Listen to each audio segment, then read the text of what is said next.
Yo, sorry I'm late.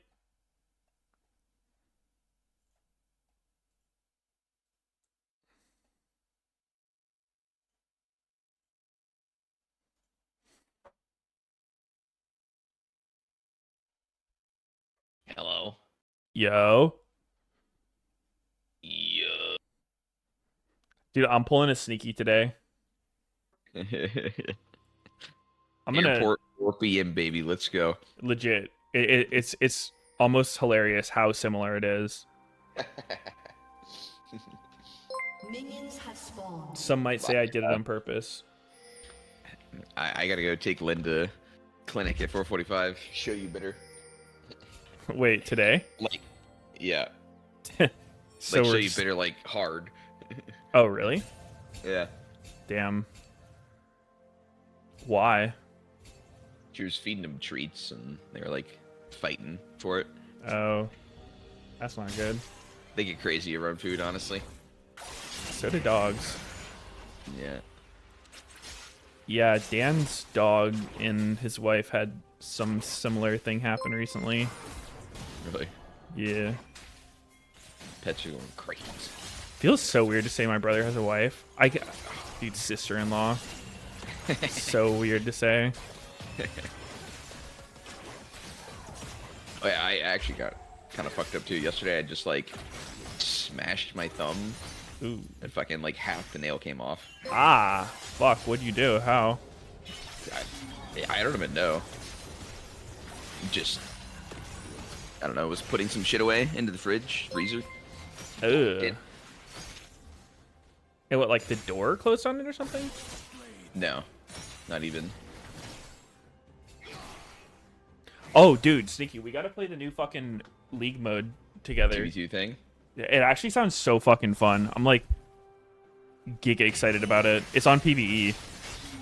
We can get like whitelisted accounts. Oh, okay. I thought it was out, actually. No. Comes out July 20th. What the fuck? In a month? Oh my god. I'm down, though. It actually, like, I've been looking for some shit like this, like a way to just enjoy League that's not pure Summoner's Rift, and I feel like this is that. Obviously, like, I don't know how it's going to be till I play it, but love the concept. Yeah, yeah. That one, what's his name? Like, that one YouTuber was talking about that a while ago. How League hasn't had that in a while. Feels like League Battle Right, people are saying. That's fucking sick.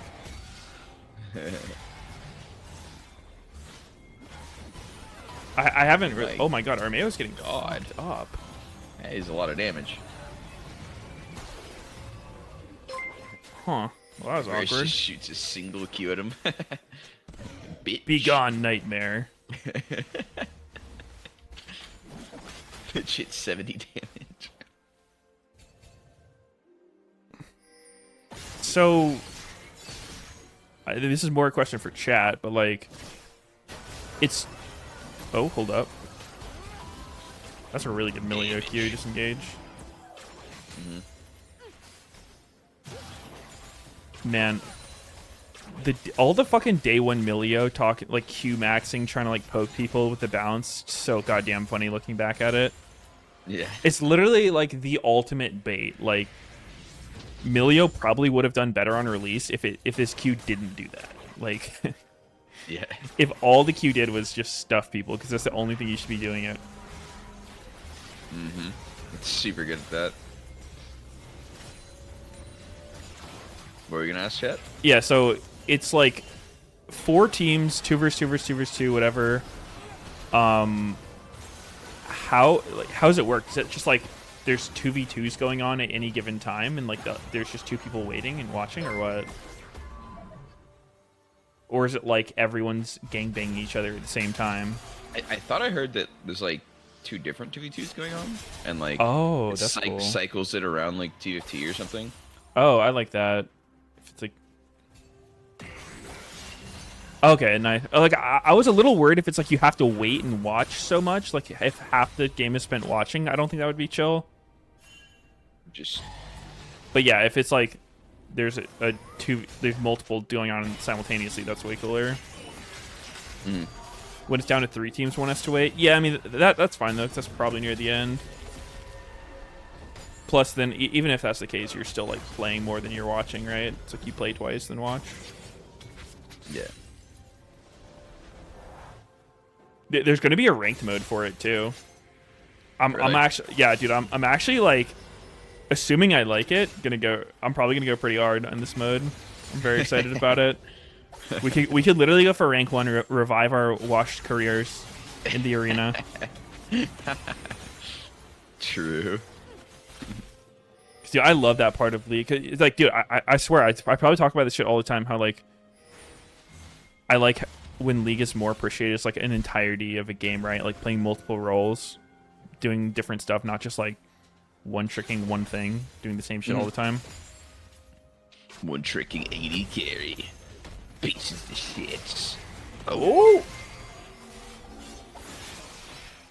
What's that? Who's that? That's probably better for JoJo, right? Like ult down? Like getting ult Yeah. into turret like that. Like he loses some HP, but now it's Just no one ult. shot. Yeah. Jojo still has ult as well. I wonder that mind game there. JoJo like had the tornado ready. I wonder if he like was expecting Boogie to be hovering. He's posturing like he could have looked for the all in on his ear right there. Yeah, Boogie's not even 6. Yeah, but I mean it's still enough that like if JoJo committed like 3rd Q into ult on Ruby, he would come out behind like wasting his ult and having to piece. Oh. Ouch.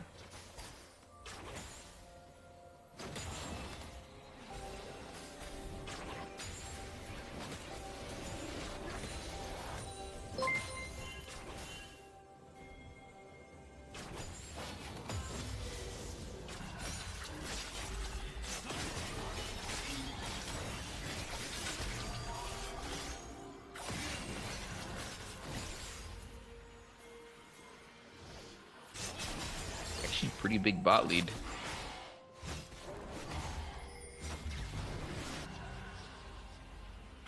Yep. Varus Milio sounds like a good lane. Yeah. Case is still pretty weak early. She even has Halo boners. Oh. Oh, oopsies. Close. He could die. Nocturne. Might have been going the. Oh, no. Is Yone supposed to smash his ear this hard? I have no idea. I don't know about supposed to, but. He's a good laner. Like, I don't know how his ear is now because he's been changed. Right? Yeah. Like, I think he W maxes now. I don't know. Azir is like, I feel like every time he fucking resurfaces, he's like slightly different in the way he plays. He's still eventually going to turn into the same late game, like insta Baron killing, like DPS machine, but whether Oh, he's like it's good in there. lane, bad in lane, more poke oriented, more stab oriented, Yeah. more swoop oriented. That's something I always thought was really cool about Azir is that like there are literally like different builds and ways to play him. Like you can do any of those. Like play to DPS, play to poke, or play to engage. Mm-hmm. Or like the Comet and shit. Mm-hmm. W max, yeah. Yeah. Which is Q. What's he do right now? It's W. Hmm? Like I guess W max is meta right now. Yeah, for Azir, yeah. They like changed a lot of his power into oh god, that looks bad for Ruby. Huh. That's a lot of damage. That why did he ult? That Azir ult seemed like kind of a waste. Yeah. Oh! Oh, Jojo how'd he Pew, get? nice move by TSM. Somehow my stream went down. Dude, I love that play right there. That's like that's a hard thing to play against when like you think about the standards of the game. It's like, my bot lane's winning. We have prio. They should be able to move first. Then TSM recognizing like, okay guys, we're kind of losing both these lanes. On this reset timing, we can move mid once. Let's try to make something happen on this window and it'll help all of us out. Yeah. rather than just sitting in lane crying, trying to like pull everyone to come help you. You just recognize like what resources are available. Oh.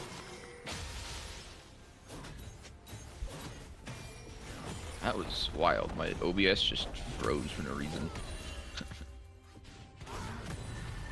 Literally did nothing. It would not start back up. But now we're back.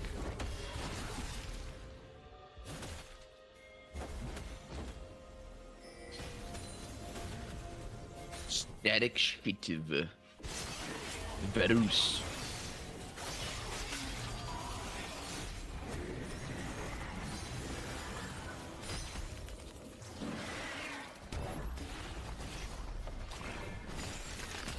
Wait, is this still the static shift patch? I guess, yeah, it's not nerfed yet. Wait, I think it literally just got nerfed on live. is the patch out on live? Because, like, I've been trying to log into League, like, 3 times this morning, and it kept not letting me in. What were the Rek'Sai nerfs? That was what I was trying to find. Dude, it literally just keeps saying, sorry, we're having trouble letting you log in. Can someone tell me what the Rek'Sai nerfs are? I've been fucking looking, bro. Like, I was... Base AD? God damn it, I hate those nerfs. Ooh. How much? Base AD... What's the damage? What's the damage? The fucking... You know that's the dad line when you get the check for an expensive meal? 3 base AD, 40 health? Ugh, fucking A. What? 3 base AD is a lot, yeah. I mean, I don't mind, though. I like... The thing that's kind of disappointing for me about Rek'Sai is that I thought the skill expression of Rek'Sai between like having the guaranteed knockup from right click versus the extended range of pressing W was like a cool mechanic, but they removed that. So now it's like you always get the guaranteed extra range by right clicking, which adds a lot of consistency, takes away the skill ceiling. But yeah, like they're gonna have to do those kind of like base stat nerfs to get her to a healthier spot. Hopefully it's still playable. Was she kind of a B or what? Rek'Sai, yeah, she's like fucking 56% win rate in solo queue. She was like actually dominating.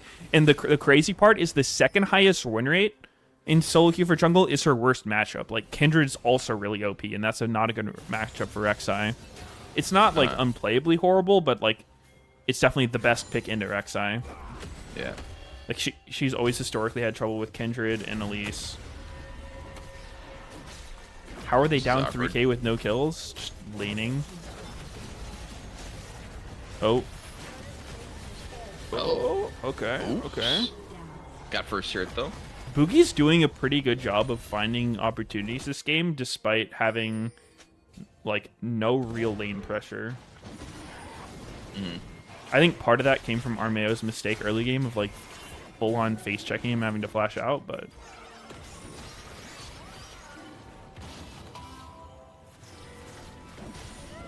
I'm just worried that Rek'Sai is going to turn into a top laner with like that broken sustain she has. Ew. I mean, people are playing her top already. Alright, sounds gross. Oh, it feels bad when you lose your champ to another Varus role. got it. Oh, wow, that was a fat chime engage. Holy shit, can they follow up? Oh. No, it seems like they're losing it. God? I mean, this is literally Renekton's fucking... He just healed from half to full. Yeah, that is the Renekton fantasy right there. The level 11 team fight against, you know, TSM's champs are not particularly great in that skirmish. Insane engaged by Chime, like, but... Yeah, with the Nocturnal, it's pretty good. Like, Who did they guess their focus? follow-up Yeah. kind of sucks. Yeah, I'm watching it again. So Ruby is like in an awful spot. Ruby didn't play this fight very well. He had like nothing. So Chime goes in, they jump in. Wow. Just nothing. I mean, I guess they didn't really get the damage on the proper members. Like Armeo and Revenge and even Ayla ate most of the damage. So Unforgiven and JoJo were kind of open. Squishy dudes.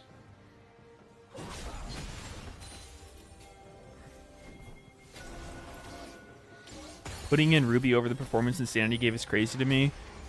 I mean, that's always a tough one, right? It's like a weird situation because is it really fair to Ruby if, like, you know, you sign with a team, you're supposed to be playing with them, and then you just lose your spot because, you know, visa issues and then your sub just popped off? Yeah. But yeah, I mean, yeah, it does suck for the team when, like, you know, because I think Insanity did pretty well, all things considered. But it's also kind of weird because he was playing like Graves mid in half the games, which is kind of like, you know, I don't want to call it a cheese pick, but it's, you know, not a standard pick, and it's kind of cheesy in the way it plays. It's just kind of like perma lane prio shove type deal. Yeah, I mean, So I don't even know. Is it good? Like, it seemed decent. It seemed fine. Like, it felt kind of like a way to neutralize laning phase. Oh my god, Boogie, that doesn't look particularly real. Going pretty deep. How much XP do they get? How much XP? Who levels? No one leveled.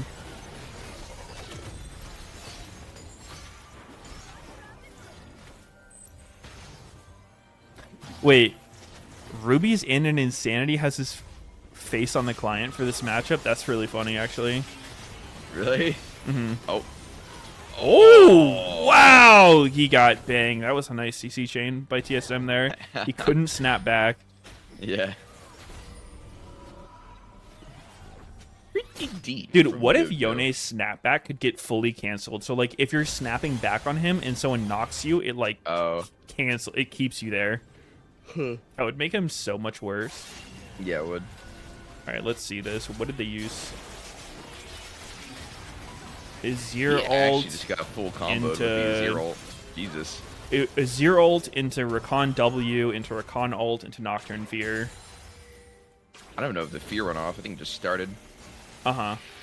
Oh, yeah, there it is. That's fucking hilarious. I hope Insanity gets more LCS time. It's always weird because, like, you know, the only teams that a lot of these that, like, really have availability are not going to be top teams. So it's going to be, like, even if you do get LCS time, you're probably not going to be on a good team and you're probably just going to get shit on. But, like, I don't know. I like Insanity. He's like just full-on NA talent, like homegrown, pretty interesting person, good vibes. Mm-hmm. Would be nice to see. Bro, I feel like we've known him for so long too, since literally like, wasn't his name Insanity XXX in solo queue like? Yeah. 10 years ago. Yeah.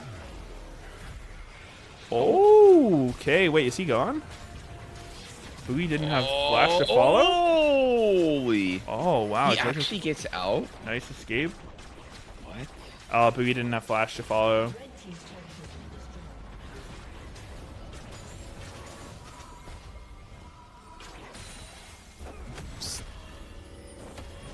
Wait, Ruby flash? I didn't see Ruby's flash.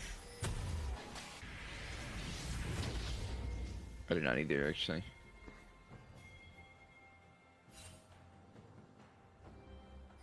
This Friday. Okay. Guess they're tied in score. Yeah, I mean, 5-1. should be a hype match. Yeah.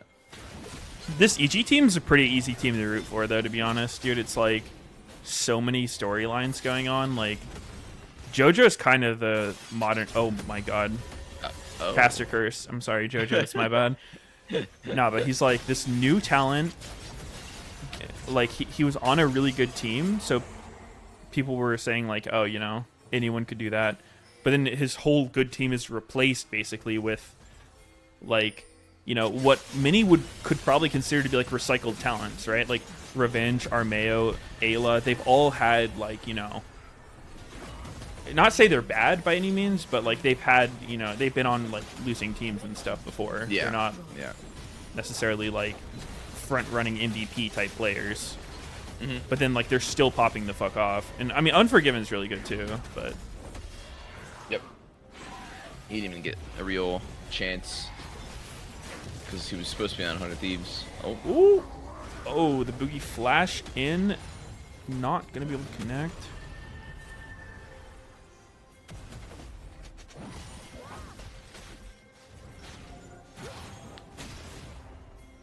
Oh, looks like they still want him. I don't think they're gonna be able to get anything. Good ward. Yeah.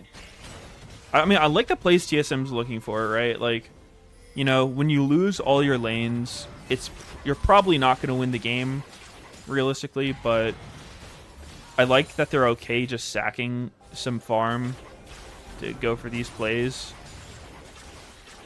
Because, I mean, I think this is way more likely to get a comeback doing this kind of stuff than just, like, you know, everyone sitting, playing as defensively and greedy as possible. Oh, JoJo's looking for something. Ooh, can they CC chain him again? Oh, my god, HP! Turtle's gonna get fucked. Bye-bye. Wait, what happened to Turtle? Just got blasted by JoJo Varus. actually got out. Oh my god. Oh my. And now all of TSM's dying here somehow. Varus got just the nastiest ult angle there. Oh my goodness. So much fucking damage. Kinda surprised his autos are even hitting hard. Like, the Ice is doing the exact same build, but her autos, like, do not hit hard at all right now. Mm-hmm. Yeah, Rek'Sai 61 to 58 base AD. Dude, didn't she used to have, like, fucking... This isn't the first time her base AD's been nerfed. 58 sounds fucking low for base AD. It does. Actually, wait, does it? Yeah, it does. If you buy, like, Dorns, you get, like, 70-something on 80s. Hard to last hit, sometimes. Mm-hmm. Mages have some dog shit, too. Yeah, I'm looking through her. Okay, yeah, so in 12-19, her base AD was reduced from 64 to 61, and now it's reduced further from 61 to 58. At some point, it's just like, you don't have any base AD left. Yep. I mean, she was pretty fucking good before these nerfs, though, so hopefully she's still playable, but... Yeah, gonna make her early game a lot worse. 3 AD and 40 health is enough to, like, probably turn most winning 1v1s into losing 1v1s. Yeah. An entire auto difference. Mm-hmm. What else was changed in the patch notes?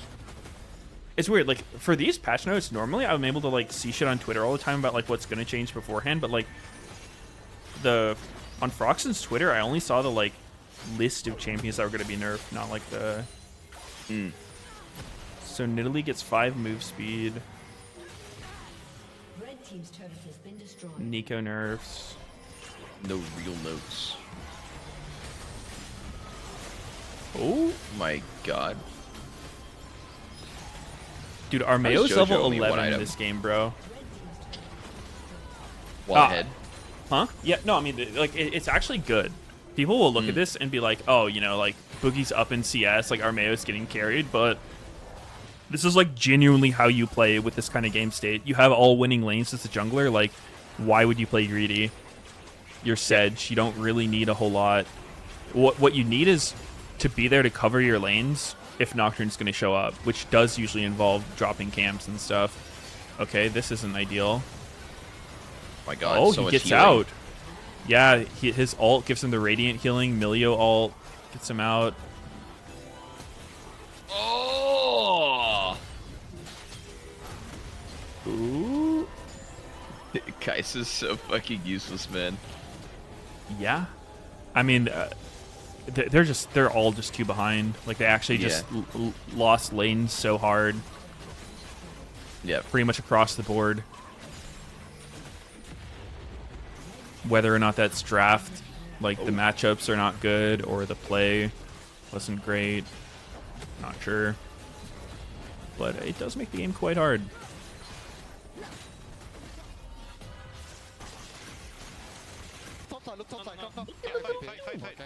You just don't get Q ball for so long on this guy's build, which takes away so much power. I'm tipping. I'm zoning Kai'Sa. Because your autos don't even hit I'm hard. zoning Kai'Sa. We have mid wave. I'm going crazy. Yeah, we got it. We have mid wave, okay? We can mid them. They're fighting me. Coming. It's kind of cool they do voice comms. Yeah, I mean, now. like, those comms were, like, a little chaotic, but they were pretty good. Like, I like the fact that everything's very concise. Just like, you know, Lucas here, we have a mid wave, fight here, I'm TPing, those kind of things. Yep. Just give the information that actually matters. True.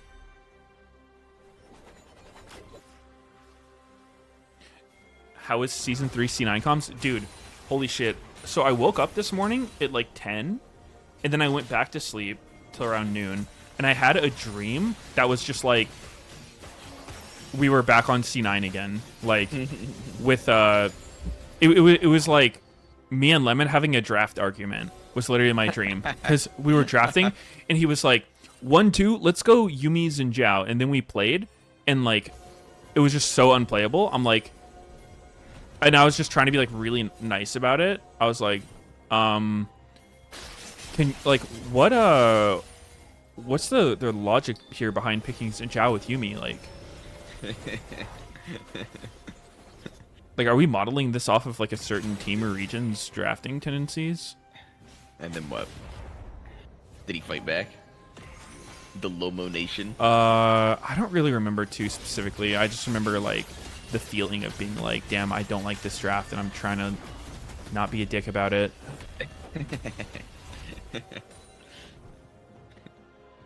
Holy shit. It's funny. So me and Lemon definitely had a lot of like back and forths around like picks, and the biggest one for us was always like who's gonna build the fucking locket when it was absolutely mandatory. Yeah. Because I'm like, bro, this like is at a least support getting a thing, man. locket or Like I support. need to be able to carry. Yep. And he's like, no, I think Magi is on Janna is good here.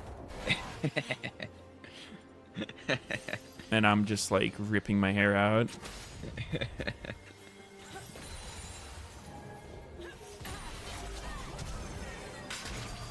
Oh no.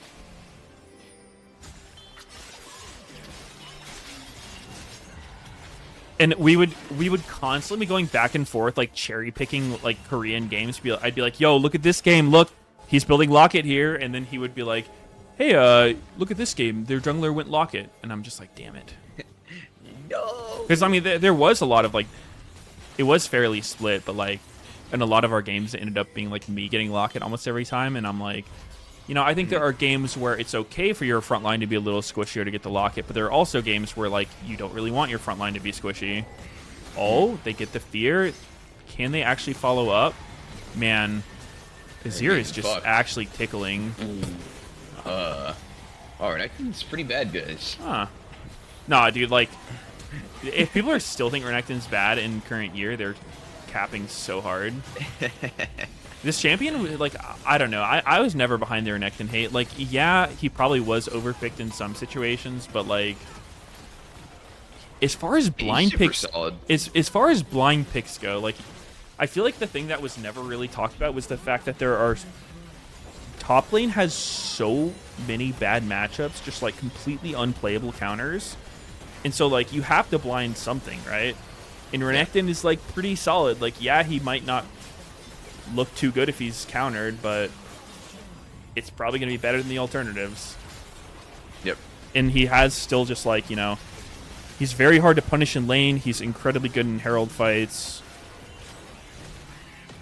He can definitely win you the game pretty hard. Yeah, I mean, I think, too, right now is, like, a lot of the draft priority can come down to, like, it's not just, like, what's the best in your role, but, like, you know, what's the second best thing, right? And if Cassante's looked really strong, and I think Renekton has a good matchup into Cassante. Like, you know, your W breaks his shield, because, like, you can basically one-shot him if he's an all-out and you have an empowered W, right? Because, like, even if he gargoyles or uses his E, like, you break the shield, then do a shit ton of damage to him. Yeah. That shit's so nice. You want to do an ARAM sneaky? Oh, dude, let's fucking go. Let's fucking go. Yes. Nidalee got 5 move speed, bro. We definitely want Nidalee at 340 base MS. I don't see a problem. Move speed buffs? Yeah, that's not totally broken. Kindred's losing 30 base health and 3 base armor. Oh. I mean, dude, the thing is, Nidalee's so fucking fast with her passive, too. Like, she has hella steroids, so that 5 is not actually going to be 5. All right, yo, give me some names for ARAM. Let's go. We got to start quick to have time to play. Twitch chat. This is you, chat. We're This only is going to be you able to play guys. like one today, I think. I have to go to the airport after 2 games. Yep.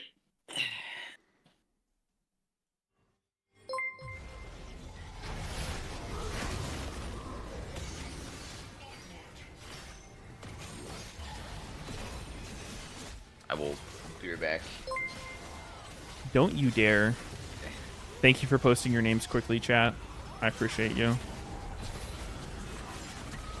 Abrammers unite. Sneaky's jealous he doesn't play ARAMs between games. We're inviting 5 people. First 4 who accept get the job.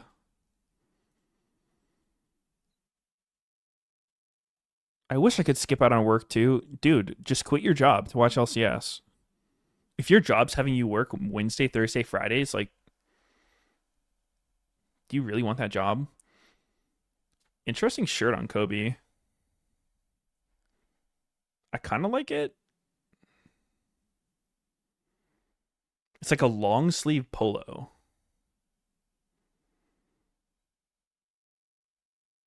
I bet that's from Zara too.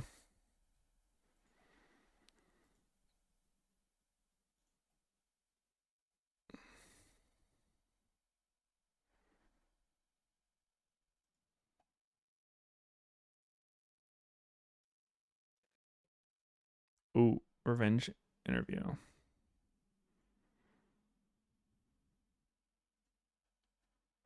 On a team that is doing incredibly well, how is that feeling for you specifically? Because I think a lot of teams you've been on previously have struggled a lot in the LCS. Well, I think it's definitely a change of pace because I feel like especially last split, I felt like I was playing at a really good level, but I still wasn't winning. So people recognize that, and I feel like now it's much different when you're actually playing well and you win. And I do think that I've been showing versatility as well. Like that's why I really wanted to come into this split, showing that I can play everything, like any style. And yeah, I mean, a lot of people saw me playing takes at the start of the split, and I guess they forgot I can also carry. So yeah. Well, yeah. So obviously you were dirty farming on Renekton at a very early point in this game. Dirty farming. I did want to talk to you about that though, because I do feel like your role on this team has been a little bit different than on teams we've seen you in the past, where you were a carry threat, sometimes the only carry threat, and you were typically going to side lanes to create split push pressure. Wow, I can talk today. But on this team, you do a lot more It's a like word zoning, salad right there. especially in team fights. Like there was one team around Baron where obviously you're on Renekton, which is more of a carry, but you were also zoning off the entire team as kind of the front. So what's it been like going to more of a tank mindset, not just like the champion picks themselves? I mean, I feel like a lot of people misunderstand top lane and I guess like what I do, or I guess what the meta is. Like I always just play what I think is the best for us to win the game. And Oh, honestly, first like, blood. I don't think a lot of teams have been testing us in draft, especially like the first couple of weeks that we played. And Not playing it's made 2v2, it really easy for me 2v2 to just on lock in 2v2 anything, games. honestly, Yeah. and win. I don't have But it set up. At the same time, Tomorrow I feel I like should be able to. as a tank or as a non. How long are the games? I feel like it's actually harder to, I guess, play, in my opinion, and show. I guess like it's harder for people to even see what you're doing in the game that's winning the games, right? Like, and I feel like, so I don't mind that people, I guess, interpret top lane that way, but for me, it's like, I enjoy playing that style of the game because I feel like it's harder, and I feel like it actually is something that I've worked a lot on. And to me, I think playing carries is easy, and honestly, teams will give me that angle. True. I will also carry, so I feel like it's going to be really hard to beat our team. What is the role of top lane right now? So I feel like there's been a lot of chatter around it, maybe not having as much of an impact. Since you have talked about kind of making that adjustment, what do you think the role of top lane is in the current meta? I think it just depends on what your bot lane is playing, and also The Qs are not it instant just for really the new depends mode. on what your bot lane is playing and what your comp needs. I feel like Wonder why. right now top lane can carry, and I feel like it can also, I mean, the meta has actually changed a lot recently, especially this last patch. So I feel like now people will be playing tanks a lot less. I feel like they're way harder to play. Is this interview So that's dragging also on, or am I because just of, like Enchanters being smoked? nerfed? But in the previous patches, Enchanters were really strong, so I felt like bot lane was too OP. So being a frontline champ was really important. But now I feel like top lane's becoming a lot more creative, so that makes me happy.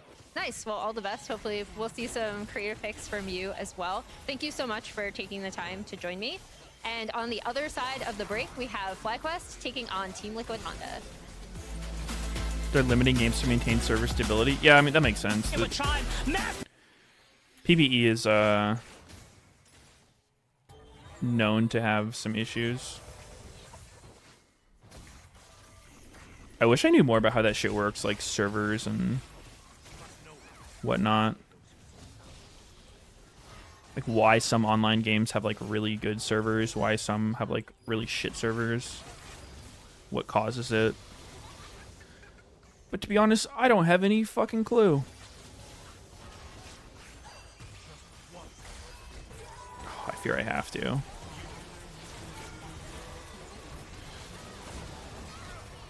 Unlucky. I'm a DevOps engineer, ask away. Okay, if it's true, just give us the basics. Why does it lag? Why does PvE not able to support as many people as live? Is it they just have less servers available? Is it a quantity thing? Is it a quality thing? Are they using the cheap mid servers, no top shelf? Money? Well, how does money help? Is it the cost of running the servers, maintaining them? Can anyone answer this without looking at their infrastructure? I mean, I don't fucking know. This guy in chat claimed to know a bit about it, so we're frauding a little bit.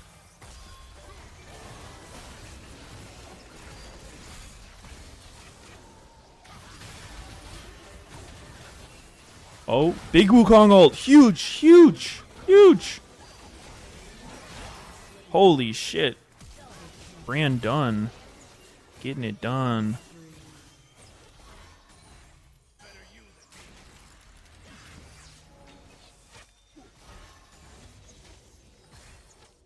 Bill Gates here. It all boils down to zeros and ones. It's pretty rudimentary. Oh, okay. Thanks, Bill Gates.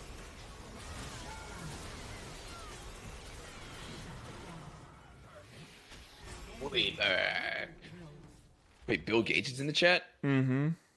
Holy shit. Wait, let me see what this. Basically, servers allow a number of connections. The more you pay, the more connections it can handle. So, what if too many people try connecting? Why does it start lagging instead of just not letting people in?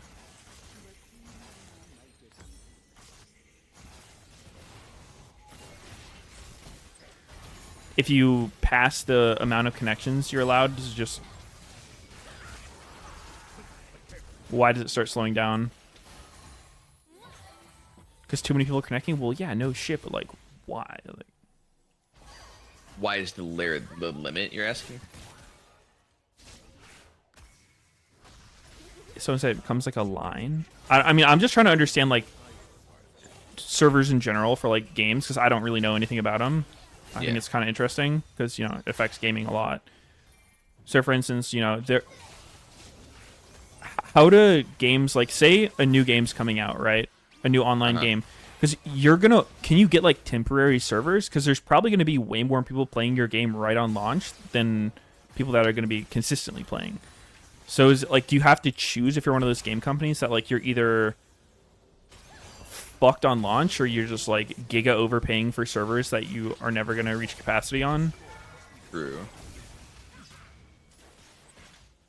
Isn't it different for MMOs as well? Like, does the type of server matter? I swear it does. I'm the last person who knows the answer to these questions, but it is a valid question. Shit. There was someone in chat who said he was like some kind of engineer who knew about it, so he said ask away.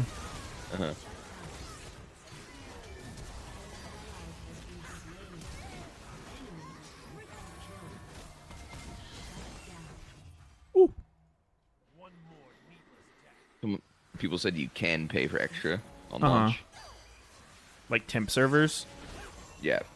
How does that work though? Like when you're connecting, like how do you?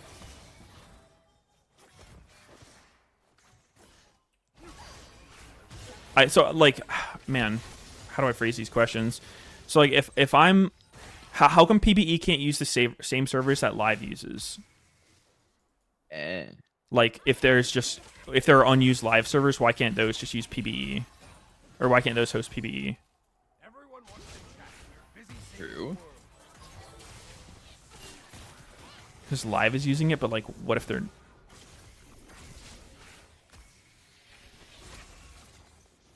It's so funny that there are people who are like giving completely different answers to in chat. I mean, it's Twitch chat. You have to take anything you read with a grain of salt, but Whoa, dude.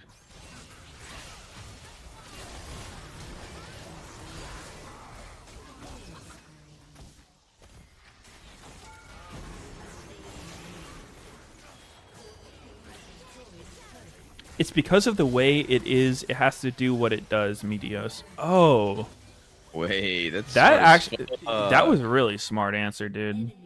That's so smart. Dude, what the? You know how on the League client it has like a little description for what items do? Like mana scaling, movement, like magic penetration, Oh, whatever. yeah. Winter's Approach, like the Fimbulwinter thing, it just says spell casting when I'm playing Rise. It's just like, huh? Bruh? I think Fucking every tanky item does that. Doesn't say nothing Yeah. about tank stats. Holy shit.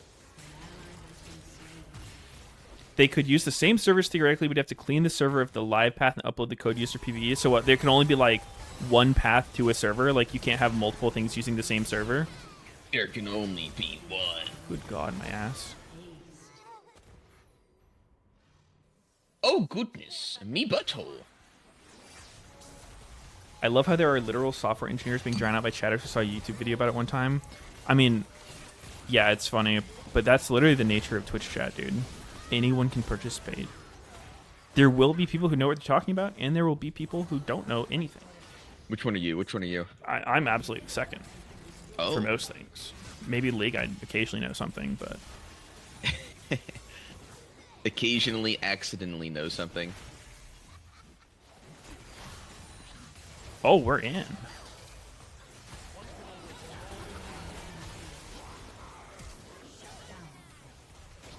Oh. Yo, thanks, stats guy. I don't know shit about this. I just want to participate. Totally valid. Absolutely valid. Fucking love it. Only problem was your honesty. What you could do there is just hit us with a really confident thing that could be right. Like, don't really worry about accuracy. That part doesn't matter at all. It just matters like how it comes across. Confidence. That's how you do it in Twitch chat, baby. Act like you know something. Be confident. So, I mean, it is the main limiting factor behind the PvE not being able to allow more people in. Is it money? Is it they just raw amount of servers? I guess that was like where the initial question came from. I mean, it would make sense. You didn't want to bother making tons of servers for something like PvE. Because it's not actually your real game, it's just a test realm. Mm-hmm. Like, does anyone... And then like, there's just a limit. I don't know if anyone have exact numbers, but like, what's a ballpark number like for an online game? Maybe someone would know, but like, say you want to host a game and allow like, I don't even know what a good ballpark number is, like 10,000 people to be able to play your game at once. Like, what would the cost of that be? Maybe 10? Oh, okay. I mean, 10,000 sounds pretty low. Yeah, I mean, I'm literally just like, how many people, cause it depends what kind of game you're making too, right? Like if you're Blizzard or Riot, you probably need a lot more than that, but if you're like some indie company, you probably don't need as many. Yeah.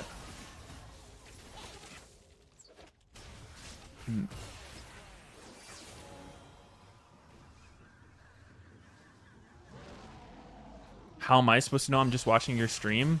Yeah, my bad. How are you supposed to know? Go to school. Be in the field. With they're playing the music. What the fuck? That's funny. Meteos too lazy to look it up. Yeah, I'm too lazy, guys. You piece of shit.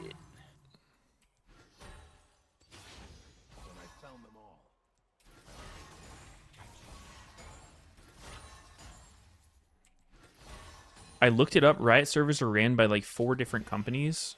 Really? Is that normal? Different companies? I was reading a message. I don't know if that's right or not. Can you tell when I'm reading a message from chat versus saying something myself? I use a slightly different tone usually. Yeah, usually.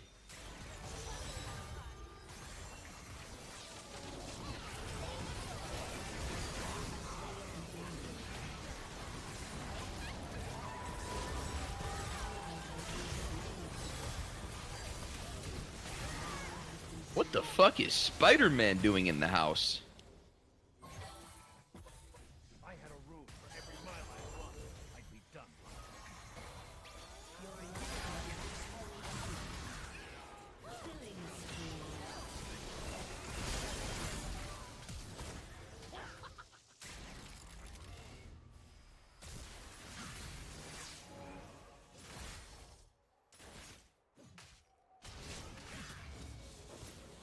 If you have time in the break, go to OpenAI ChatGPT and ask a question followed by explain it to me like I'm 5. Doesn't ChatGPT cost money? I've actually never used it myself. I hear about it all the time, but I've never actually used it.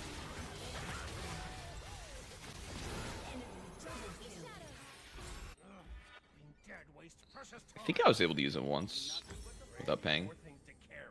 The less good version's free? Okay. The one that'll give you the bullshit non-answers.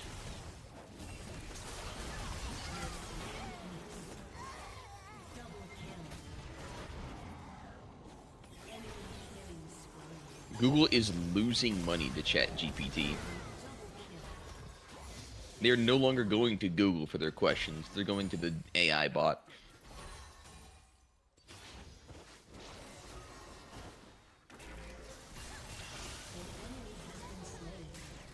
What if that's the future of Google?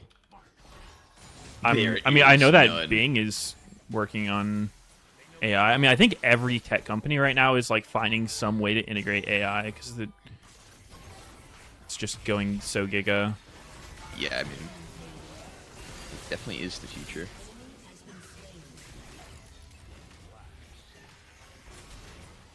I mean, like, I guess the current technical problem with searching something up would literally be that exact thing. Like, you search something and you just get a bunch of different, like, options, but you don't really know what, not to say what to believe, but, like, what's the best one. Mm-hmm. But then if an AI can, like, actually sort through it. You know, Naveed worked at Microsoft on Bing specifically. Really? Mm-hmm. Test name in our guild. Mm-hmm.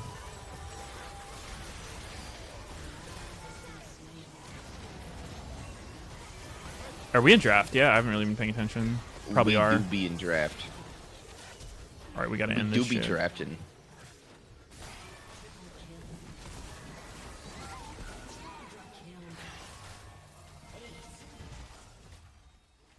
It's actually, like, it's so insane to, like, try to create another Google with Bing.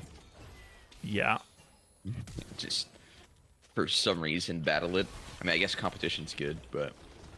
I mean, yeah, even if you just get some of the market. But I mean, even the fact that like a company like Microsoft, that, you know, most computers these days run Windows, right? Yeah. Microsoft is this fucking massive Something company as and big still as that. like it's so hard to get someone to switch what they're doing, going from like Google to Bing. Yeah. They like try to make it look the same. They try to like fucking slip it in your DMs like, hey, you know, you don't have the right default search engine. Do you want to fix that? Yeah. Microsoft Edge is good though.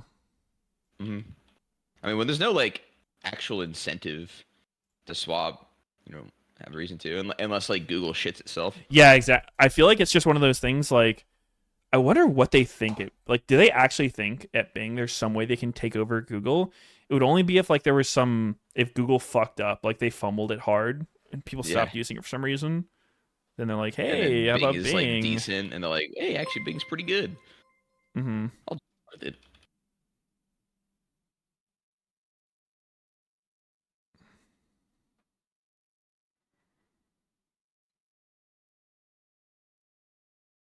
Edge is no memory leak. All right, I'm fucking swapping.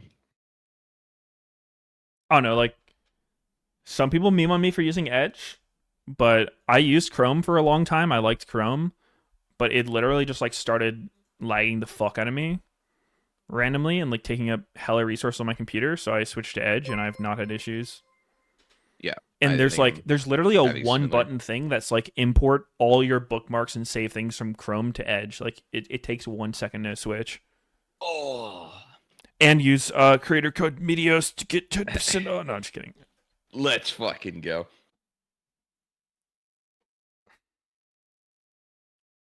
What about extensions? I'm not entirely sure on that. I don't use a lot of extensions. FlyQuest record. It's 0-6, baby. Dude.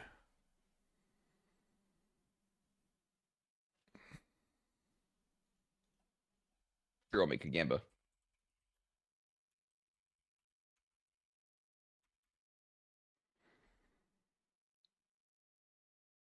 Hey, Muse, have you thought about watch partying in ACL? I mean, if there's interest in it, perhaps. When is that on normally? Yeah, I have no idea. I saw it live, but just don't know the times. I think being able to watch party other regions would be super cool. Like, if we could do LPL, LCK, LEC at some point. I'd be interested, but small watch party host like myself can't compete in those big leagues. Maybe one day. You and me used to watch so much LCK. Yeah, that Like was today. a fucking vibe, dude. Just like, dude, I miss that part of gaming houses of just like everyone's just fucking like chilling there gaming. Then like LCK comes on, everyone's just like watching it together. Put it on the big screen. Mm-hmm. Chill as fuck. If Cagels can watch other regions, surely you guys can too. Yeah, I mean, I think me and Cagel have a really similar reach. Like, he gets, I don't know, 30 times more viewers or something, but like, it's really quality over quantity. Like, I have the better viewers. Yeah, his viewers just aren't nearly as good. At the game, of course. He's got a bunch of low elo in his crowd. Mhm. Only the hottest dudes watch our streams. Oh.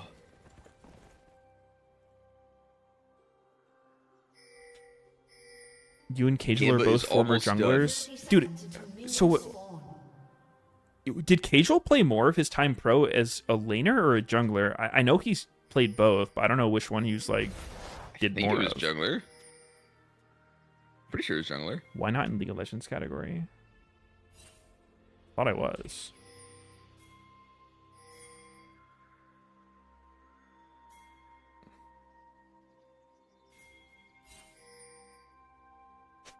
Minions have spawned. Dude, you know one thing I always kind of wish I had in the stream was like one of those super chaotic chats that like spams copy pastas and like the assy art stuff. That shit is so funny. Not all the time, but like I think sometimes it's super funny. Dude, she was pretty funny in like the Remember like Crip Riot stream? streams and stuff. Yeah, Crips too. I mean, that was like the birth of pasta, honestly. Crip stream. No, dude, there's this WoW streamer named Blazon who's kind of like he's kind of a meme, mostly a meme. Oh god, guys, we can't do the Amogus dildos. We'll get in trouble. Oh. I'm gonna have to purge these. I'm gonna have to purge these guys. Nightbot, sick 'em. We're not allowed to. I literally, if I was allowed to leave them, I would. But I'm like, I'll get banned if I don't purge these. Yep. Yeah. So there's this guy Blazon, and so this last week, like Monday night was the last time you could get Hall of Fame in WoW, which basically means like, I don't know, first 200 guilds or something that kill the final boss on the hardest raid difficulty get Hall of Fame. And his guild was like on the last boss, close to killing it, but like they weren't that close, and they were just like giga overtiming the raid to try to push for Hall of Fame. And normally his stream will have like, I don't know, 100 viewers or so, but he had like almost 2K watching, and there's just like all the fucking big time WoW raiders were in there just spamming copy pastas. It was so fucking entertaining. Like, it was legit like some of the best raw Twitch experience. It's so good. That's funny. Did he make it? No, they didn't make it. No! Guys, can you please not spam the chat? My mom bought me this new laptop, and it gets really hot when the chat is being spammed. Now my leg's starting to hurt because it's getting so hot. Please, if you don't want me to get burned, then don't spam the chat.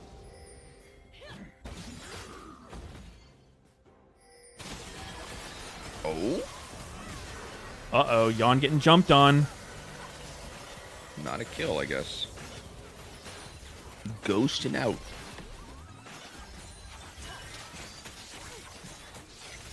I wonder if FlyQuest just needs to play bot side more. You know, I have no idea how Prince is as a player, but I was watching Tomio's stream recently. He had Prince on his team in solo queue, and Prince was literally just like giving up because he was weak-sided. And I wonder if it's the same way in the games they play. Yeah, I mean, some players are like that. Like, they were legit winning the game. Their Prince's support was roaming. They were like mad ahead everywhere except AD, and Prince was just like trying to give up because he wasn't ahead. Granted, it's solo queue. Don't want to read too into it, but that is something that, like, having a player like that on a team. Not saying Prince is this, by the way, as a disclaimer, but there are players like this. If you have a player like that on a team, it can really make the team dysfunctional quickly. Because then all of a sudden it's like, it's not just that person's lane and the jungler interaction. It's like other lanes too. All of a sudden your top lane's like, oh, well, you know, if I'm winning my lane and it's good for the jungler to come here, I have to know that, like, my guy on bot side might freak the fuck out if he has to be weak-sided. So now, like, maybe I just play something that never wins lane, right? Like, I only play tanks. And I just perma weak-side myself. So for pressure. Yeah. Because you'll just lose anyway. Ooh.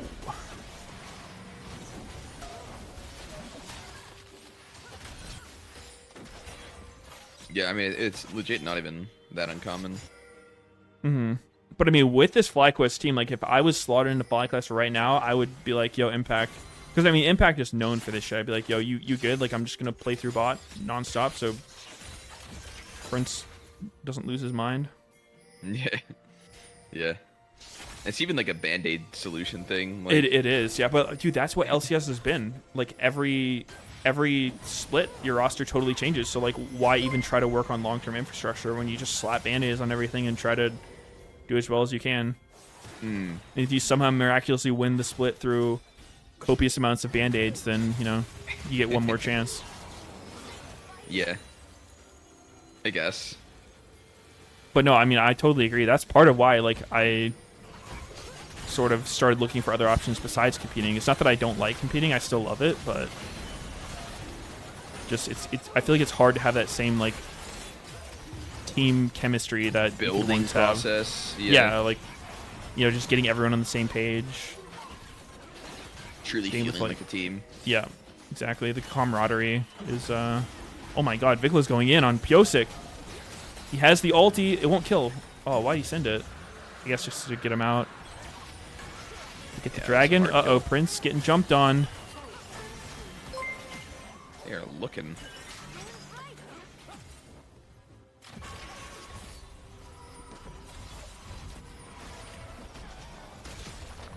But last week you said not to spam static because it's cheese and doesn't help you in the long run, Meteos.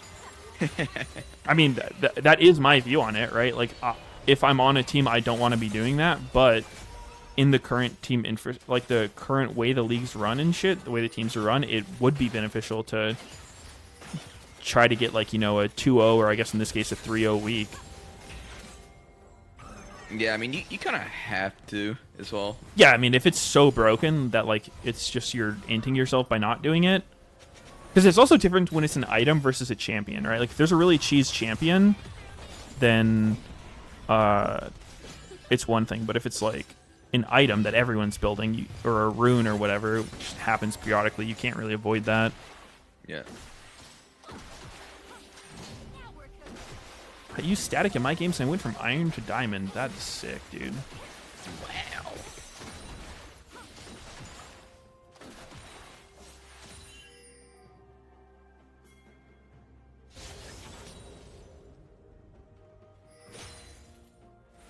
It is actually weird. Like, there's just not that many champs that are even able to abuse static right now. Because there's been games where like there's not at least one per team. Like here, it looks like there's gonna be none. Ari can. I guess Ash can. Like I don't know if she will. I'm surprised people are playing. I mean, no, Yon hasn't been playing static like on anyone, right? Isn't that what someone said about them? I think so. Yeah. Who was it who said that? Oh. Damn, good CC chain on Summit there. Oh my. Oh, Wait. K Impact, let's go. Didn't that look weird? What the fuck? He like flash ulted him and he seemed like he was suspended for so long. Mm-hmm. Huh. Dude, that's actually the funniest thing in this game is like, what the fuck occurs to send someone to space on like the knockups? Yeah. Just some random ass interaction sends you in the sky to CC you. Like, I mean, it would just be like Three times a as Z axis variable get inflated somehow. yeah. Because, you know, there's a set height the knockup's going to send you to. All right, let's see what happens here. Oh, it was it was Poppy ult into W, Rakan yeah. W. Yeah.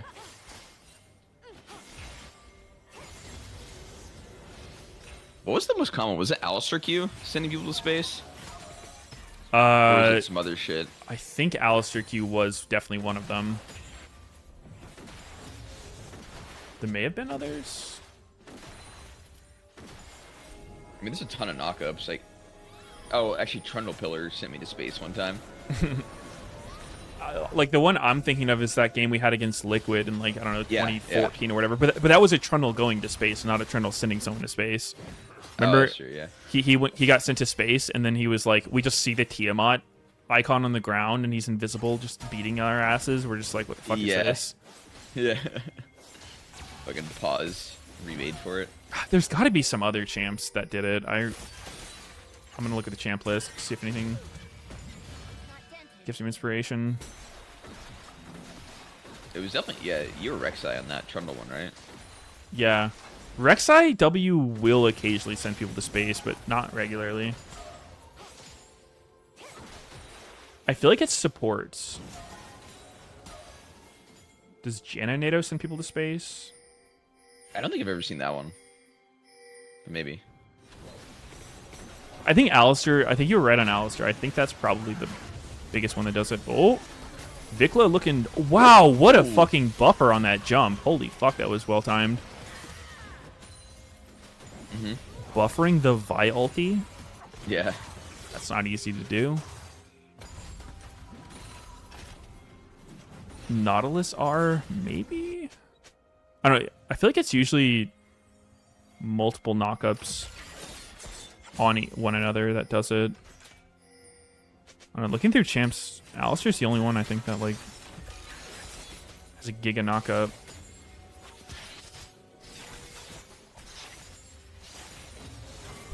Have you gotten the... Has anyone in chat seen the, like, space knockups recently? I feel like I've definitely seen it less Oh, dude, past, Ornn? like, couple years. Ornn could actually be one of them because he has a fuck ton of knockups. Sure. He literally has like 4. Oh, big engaged. Piosix looking Yeah, pretty he's out of fucked. position.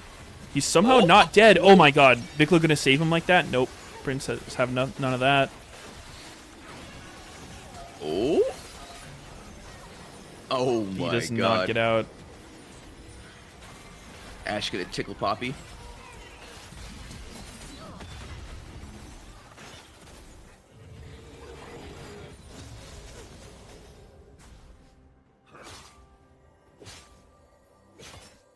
The dash with a knockup that doesn't like Bard Portal and Rex AW.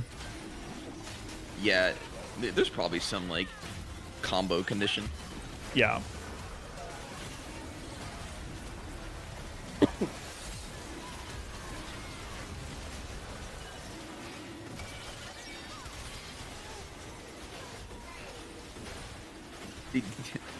Getting beat by Dragon, like trying to kill someone in the pit, is so fucking annoying. Especially Ocean Dragon's the worst shit ever. Getting attacked by that feels so bad. Just You're just slowed. crawling.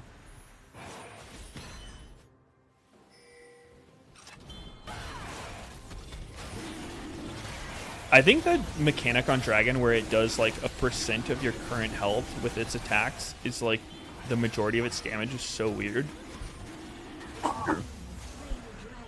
Because it's not Tanky, you're intuitive. that tanky. Yeah, I mean, like, if you're full HP, Dragon's going to hit you hard, but if you're low, it won't hit very hard at all. It's, like, hard for Dragon to actually kill you. True. Especially as a jungler. You're, like, getting healing. Yeah. So they're making the game easier, huh?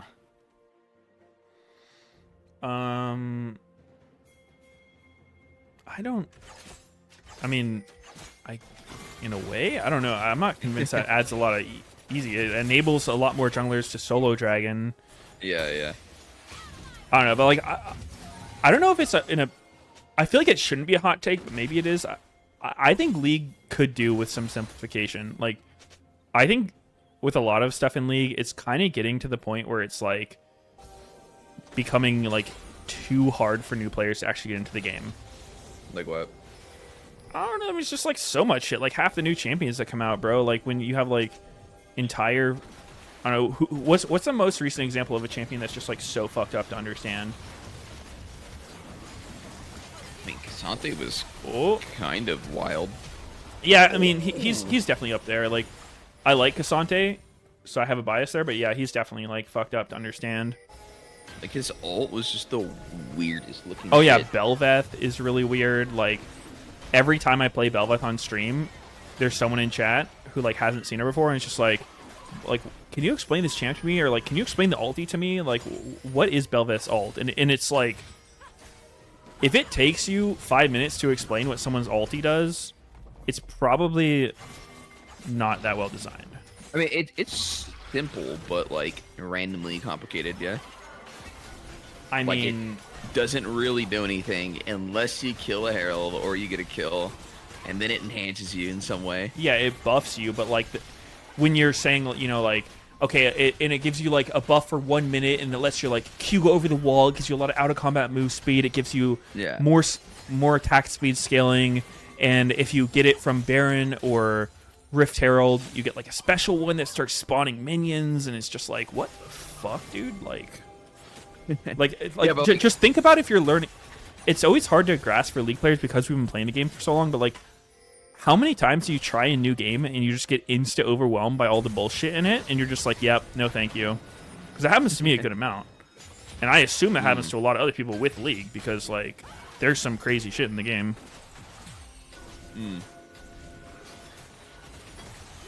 Oh. I don't know. It really depends on the type of game. I feel like a shitload of systems, I guess, like at once introduced Yeah, is bad, but like the systems existing isn't a bad thing. I feel like it's just the way of introduction. Like if they slowly give you all of them, then it's like way easier to handle it. yeah. But I mean, with League, it's different because You know something interesting is champs. I actually think the rune system in League is like not good right now. I think they could go for another rework, because I never thought about it too much, but like it was another one of those like things. I was watching August stream, he's giving like dev thoughts, and he was saying like he actually doesn't like the rune system in League. He thinks it's like pretty limiting. Yeah. because it feels more limiting than enabling, right? Or like certain champs are only good because they use the runes well or whatnot. Yeah. And what he said that I agree with is like he wished the item system was cooler, because like oh my god, Vikla, is he actually gonna get away? Oh my god. Oh, he ran into core. Damn, I mean, that was a good try. Knocks away Holy Renekton so he shit. can't follow up. Jumps Yeah. out, doesn't get stopped. Just too many people.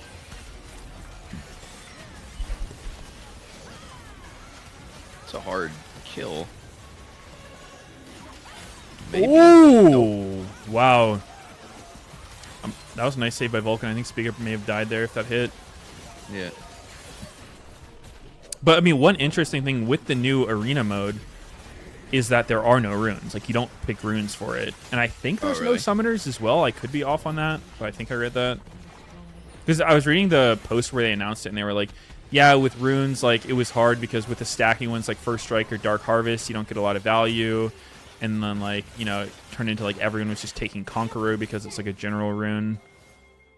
You get Flash, and then Augments give you summoners. Oh, that's cool. I like that. They're just raw champions. No runes. I would really like if Riot added an automatic enemy flash timer into the game. I think we've reached a point in League where like people understand Flash and like how to play around it so well that like you get such a massive advantage by timing Flash, but it's not actually like a very fun thing to do, right? Just like being the Doinby of like spamming it in chat. Like that would I guarantee you if you go into solo queue and you just time every flash and you just spam it in chat, like you will raise your elo just from like people knowing whose flash is up and whatnot. Because you can play fights completely differently. Yep. Flash people and kill them. But it's like it's such a lame thing to do. Like nobody wants to actually do it. And when there are systems like that, I feel like that's when the changes could be good. I mean, they could also just make some easy way of, I don't know, like being able to time it instead of having to deal with just purely typing. Like they can make it still manual, but way easier. Yeah, I kind of wish they got rid of like Cosmic Insight as well. That's another one of those things that's like, yeah, that shit's dumb. It's like it just makes it so hard to actually track. You're like, okay, yo, does this guy Why have is the timer inspiration? slightly different? Does he Hold on, have? boot too? Yeah.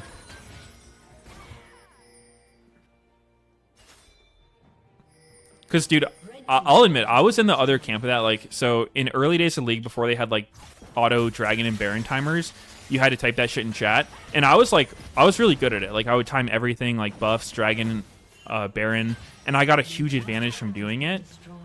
And so when they were adding the auto timers, I was annoyed. I'm like, dude, it took me like so long to practice this. Like, why are other people getting this information for free?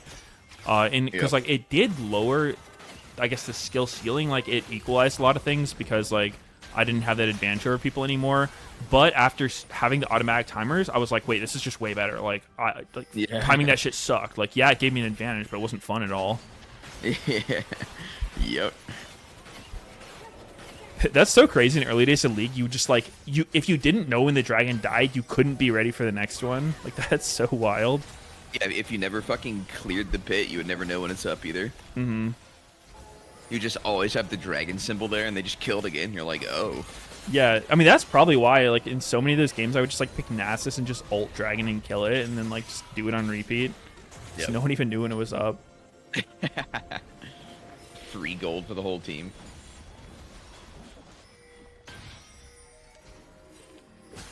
But yeah, I mean, I'm definitely in agreement. Like, I think some sort of way to make timing flashes easier is the way to go. I think they should literally just make it show on the UI. Like, if you had vision of an enemy champion flash, it should auto time it.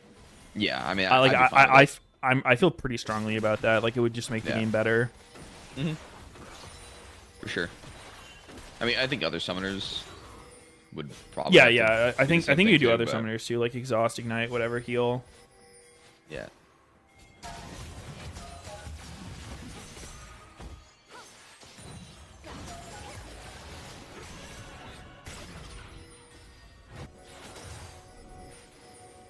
How about Smite? That one's weird because there's 2 charges. I think that would be kind of hard to do. Plus, like, you don't see them use it most of the time. Yeah. Ooh. Can they actually kill a Poppy? Nope. Absolutely not. People will ask why not ultimates as well. No, I don't think so, because that's like a lot more variable. Like you build ability haste, every champion's ult cooldown's different. That's just like part of the skill of the game. Like it's not every information needs to be there, but they should just be deliberate with like what information is available and what one's hidden. Yep.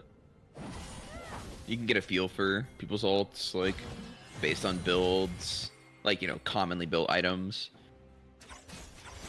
Like, Ashe support's gonna have her air up a fucking lot. Yeah. But Ashe AD will not have it nearly up as much.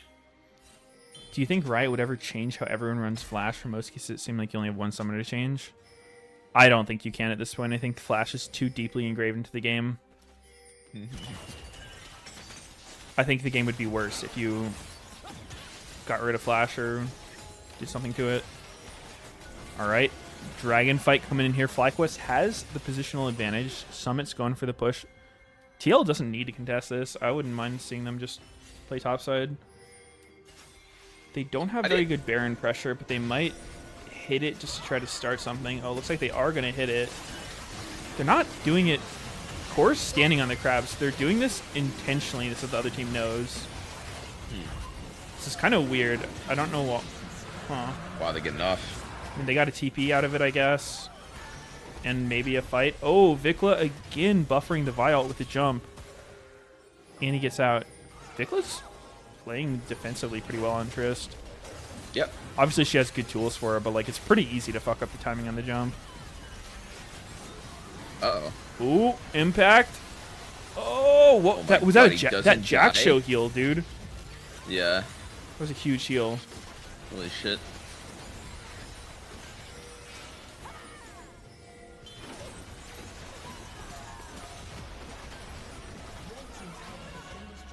Oh. Summit's gonna TP in. I don't think there's any play. I hope TL doesn't hit Baron. That would be the like bronze call. It's like fuck it, I TP'd. We have our team and Baron's up. I guess we hit it. Yep.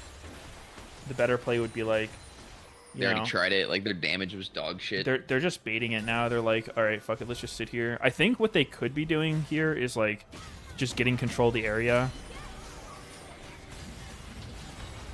Oh wow, nice ult by Impact, knocking out Harry so he can't follow up. Another Jack Show heal. Is he gonna save it? Oh my god. Bro, Jack Show heal is actually saving Impact 2 fights in a row. Wow. He's so tanky. That's such a weird mechanic on Jack Show. The random heal. Yeah. Yeah. I mean, that item is for sure not like anything else. I mean, randomly getting stacking tankier in a fight, and you heal at the end, and then you just get like bonus resist. Mm-hmm. Do you think Ashe needs a rework to be competitive with newer ADCs? I would love to see a Hawkshot rework. I think remove Hawkshot and give her like some kind of mobility spell or something. Like, as a jungler, Hawkshot's so fucking annoying. It literally can like swing the jungle matchup. Like, if you're a much better player than the other jungler at like tracking and like the information game, basically, like it's completely neutralized. Because of Hawkshot. Another role pressing a free ability on cooldown. It's just like, fuck that, man. I like her identity of just her auto's all slow, and then she crits all the same. Uh-oh, Summit getting caught a little bit. Oh, wait. Oh, the Milio ult gets him out. Impact's getting hit. Will he die? Will he Jack Show heal? Not possible. He will never die. I think a visual indicator that was like a little bit more obvious for when Jack Show's about to heal you would be nice. Yeah. Because I think the amount of healing in League, like just random heals, is another one of those things that's kind of like increases the barrier of entry. Is like when you're watching, you don't really understand why people's health just goes up sometimes from like, you know, Triumph, Yeah. Jack Show, like what? There's No, so that thing's many things. invisible as fuck, bro. Like Taste Jack of Show heal. Blood, Legend Bloodline. Oh, Vikla just going in on Harry. That, huh? What if they just put like an icon next to each heal? In T. Like a small icon? Like to show you the source of healing? Like if it's an auto attack lifesteal, you just use auto icon. If it's Jack Show, obviously the item icon. Vlad ult. Show like the Vlad ult icon. Yeah, I mean, maybe it would help. I guess the cost would be like maybe it looks really spammy.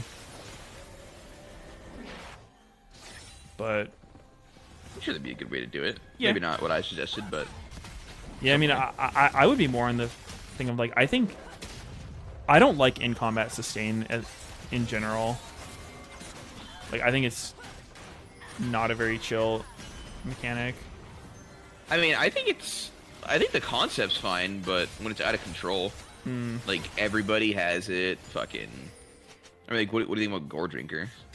Think it's bullshit or? I think that one's okay.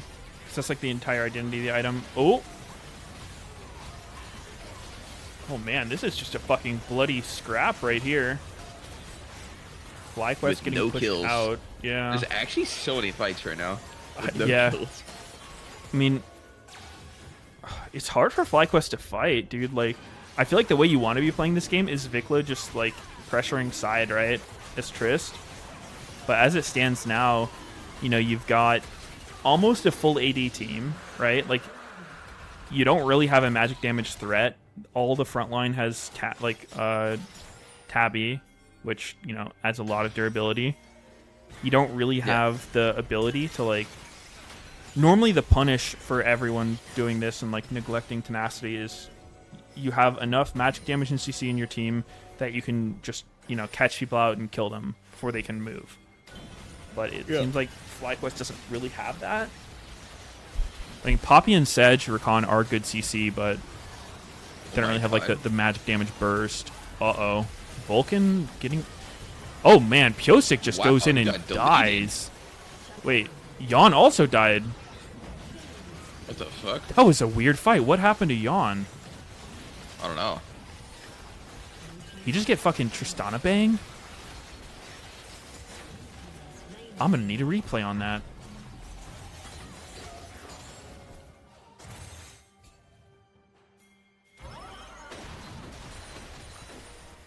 I'm guessing Tristana just jumped on him and fucked him, but didn't actually see it. Ching. Dude, I saw Vi get deleted. I think... Okay, hold up. Let's watch the replay.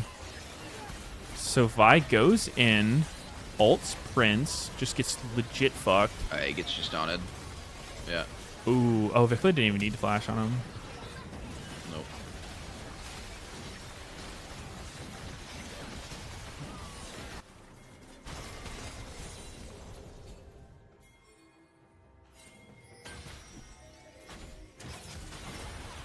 Oh, both junglers just queuing over the wall. In another instant fight, bro. No rest for the wicked. Oh, Holy Summit fuck. gets onto Prince. Oh my god, Summit's going huge here. Oh, the Zaya feathers. Impact run. He has no ulti. Okay, good W. Oh, he's got the cone. He's out. He's Holy fuck, alive dude. as fuck. I keep thinking Impact's dead, and then he doesn't die. Yeah. He literally hasn't died this game. How is he not just getting perma slowed by Ashe? Kind of crazy. It's too fast.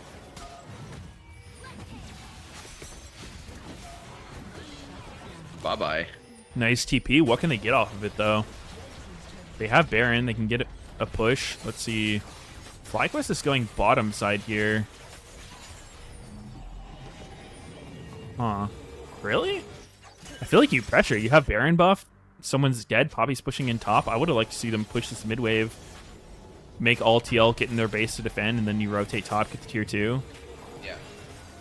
But looks like they don't want it. Oh, what I was going to say is, like, I think 80 carry builds, I've seen them trending toward basically what both of these 80 carries are doing, where it's like I think we're gonna start seeing Kraken first, and then either Navori or IE, and then like BT or Lord Dom. I've been seeing more AD carries do that, and like they actually feel strong as fuck when you fight against an AD carry doing that. I think maybe Gale Force is gonna start getting phased out. Oh, yeah, I mean, it did get nerfed quite a bit. Kraken has been a pretty good first item, it looks like. Yeah, I mean, Kraken's super strong. And then I think, like... I think that people are just not used to the whole, like, IE and Navori being mythics yet. Because, like, you never had to make the choice before about, like, you know, getting those along with a mythic. People are still just, like, you know, going Gale Force because it feels nice. And I think there are probably going to be some places for Gale Force, but I just think, like, the damage you give up from not having Navori or IE is, like, pretty significant. Yeah. And that is... Well, I mean, Gale Force was legit OP, though. Yeah. That's true.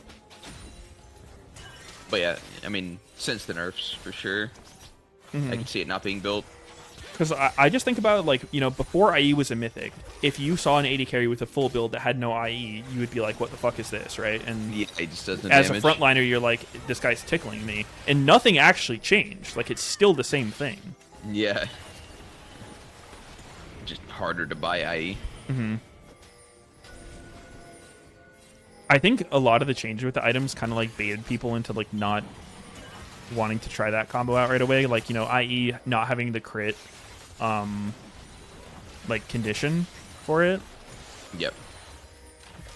So people were like, oh, dude, I'll just go first item IE. It's a mythic, and I don't need any more crit for it. And then they do that, and they're just like, yeah, I'm a piece of shit. Bought Gale Force. They can use the active for burst damage. Dude, Impact's taking 0 damage from Get a fucking Leon. seal with it. With Gale Force. The Free mythic move passive speed. on IE needs to be better. What is it? City. I think Seems the fine same to as me. the other ones.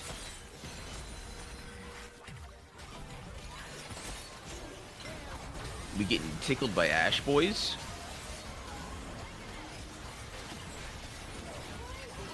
Wow, this is... Oh wow, they just get it? That's Soul, okay. Pretty good for TL. Though, I don't know. I think Infernal Soul's really good if you get it super early, but I think at this point, like, Impact and Speaker are already so tanky.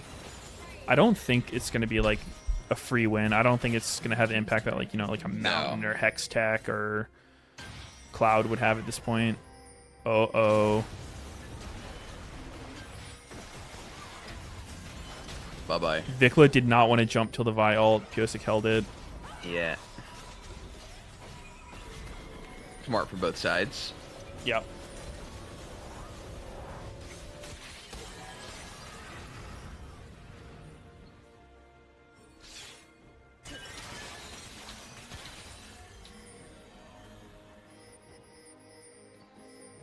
Actually, maybe Trish could play it like you don't press E initially, and then you jump, and then E after, and you get the reset.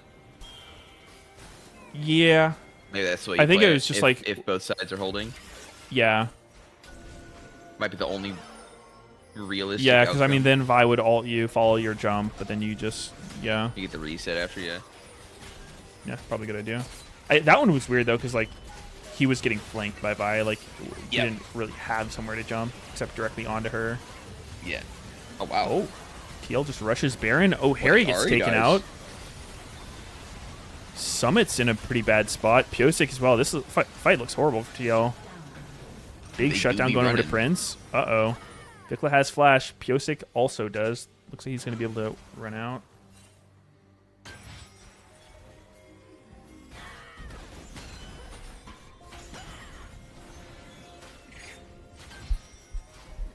Impact is trying his fucking balls off this game. He's a tryhard? That's fucked up, man. Like, why does he want to win so bad? Wait. I didn't see exactly how Harry got caught there. That was pretty disrespectful. What did you think was going to happen? He had flash too.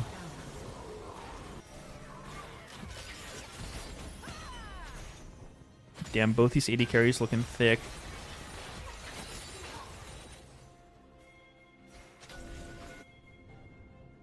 Once you get to the point where your AD carries are like killing these bruisers with Tabby quickly, then it's definitely a different situation from before. I wonder why Trinity's the go-to for Ashe right now. I don't know why people are even playing Ashe AD carry, to be honest. True that. Like, I think she gets a pretty good spike with Trinity. Like, I mean, I played it before, but I mean, I did kind of like a. Actually, no, it was different, right? Like, I think it had a lot more haste on Trinity. Why not like I mean, Blade of the it's Rune now. King or something? I feel like that's such a good Ashe item. Yeah.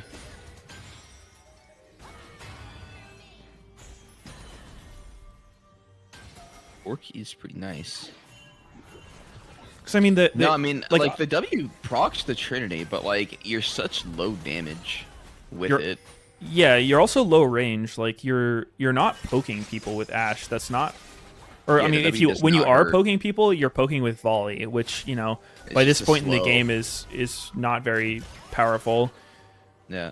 And I think it kind of depends on the situation in the game. Maybe if I think if you pick Ashe to be like, the thing we always say about like Callisto and Ashe, they're not actual carries. They're more like a supportive role. They're like, get lane prio, you have some kind of engage, but you're not the person who's going to be like killing everyone in fights. Then I think it can be okay. But I don't know. AD carry feels like it's in a position right now, especially if you're playing with Milio, like you kind of want to hyper carry. Yeah. And I don't know, like, is there no higher DPS build? Like, I really feel like a Bork in here would do work. Would be juicy. I feel like Poppy 100% would have died. The Bork. Mm-hmm. I don't know. Like it might also just be a difference. I mean, for, like, Impact lane and is so stuff. fucking tanky, though. Like, Yeah. I don't know if Ashe is ever doing anything to him. He's got literally 3 full armor items: Sunfire, Thornmail, and Randuin's. You almost never see that.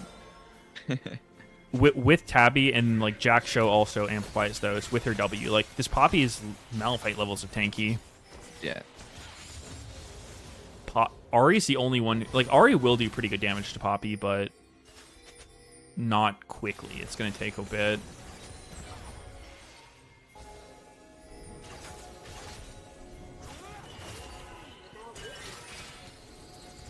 TL definitely needs to kill the carries in this game. They can't go front to back. Oh. Impact straight down lane. Oh. What is Summit doing? Okay, I guess he's fine. I look a little weird. I guess the only advantage right now is the higher cooldown Ashe W proccing Infernal. Or the lower cooldown, sorry. Higher uptime. No joke, dude. I actually really like the way Berserker played Ashe that one game. Remember where he went like the fucking mandate build, even as AD carry? Oh, yeah. Like he just fully embraced the like mana immune ARAM build, whatever you want to call it. Oh. Sure. Okay, Poppy. Ult didn't actually go off. Oh. Doesn't look great for TL. Summit's looking pretty dead here. Prince has been untouched. The charm does not hit. Wait, Impact's dead. Impact's never dead. Oh, he is dead. Oh! Oh shit, Prince Wait, going in, going for the wait. hero play. Can he do it? Oh! Hero He play. can, he can. Hero play. Oh, mistimes the E. Uh-oh. Oopsies. Doesn't matter. They get him. Holy fuck. An Elder going over Wow. the Fly Fam. Summit is sticking around Summit. There's really nothing to do here except die. Let's Fuck it, not. dude. Let's not, guys. Let's not. Let's not.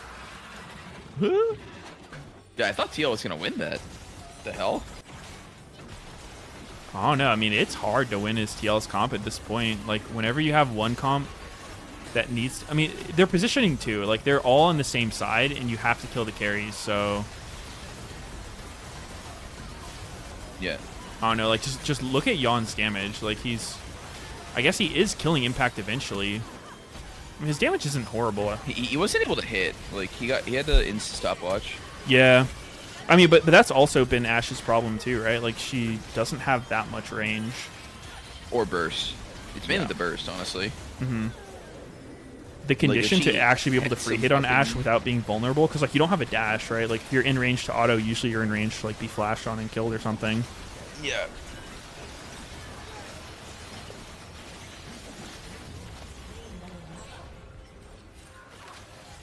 Looking pretty good for Fly. They've got Baron, they've got Elder. I would say they have an easier to execute team fight comp. You just send in your meatballs and your 80 carries, right click everyone. Not much you can fuck up on this one. All right. Ash rework. W. Oh god, they're doing the play, Sneaky. They're all grouping top lane. Oh no. Surely TL will accidentally get baited into flanking here, as they should. I want to, like, I think you need to flank with this comp. Renekton and by or I mean, Ahri or Maybe Renekton, they Ahri. should just come from different angles. Like, you're not winning front to back ever. Like, your front line is 2 bruisers, Renekton and Vi, up against 2 full build 80 carries. They're going to die in seconds. And Yeah. then your back line is an Ashe, you know, much less DPS than a Xayah, and you're trying to get through 2 Giga Tanks. Yep. Like, you literally need some crazy pick on them. Good jump by Vikla. And I mean, maybe it's too hard. Like, Tristana and Xayah are, like, probably the hardest carries to actually get onto, but I don't think coming from the front is going to work any better. This is an Elder Dragon that they are playing against. Yon's doing pretty decent damage here. He's actually... And he's gone. And he's Oh. gone. Oh, wait. Oh, they just get the Nexus. And FlyQuest gets their first dub. Not Let's clean fucking at all, go. but... I mean, you need that, bro. Like, it feels so good to get the first win after a loss streak. You're just, like, so Yep. fucking relieved. You're like, holy shit.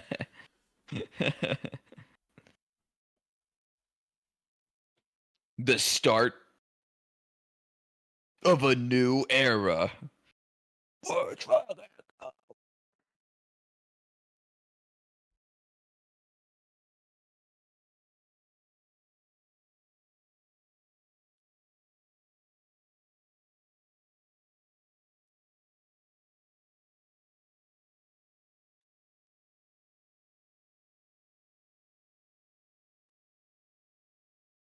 I mean, I don't think the Trinity Ash is like the sole reason they lose or anything, but like in total, their comp definitely had very low damage. Yeah. Renekton top lane, Ash 80 carry, Ahri mid.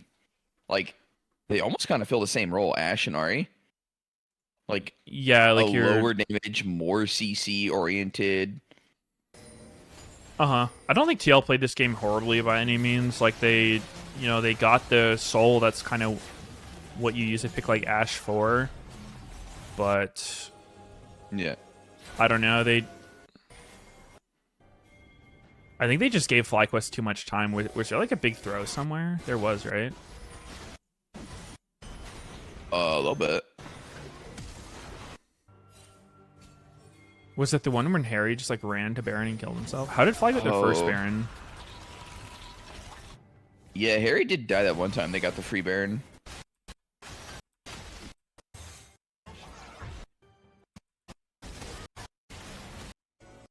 Okay, so FlyQuest just hits Baron. TL runs in.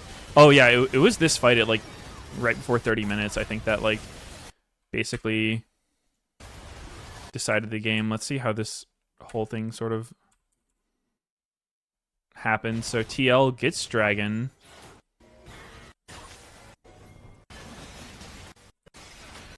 They reset from Dragon. They're, like, way down tempo.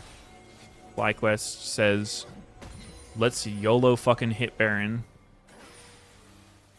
Wait, Prince has 2 crit cloaks in this fight. That's weird looking. Yeah. They just Bought an straight extra up one. TP on it. I mean, it's not a horrible call by Fly, considering you have, like, you're not taking any damage, and you do kill the Baron really fast. It forces them to respond to it right away.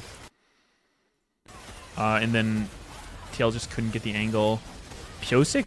Dude, what killed Pyosik so fast? Was that Xayah Feathers? Dude, I don't know. Oh, it was Xayah Feathers, dude. The same thing that Walked killed. into him? Well, he ulted Xayah, and then Xayah pulled the feathers that she had on Baron Oh. and just fucking deleted him. Like, during the animation of the vial, he just died. Okay, yeah. It was pretty surprising seeing his health drop to 0. Yeah. It was, I don't know. Pretty weird, honestly, this whole situation. Like, it was a good call by Fly to just rush it, I guess. TL didn't play the fight that great.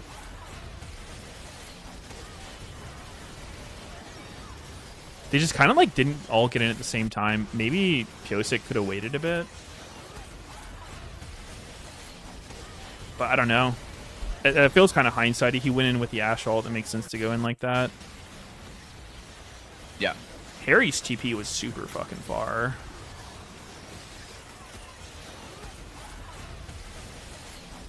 Volcan interview. Isn't translated for you guys in your instance?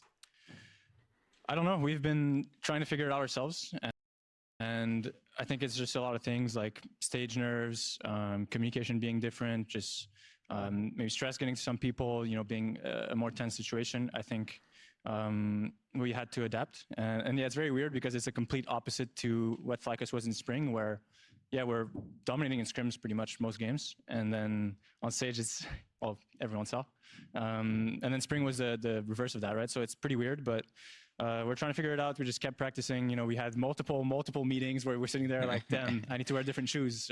Shoe gap. Like, I need to eat different food before the game, stuff like that. So, yeah. Actually, kind of following up on that, what's an adjustment you yourself has made? He has even the if it's just to your own AF1s. play or the overall team play. What's Not the an high adjustment tops, you though. made Those are like for you guys to mid-tops. find like the growth that you guys have been finding? Well, Vikla mentioned that I sound like a rap god on stage. Yeah. And for him, that's pretty difficult because he's only been in the US for a few months. So I've been trying to slow down a little bit and try to speak more simply, clearly, and like more concise and just have everything very, very simple. So I've been trying to be a little bit more mindful. I probably wasn't doing the best of job when it was Elder Fight at 45 minutes against TL. At doing that, you know, it gets a little bit rough, but I've been trying to be more mindful about that. And also, just like, guess the last point for you, you know, for the fans out there. Any message do you have for the fans? Because it feels like you guys are on the upward trajectory. And people, it's very easy with 3 games a week to have a knee-jerk reaction, but it's just that 1/3 of the split that's there. Any message that you have for the fans right now? Wasn't today the first game of the split? Oh, This was the first game of the split today, so I just want to say to the fans, like, we're strong as expected. You know, the tier list was right, and I hope you guys keep supporting us because we're off to a really good start right now. See, I like that already. XD. Nothing happened in the past few weeks. Nice Thanks a meme, lot, man. Nice Vulcan, meme. once Nice again. I meme. appreciate the interview. Thank you. And I'm interested to see what's going up next. Speaking of up next, The NRG crowd versus Golden mic Guardians bug. coming up next, Oh, right after nope, the break. I hear him. Thanks a lot. I'm surprised they didn't cheer for that. Yeah, he slammed laugh. them. He got the double slice and dice with the Glacial Prison and the Permafrost is beautiful timing as well. The First crowd blood over for fucking FlyQuest, dead. and Harry's in a world of trouble because he's been rattled up. FlyQuest! They're doing it! 2-0 start. Side Glacial Prison is thrown out. They look to Maybe be they just need Vulcan some right better to the front crowd line. Impact mics. goes right on in. Prince Maybe is like a firing, fake firing, crowd would firing, do. firing all these feathers. No one is touching Vulcan. Dude, what was No that? one is touching Which Prince. worlds was it Harry's that trying to had look the at fake back line. crowd? Prince I don't know. Some COVID year, probably. Was it 21 or 20? I would guess it was The the shit first was actually one, not bad. 20, but It was actually not bad. I don't know. I mean, it's like laugh tracks and TV. Like, there's a reason people have them. They're effective. All right.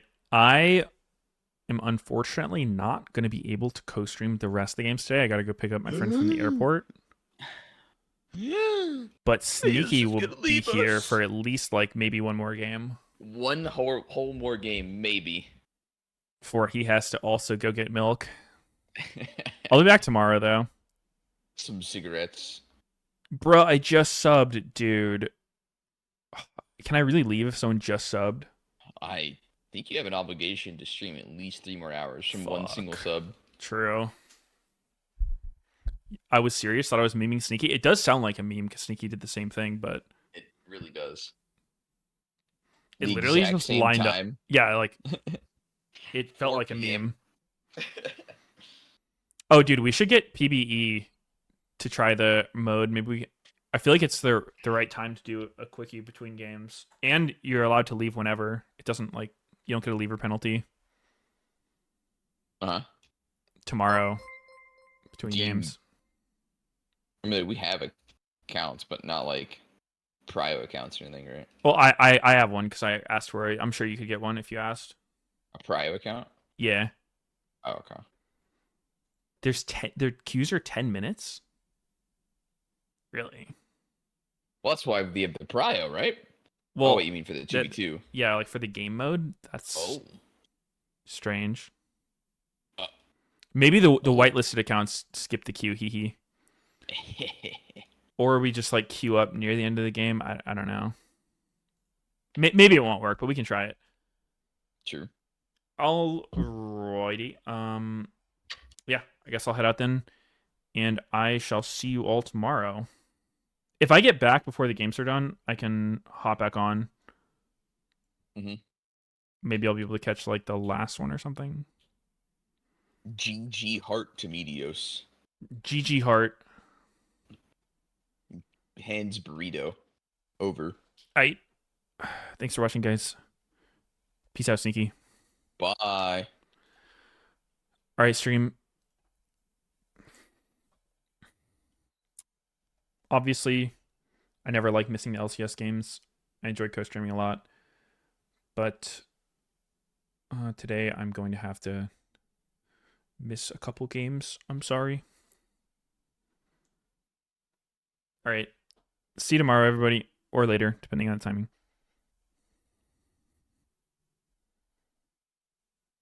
Catch like the last one or something.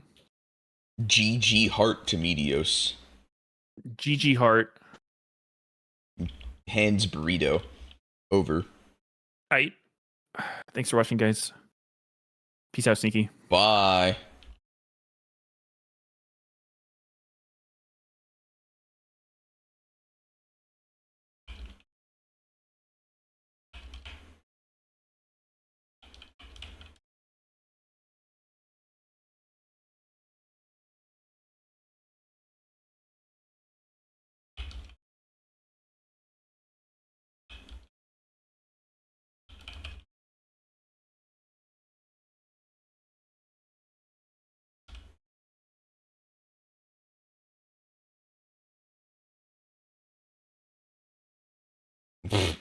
But it appears to work as it requires you to be in queue for 10 minutes. What?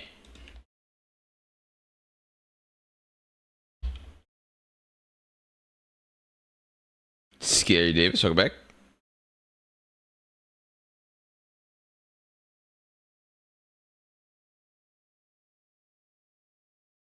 Old Meteos would have left his friend stranded for League? Dude. That's what I'm saying. And now look at us. So sad.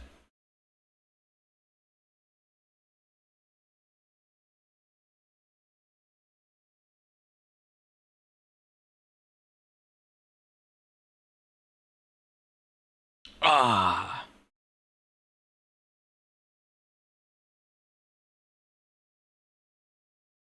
Wow, this Rakan 1v1 is surely going to go well.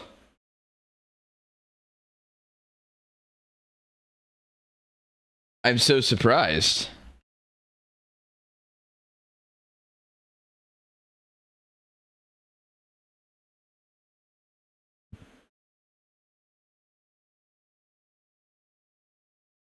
I mean, that's actually just the only way he's going to lose. Just too cocky. Dude's humping his turret. Ooh, Q-Max. Oh. Oh, Q-Master.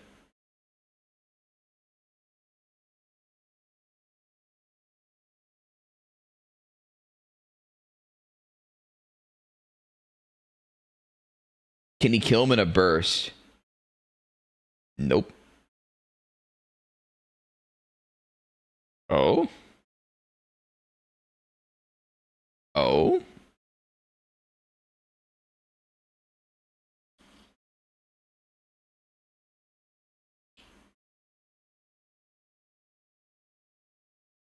No cum? Oh.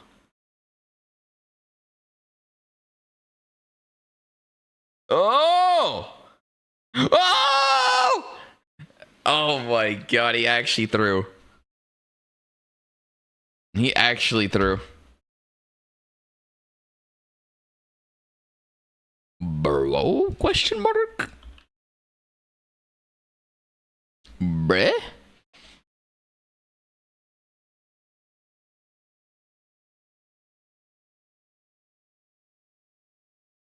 He started to trying to trade.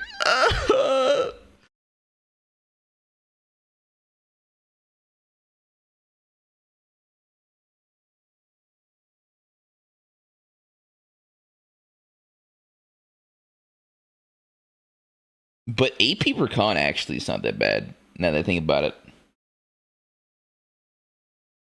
People were playing that mid randomly.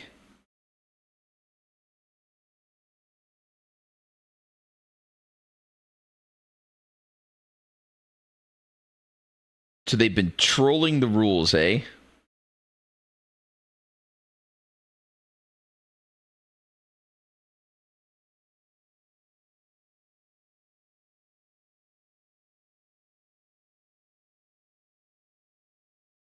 Ow.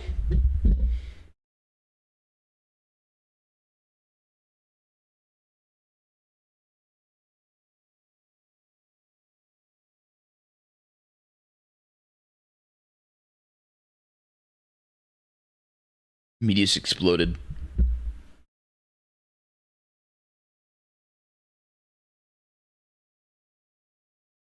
Wait. Oh. Oh. Oh my god. I guess they gotta fight. It comes in at 7:30.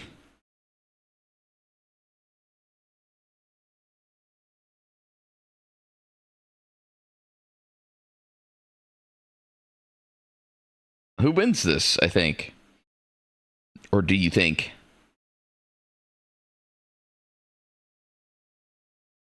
Huh.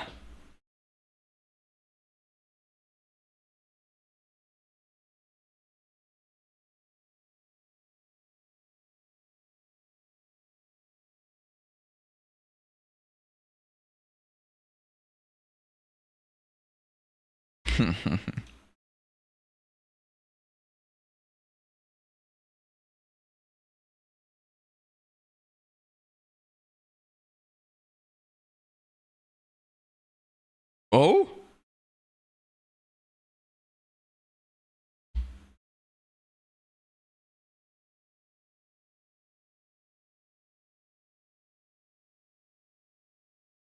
What happened?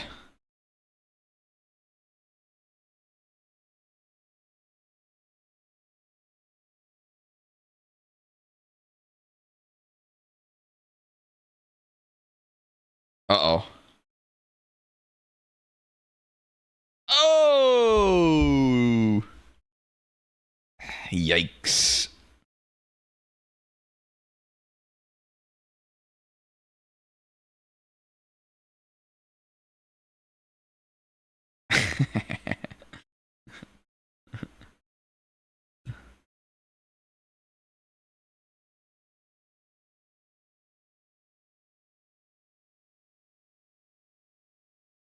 What the fuck?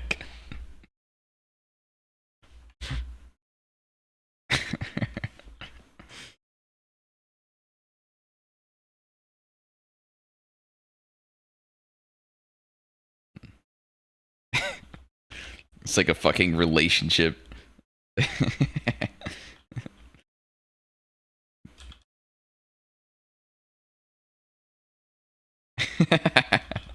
I didn't need to.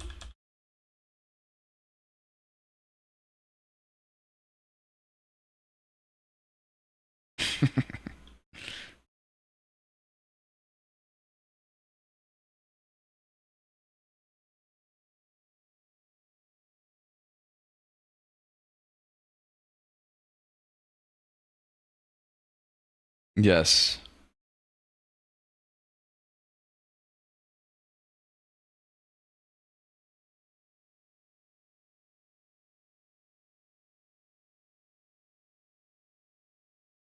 Oh.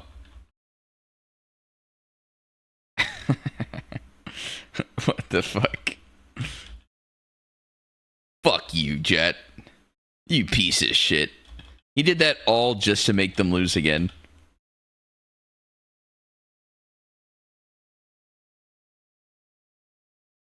They getting stomped today? Oh, baby.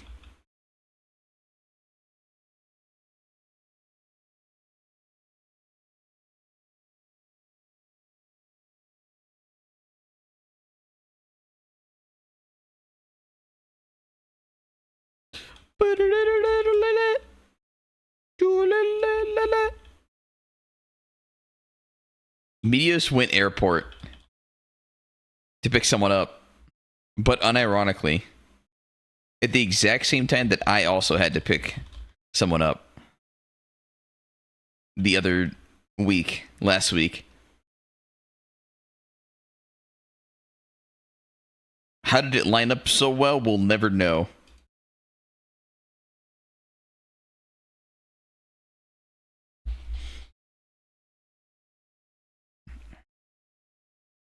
But I also have to go after, maybe even during this game.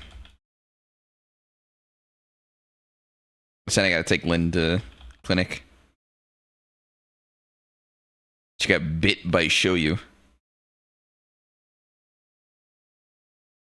Gigabit.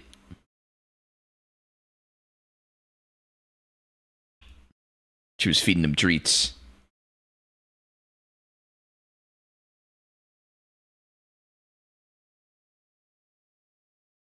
I mean, it won't be rabies, but I already got rabies shots.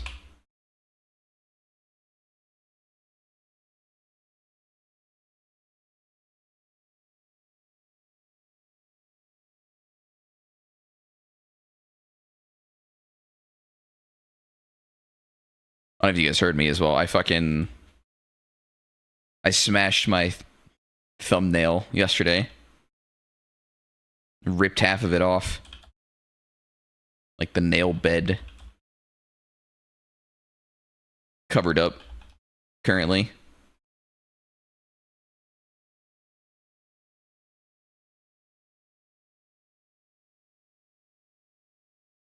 I fainted 3 times. It was nice.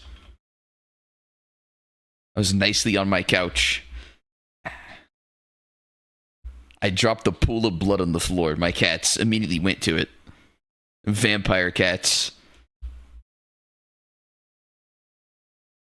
Fingers bleed a lot, man. It's crazy.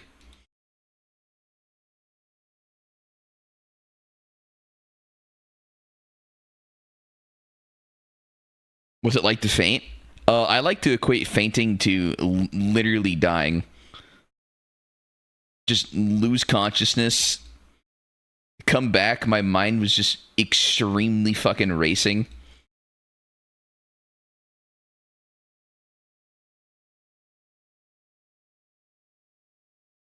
Fucking, the second time I fainted and came back, I was like, literally my first thought process was like, who the fuck am I?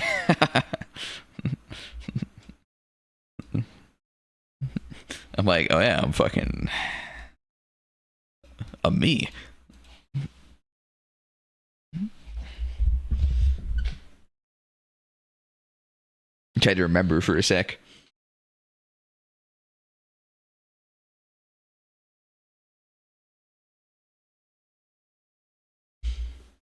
I'm that guy.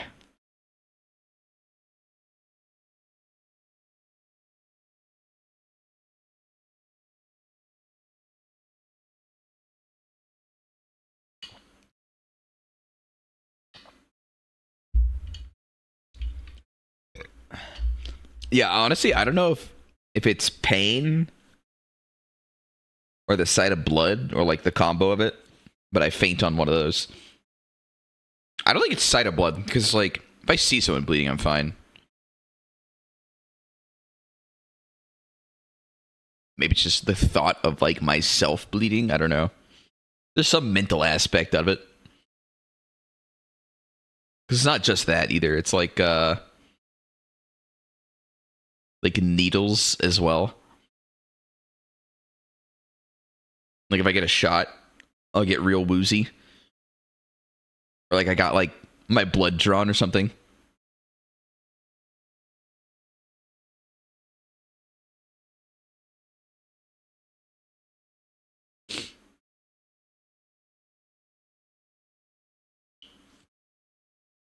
I mean, and like honestly, like I don't even physically panic. Like, it has nothing to do with that. Like, I'm not even like mentally like stressing out about the thing either.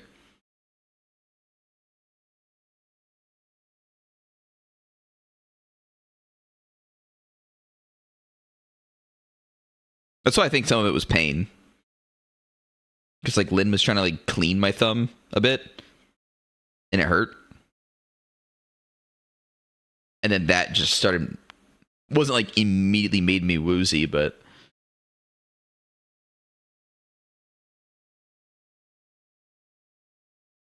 let me fix the prediction. 33% fly. Got the dub. It's a blood pressure thing. Yeah, I don't know.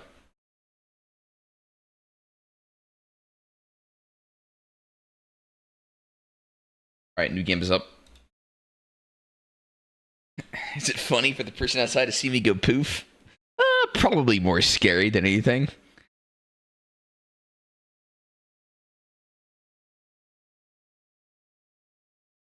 I'm pretty sure, like, your eyes don't even close when you faint. So you're just, like, knocked out. Your fucking head goes cold or whatever. I literally knocked out for, like, 4 minutes.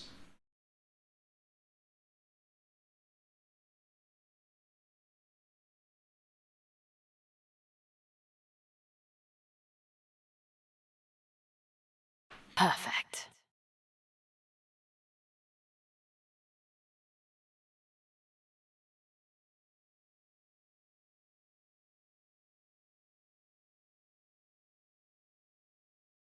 Lucky as on sofa.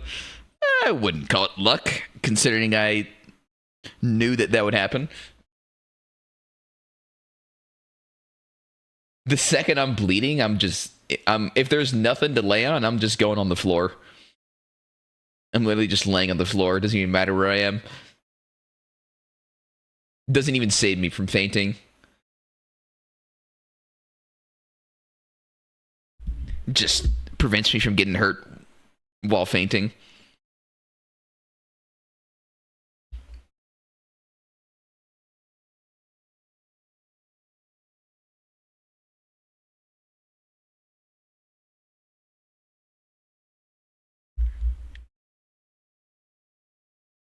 Personally, I would never faint, but that's just me. Yeah, like I said, it has nothing to do with blood. Blood is a concept, just... It's only, like, mine. Or just the act of losing blood or something. I don't know. For myself.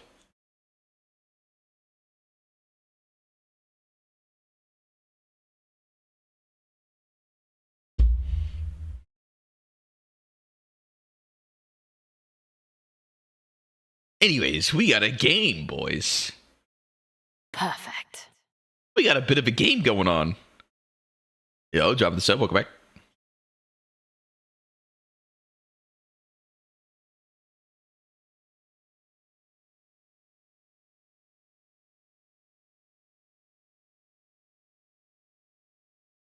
I saw Alistar was kind of being used as a counter to Rel. Looked alright.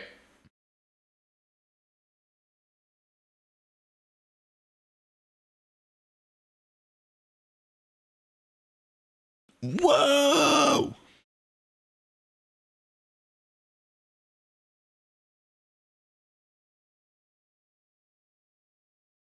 I don't know if I'm a believer in the Kaisa. I think it's a bait, if I'm gonna be honest. I feel like people are just looking for an excuse to play Kaisa. because she's kind of fun. Oh my god. That was kind of psycho.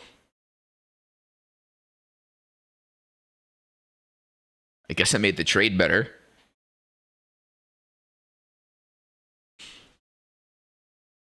No, like, the problem with the Kai'Sa currently is just that there's actually no physical way to get Q evolve with the build.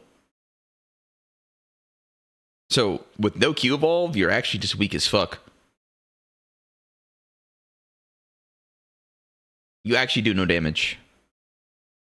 The only advantage is that if you accidentally get too much gold from your team setting you up well, then yeah, you can like snowball and you'll get like the Q evolve earlier.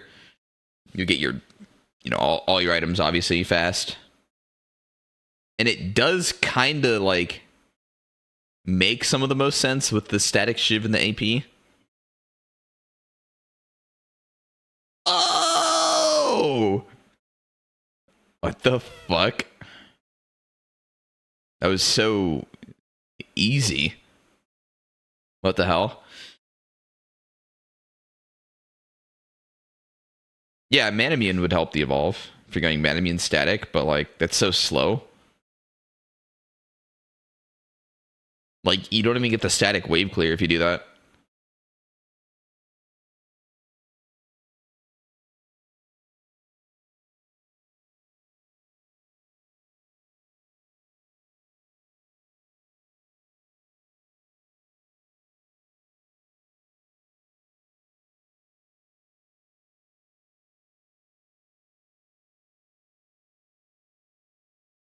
I think the build scales well later. I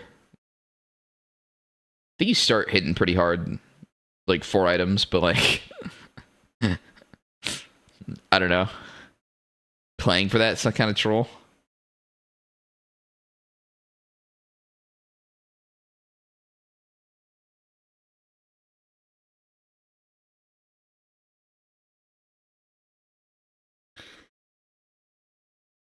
Woo! You evolve level 10 with static Rageblade? No, you don't. Oh, I mean, I guess with Rageblade completed, yeah, maybe. I mean, people don't do that, though. People just go static Nashers. And then you're, like, missing that level or that 5 AD.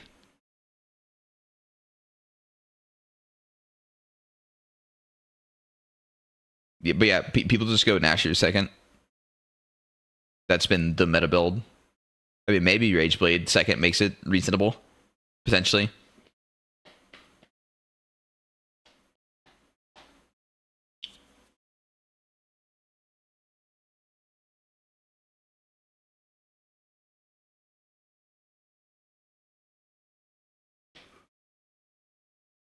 Back to buying Dirk to sell later. Nah. Buying it to sell it's trolls fuck, but holy. If you use it at some point, it's fine. The Dirk. I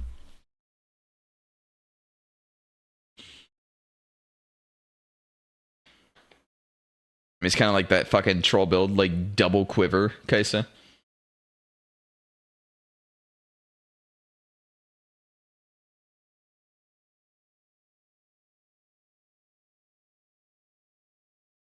Yeah, I feel like Kraken's probably decent, but my thing is that I think Kai'Sa is not actually that good of a champ.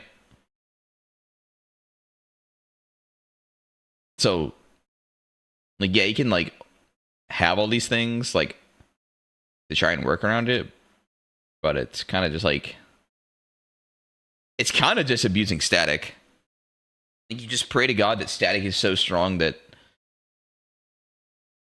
you're in the game because of it. That's a lot of fucking pinks, Jesus.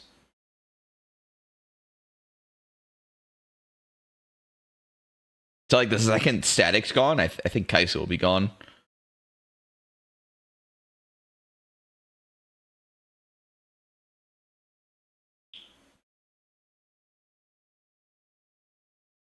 I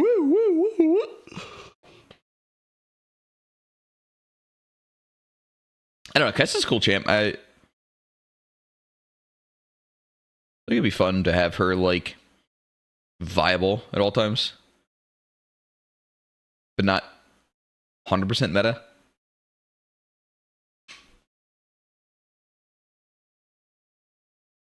It's kind of the same way I feel about like Aphelios. Like I don't know why people were hating on Aphelios. Like it's so boring seeing the same champ, but it's like I think he's one of the good ones. Like he makes action because he's immobile, and he does a ton of damage, so he'll have cool plays. Like yeah, it makes draft a bit boring, but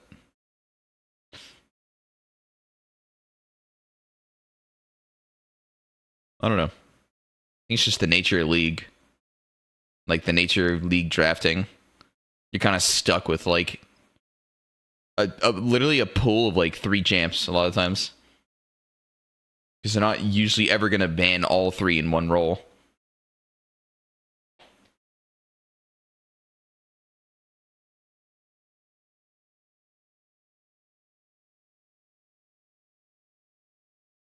It's not really possible to take them all out.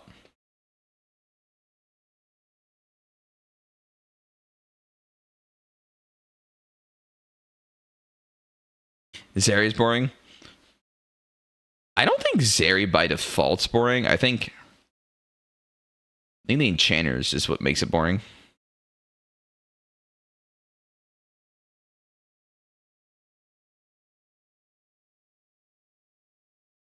Because when it's that the concept Meteos talks about, like you can't be unkillable.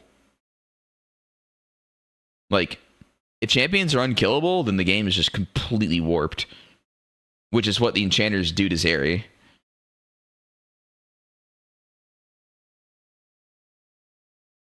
He's dead as fuck. What? Really? Oh, well, I guess he's actually dead as fuck. Okay. How does Zeri play without enchanters? I mean, I don't think it's unplayable. I just think it's absurdly OP with enchanters.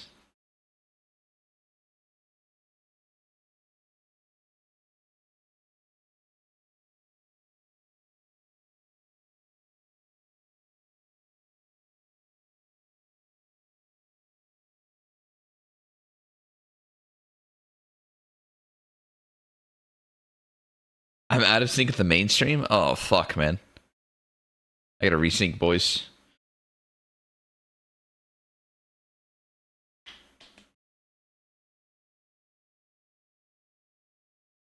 What the hell? Oh, we fighting, boys. Oh, we fighting.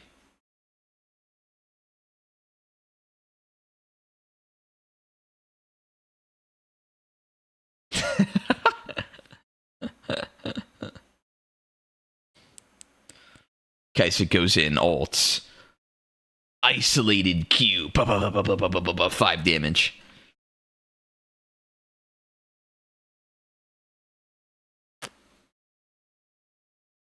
Cool tournament, dude. If you seen one permaband that applies to the whole tournament. I mean, I think it's less of the tournament problem and more of just how drafting works problem.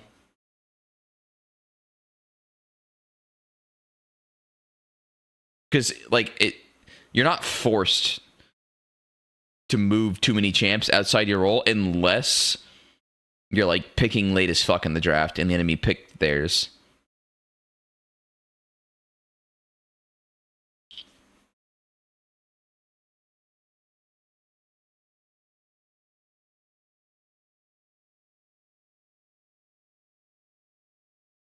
I didn't read the thing at the bottom.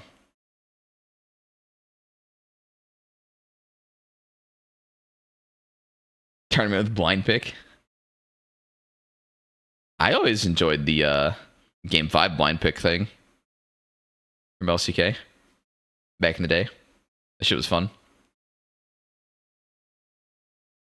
I think it makes sense too. Like, both teams are close enough in skill.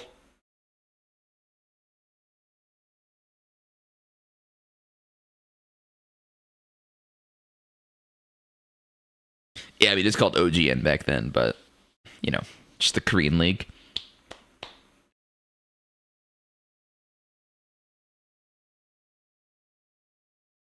Imagine, like, having to practice for that, though. Like, do you actually practice for the blind pick? You just play, like, one blind pick a game, or a day, in scrims. You're like, fuck, what if it goes to 5? Yeah, Sari Yumi versus Sari Yumi. Holy shit. That'd be so fucking crazy to see.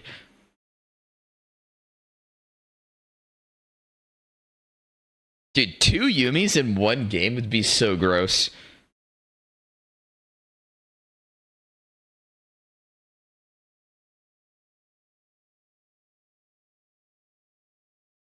Wow. Wait. Renekton?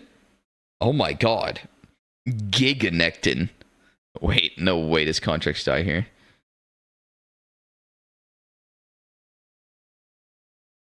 Oh my god. Bro.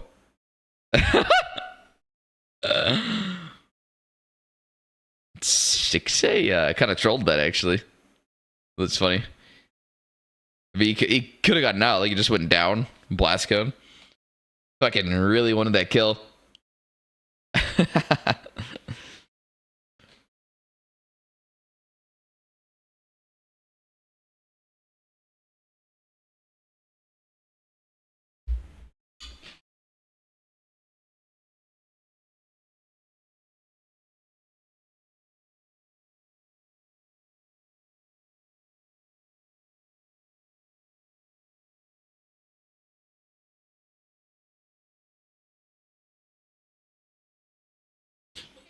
But the thing is, too, like, with blind pick, there's even metas because you're literally trying to draft around what you think they're gonna play. You're like, okay, I think they're gonna go Zeri Yumi, and that Lucian Nami beats that shit. But then both teams are thinking that, and then both teams pick Lucian Nami.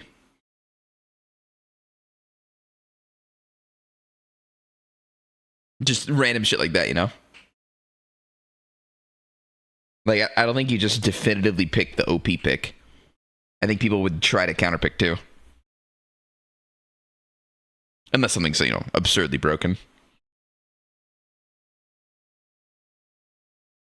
I have no idea why they used to do it.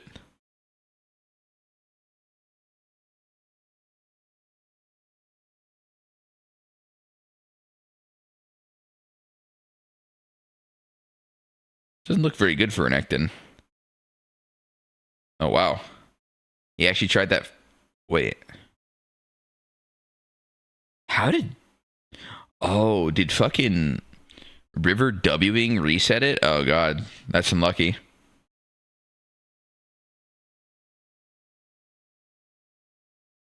Damn. I actually don't know what you're supposed to do there.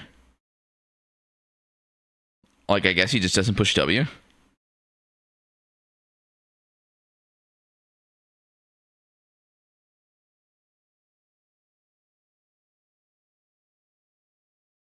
Hold on, I'm gonna go pee. Hey, what the fuck? Yeah. Like,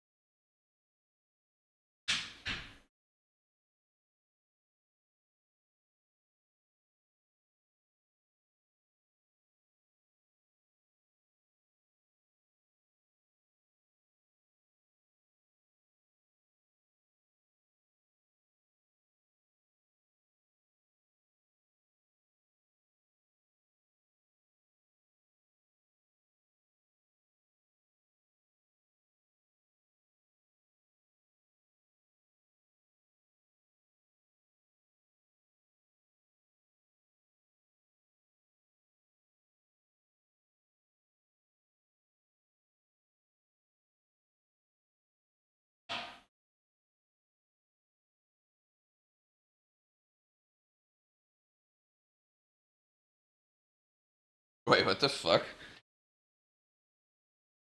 Jax is 0-5 now? Oh my god.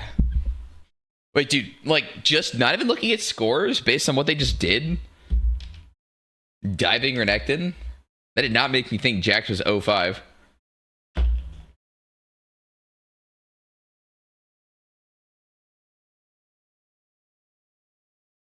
And then I look down and I'm like, oh. Oh, he's got a lot of those, actually.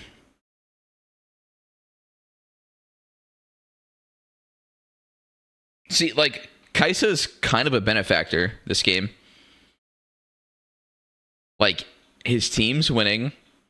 He's just chilling. He's getting gold. And he's not going to be weak.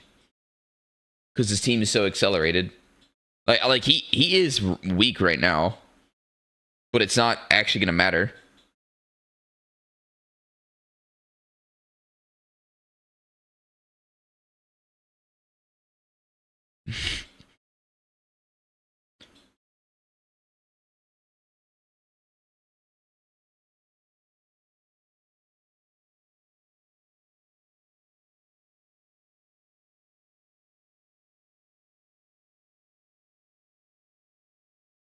Oh shit, you setting up the movie theater?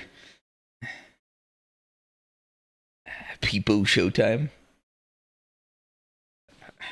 Getting the popcorn?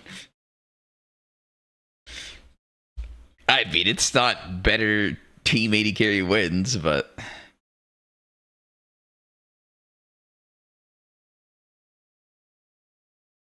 I'm just saying that Kai'Sa's not really a reason why you're going to win until later.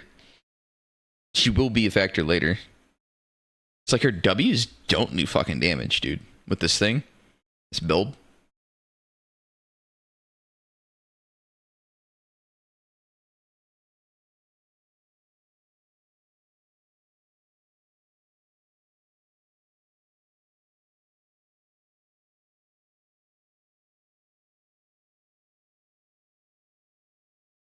Wow.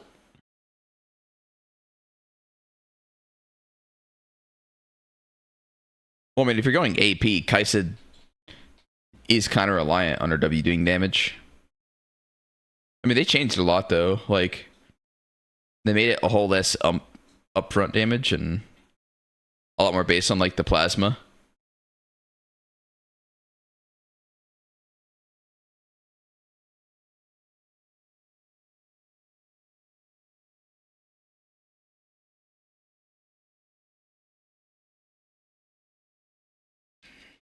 It is nice for vision, I suppose. Deep dive. Welcome back.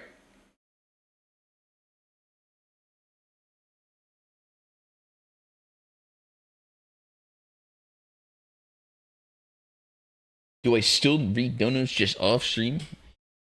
They get read out loud, usually. If I even get them, which I don't.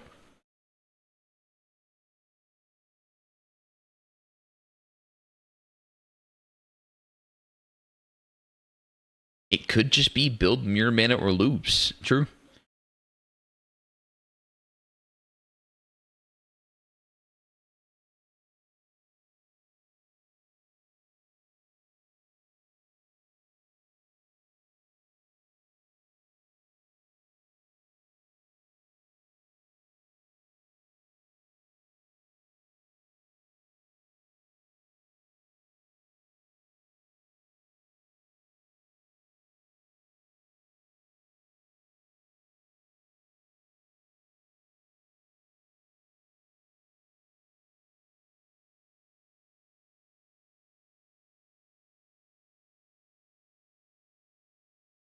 Huh.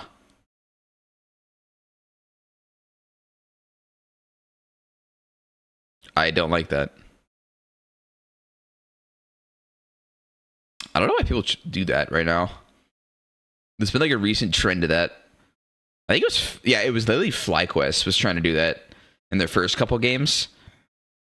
Just like, they get the Baron dead, and they refuse to flip it. They actually refuse. to ever take it to a smite fight.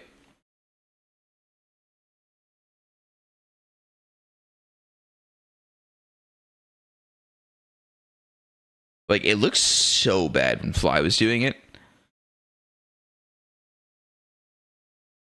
Like, I'm pretty sure you just... Like, if you want to hold it, I think the reason for holding it is just that you can actually secure timing when you have a burst window, or if you have someone that's actually going to push the enemy jungler out. But it seems like every time it's occurred, neither has been truly planned. Bro, is that the super chat thing? That's the first time I've seen it.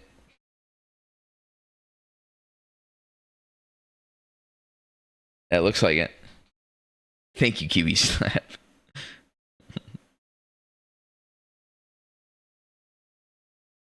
That is quite the highlight. Does it stay up longer per dollar or something? Like, doesn't it attach to the top of chat?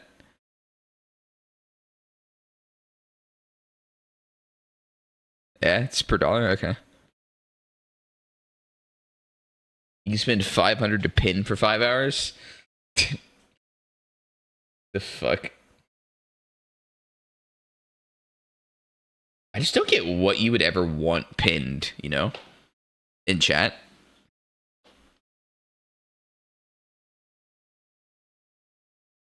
Oh? Wow, he died pretty fucking quick.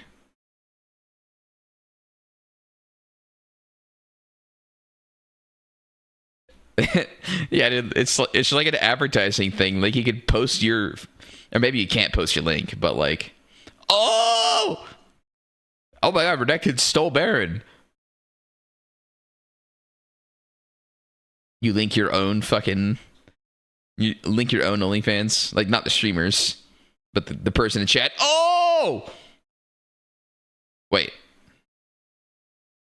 what? Wait, why did 6-8 jump away? You pussy!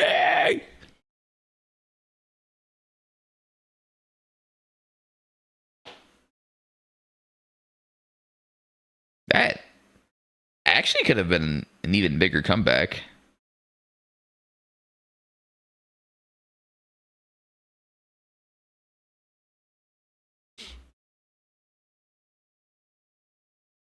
Wow, check out the Black Widow V4 Pro. Dude, I love that. That keyboard is just so sick.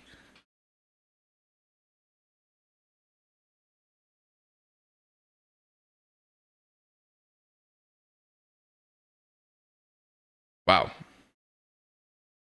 How did he just give him up? What the fuck? Whose Baron buff is this, huh?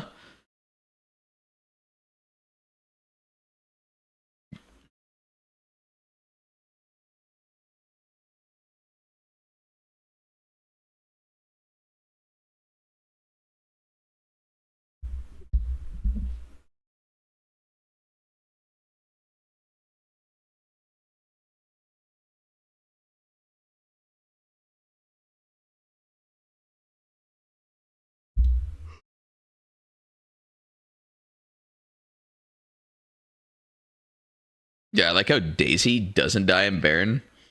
Keeps it at low health. Actually kind of crazy.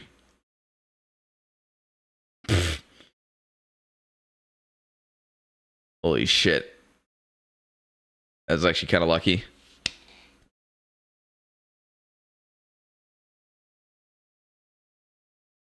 All right, let's see 6A. Oh, never mind. They're hiding the evidence. That did not occur. Pay no attention.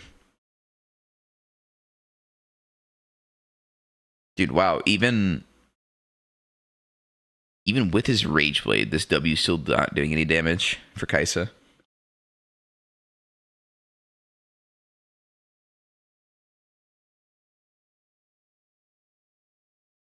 So Twitch could take a cut of donos too. Maybe?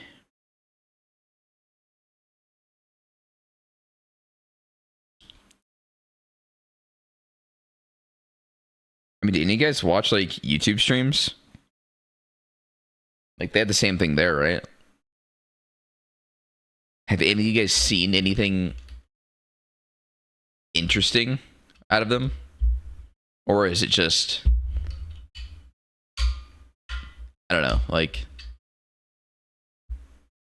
like how do you even describe it? Like, if you're giving someone $5 in a pinned message, is it just funny shit? I just have a hard time imagining what would even go in there. Because donos a lot of the time is like, you know, people use the text to speech and say like a funny message. Or like they link the stream or something. Or, you know, I mean, I know like in the past, streamers a lot of times would just straight up read donos. Because there was no text to speech. And there'd be some pretty funny messages in there.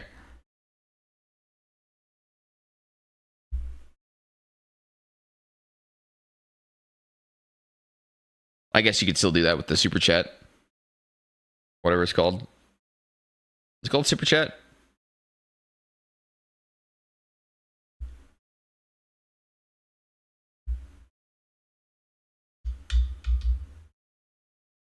Yeah.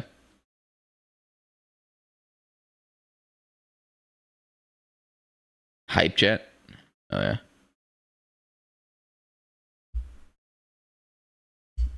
Artosis has the most obnoxious TTS, so does Dennis. Yeah, like he's getting like the funny like degen shit.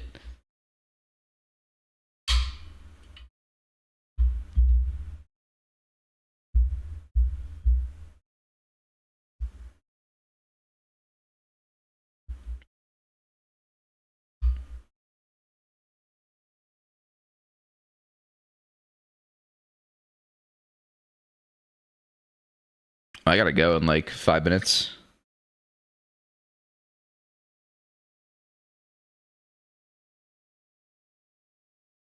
Maybe this game will end, maybe it won't. Yo, Jinkulus, thanks for your sub. YD, thank you.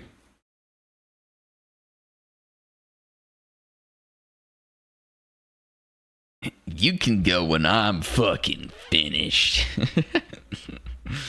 Oh, you got a couple minutes, man.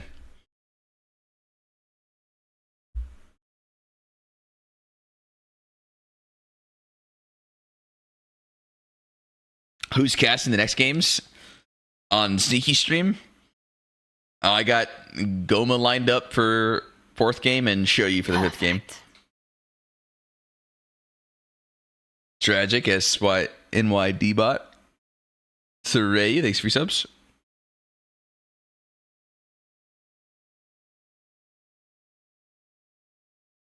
Perfect.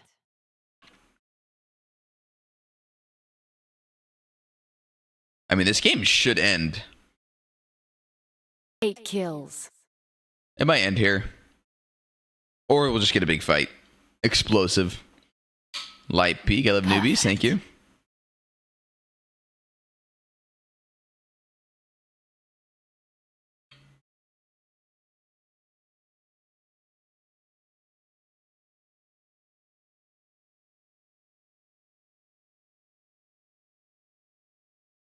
I mean, this game was kind of Jover, no?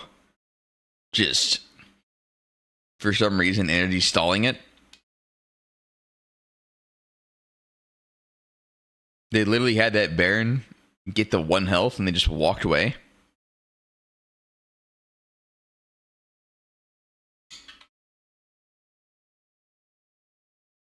Try something nice.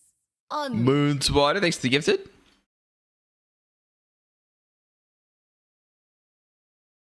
It's by done. It's Jover. Reverse dead. Looking sheepish. Ignore. Oh!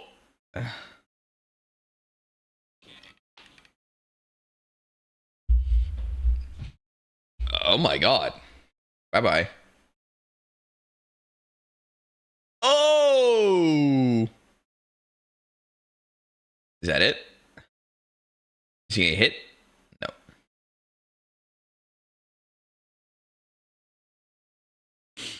Oh, that's a good TP. That's a good TP. Oh, wait, they just go top. Shit. Never mind. Actually, didn't matter. You get a good position though.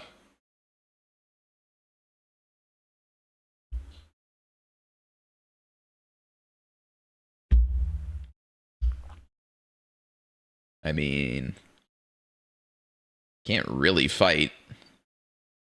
No, don't walk in, bro. Just get out. Just get out.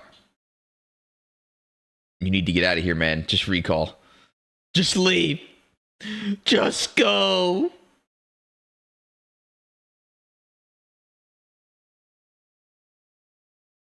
Huh. Maybe? Okay. Okay. They get 2?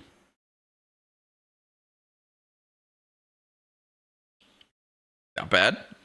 Kind of surprising. All right, I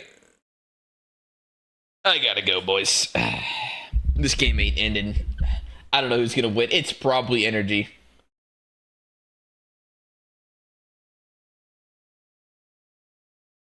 I'll have to end. I'll have to end the fucking prediction later.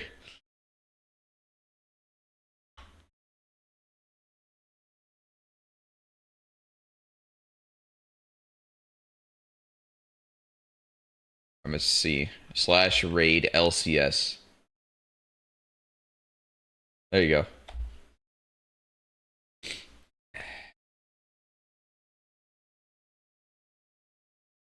Don't bother ever coming back, Sticky. All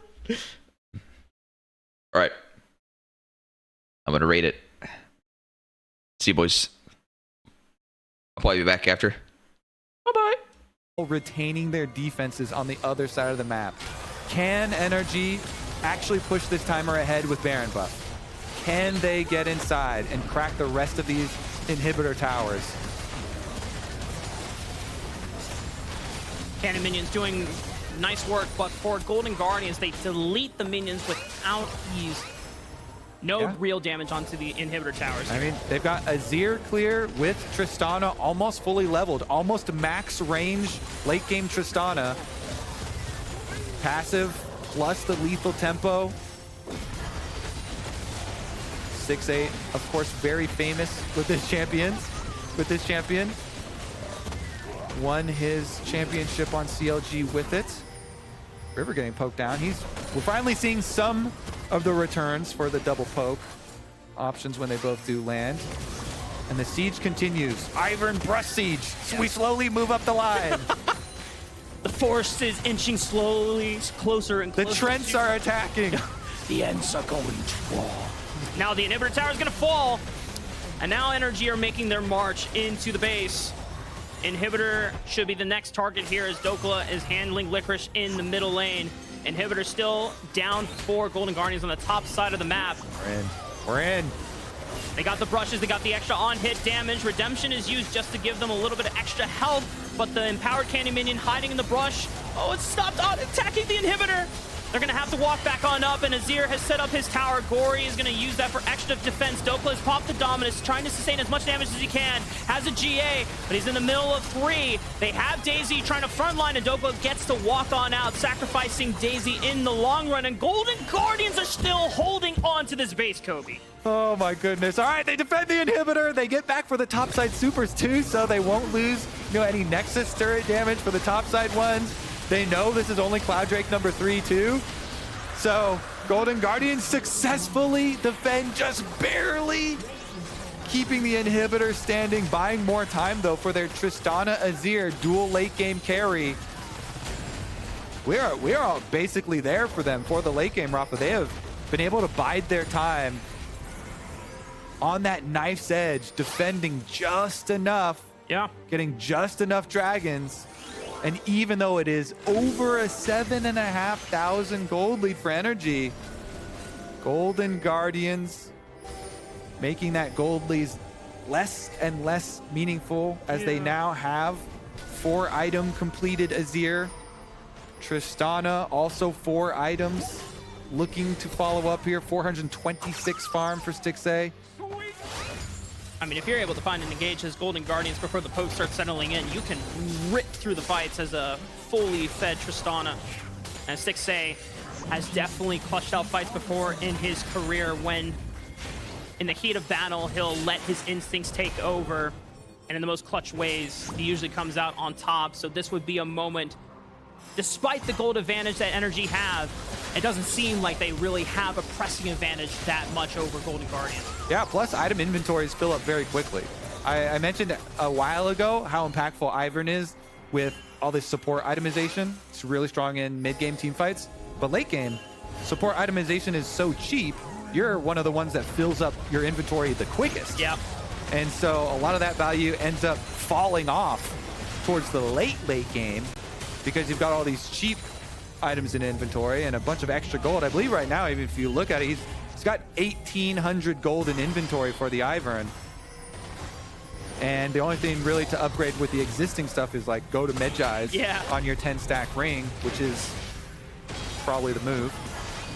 But will he have time to go back and buy it? Will this be the potential last fight here as the teleport comes in from Licorice? And they already are setting up priority in the middle skirmish. It hits. It so they gets shot in the head. That could have been close. The Void Seeker does not find its mark, but it almost did on a Stixxay, and he would have been chunked out. A lot of potential damage coming in from FBI whenever he gets to complete those passive marks. It is so close. It is so tense. This Ivern skin, by the way, is one of the most troll in the entire game. Oh, River maybe. It's a lot of damage. FBI goes for the Killer Instinct, and he uses the Raptors as a taxi with the Twisted Advance. He gets out, but he is chunked. And Energy are going to pull the trigger on this Baron surely. Huge poke potential. River on the receiving end. He could go heal off of Krugs. Go up there, get that kill. Or they're just going to reset, and Stixxay does get away for now. I mean, Stixxay is definitely came with the blue suede shoes. He is dancing around a lot of... Oh, he's in there. Who? He gets blown up.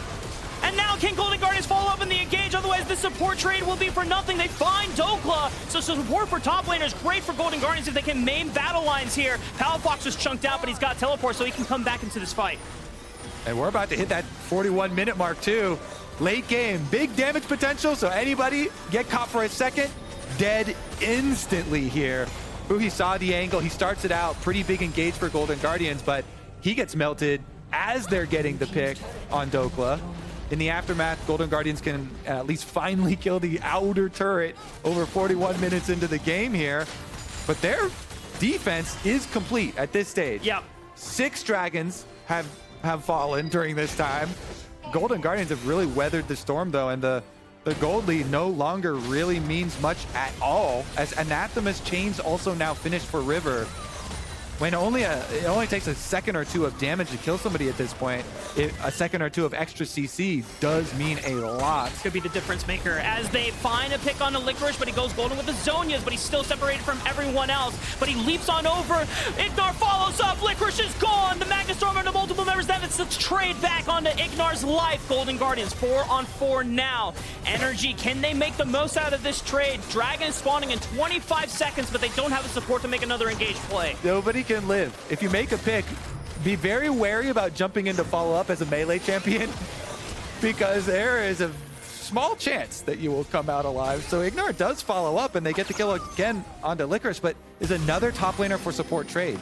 Last time around it was reversed as far as the teams go, but Energy, now they're poking around again. Oh, FBI goes for the Killer Instinct. He gets locked up, but they take out Huhi first. Gory 6-8, they have to clean up the damage, but FBI's gone. And now it's just Palafox, Dokla flashing in, but Gory goes golden at the right time. Dokla loses all of his HP. He's forced to retreat.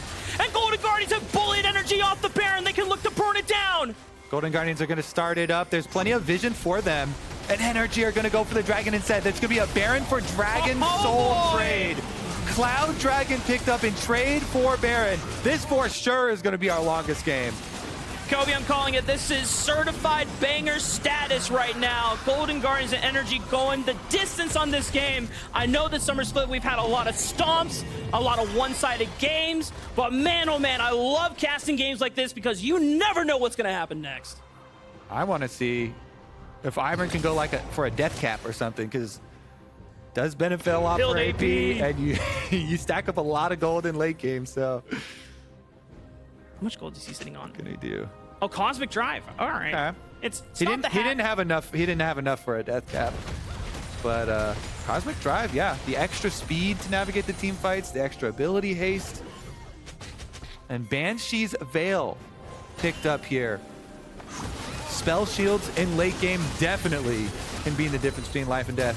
In the last one, we saw FBI jumped in with the Killer Instinct. It truly was a Killer Instinct moment in onto the Nautilus, but then immediately he got swept out by Azir, got blasted.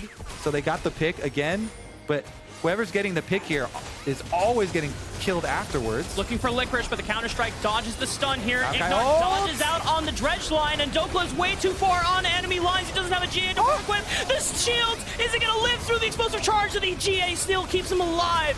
Didn't realize he still had it. Ignar now in danger. He gets taken out by Gory. Golden Guardians have withstood the storm. The poking from Energy's composition is starting to fall in favor of the massive team fighting composition that Golden Guardians have built. Maokai Ultimate, the slow and insidious killer. It got the catch that got them the trailing kills, and now Golden Guardians with Baron, can they be the ones to truly leave a lasting mark? We have officially passed the duration of our previous game. So back-to-back longest games of the split. This is our new longest game of the split. And I know the audience loves a banger like this one. We got to see both teams really tested at their limits. Now Energy recuperating, seeing if they can find a pick onto Golden Guardian members. A few of them are low on HP. If they can find a pick before they get a chance to set up for this vision control, but Elder is not spawning for another 3.5 minutes, so there's plenty of time for Golden Guardians to regroup. So League of Legends games, as we take another look at the initiation here, Dokla went in, he used his Slice and Dice, so he didn't have anything to get away from Maokai Ultimate. That's why he gets trapped. They use Redemption, they use Ivern Shield to try and keep him up. He eventually does proc the GA, but that gives them the health lead and the distance for Golden Guardians to keep up the chase and pick Ignar. So even though the Renekton off of GA still survives, that GA cooldown being down for the next big team fight, which at this point should be game ending, and causing Ignar to get picked meant they do lose their inhibitor. As far as the overall structure of League of Legends though, you know, we've had this change where we're gonna be the extra longest game in the history. League of Legends has been changed with the addition of the Elder Dragon and like these game-ending late game buffs. Some of our most famous longest game ever of LCS was like the 86 minutes or 70 something minutes. I was losing my mind. Yeah, you and but Rick that were is not casting that really possible to even do anymore. Getting to that length of a game because of the power of these end game buffs and because of you know, the execution threshold for Elder Dragon. So we are in very deep territory here, already about to surpass 46 minutes. It looks like Contracts was the one that had some technical issues with his setup, so just making sure that it is all straightened out. It is very tense and unfortunate to have a pause this late into the game when so much is going on and so much is happening, but at least now is a time where we can take a breath and kind of reflect on so far the games, because I was ready to see if Energy were able to close out this game. This would have been a week of bounce backs, you know, already for FlyQuest getting their first win of the summer split. Energy would have been able to bounce back, but the fact that Golden Guardians have held out and they've been able to defend every single advance from Energy means that Golden Guardians are still in the possibility of closing this game out. And I would even at this point say because Golden Guardians successfully did defend and waited out, they are now my advantage team. Yeah. I would definitely would go win cons here for Golden Guardians. They've got fully stacked Trist and Azir here for the late game. So unless somebody gets picked, I think there's a very good chance that they're able to do it here. They were able to weather the storm. They've got Maokai ultimates. They have the extra stopwatch. They have the extra Guardian Angel. A lot of these life-saving stasis abilities are so much more important in the end game because durability does not really stand up to full item carry builds. Yeah. So every stopwatch, every Guardian Angel is really big, and having the Renekton one go down in the last fight and having to deal with the big CC follow-up here. Mm-hmm. But they could easily still pull it out here if Energy can find the pick. Everybody has enough damage to kill anyone. Yeah, like the damage is in full supply. I mean, AP Kai'Sa at this stage of the game hits like a truck. You get a fully stacked passive plus Void Seeker on top of someone. I mean, someone gets popped, and Stixxay, with no magic resist, has a GA to work with. That is pretty much the only saving grace that he has. All right, can we make 50 minutes? I feel like 50 minutes is pretty close to the extremes that we used to get to in an old League of Legends, pre-Elder Dragons. See if we can get 50 plus this time. I think one of the big things in this game is that with the poke damage from Energy's comp, we haven't seen a lot of the benefits of it. They haven't actually gotten too much value out of it. Too many of those landing and actually turning into big energy gains. It's one of the biggest things for Golden Guardians. You know, a lot of good defense work for them, clearing out waves, dodging when necessary, and taking the opportunities to pull, but see if they can find it here in the defense. Energy now are the ones on the back foot with their mid inhibitor down. Remember that they still have Cloud Soul. That is not going to be taken away ever. So they have that extra quick follow-up. I definitely need the movement speed to be able to keep up with the engage on the Golden Guardians, because their ability to disengage and get out of a fight is in a surplus here. You have Buster Shot, you have Twisted Advance, or the Nature's Wrath, Emperor's Divide to push people away. Normally, the Death Charge is used to engage, but you can stall an engage from happening if you just get a multi-knockup on the entire front line and the engaging force of Energy. So when Energy commit to a fight, you better hope that you can just pick off the target quickly. Otherwise, the elongated fight after usually favors Golden Guardians. Here we go. Elder and Baron arriving only a few seconds apart. And Golden Guardians have the first priority. Golden Guardian's gonna be walking on over. Baron comes up in 35 seconds. Elder in 42. Golden Guardians have the pick of the litter of which objective they want to start off first. 2 more minutes. Can we get there? 50 minutes. Let's go. I feel like we're going to make it. You have the potential to do it, Kobe. Minions exploding. 907. Dude, Huhi has been looking for flanks all game long, and this time, does he find Palafox here? Licorice can follow up in the engage. Palafox doesn't have flash. The GA is popped. Surely Palafox goes down, and Energy are trying to burn down through the front line, but wait, Palafox gets out. He had flash. And now Dokla gets to with. Oh no, but he can't survive it! It's too much damage for Golden Guardians! Energy now on the run! Palafox has to retreat, he has to reset in base! Elder is up with a minute death timer. That pick, that kill, that flank from Huhi finds the kill necessary for Golden Guardians to have the big advantage. Elder plus Baron available, and they're trying to cover both. Contracts makes a run. He hits the Q. He hits the Q, and then Gory has to go golden to crash down.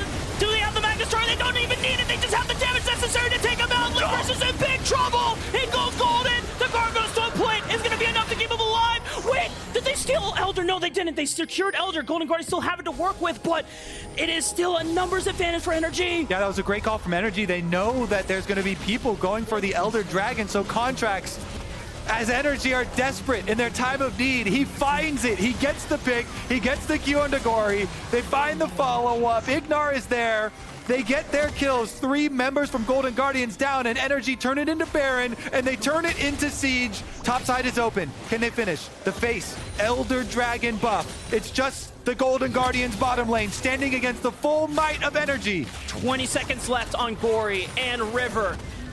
20 seconds can feel like an eternity here if Energy just close out the game right here, right now. Teleport is coming in from Dokla. They burned down one Nexus turret easily. This could be it. Energy! They had to fight through thick and thin, but they finally did it! For the longest game of the LCS year, Energy take down Golden Guardians.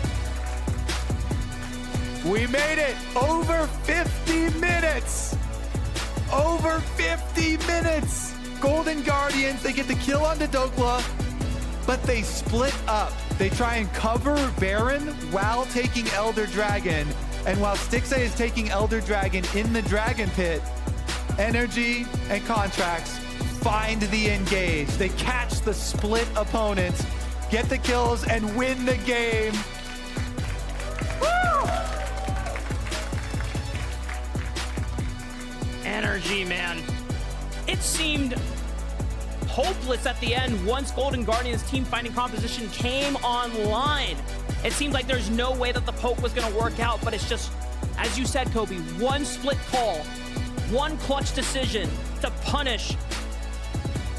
And that's all it takes to close out a game in that late part of the stage is there. So they ward him. They had a red ward in that brush. Contracts nails the Q. And Gory's caught, even with the defensive teleport from Licorice trying to come in. Gory down, team down.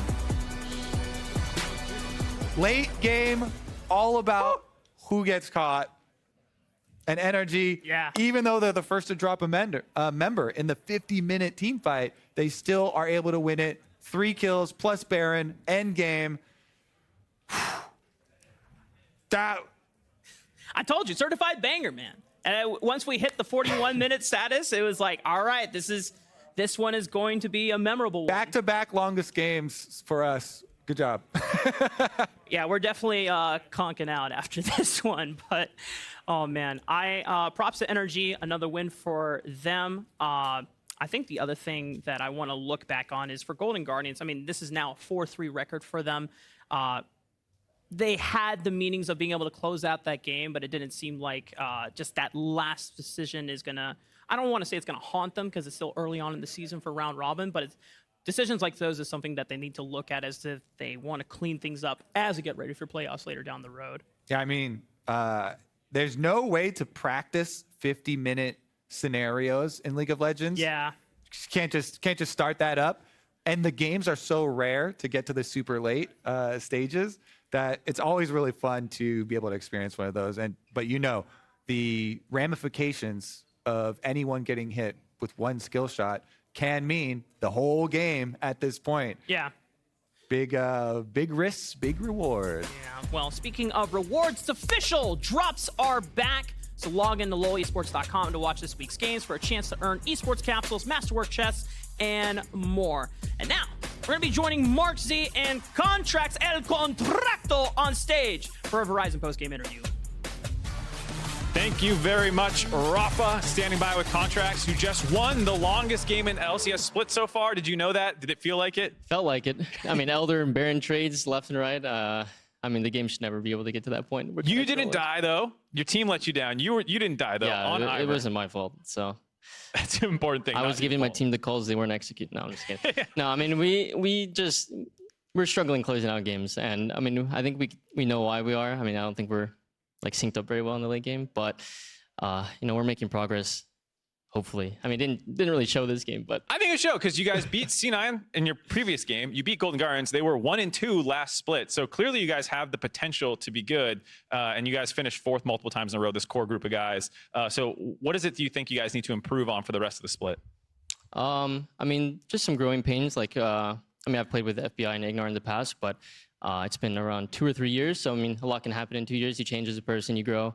So just kind of learning to know each other and getting on the same page has been something that's been difficult for us. But, as time goes on, I think we're making really good progress. So. Awesome. Cool. You played Ivern. Give me some tips and tricks real quick for anyone who's watching, wants to play in solo queue. So in solo queue, the fun build is the PTA Rylai's build. That one's like not the Moonstone. No, Daisy hits like a truck. If you want to carry a game, go ahead and build that one. But I mean, in competitive, it doesn't really work out too well. I think Also, do the Blast Cone Blue tech. I mean, you can. I don't know if they can show it, but someone will scrub the VOD and, yeah. and link up what you're talking about. Yeah. All right, cool. Thank you so much, Contracts. Good luck in your future games. That's going to do it for us here. We'll catch you on the other side of the break.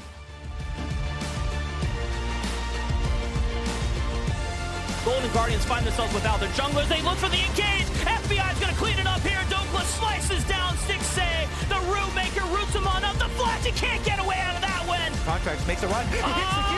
He hits the Q, and then Corey has to go gold in the crackdown. Do they have the Magnus Turn? They don't even need it. They just have the damage necessary to take him out. Licorice is in big trouble. He goes golden. The Gargoyle's twin plate is gonna be enough to keep him alive.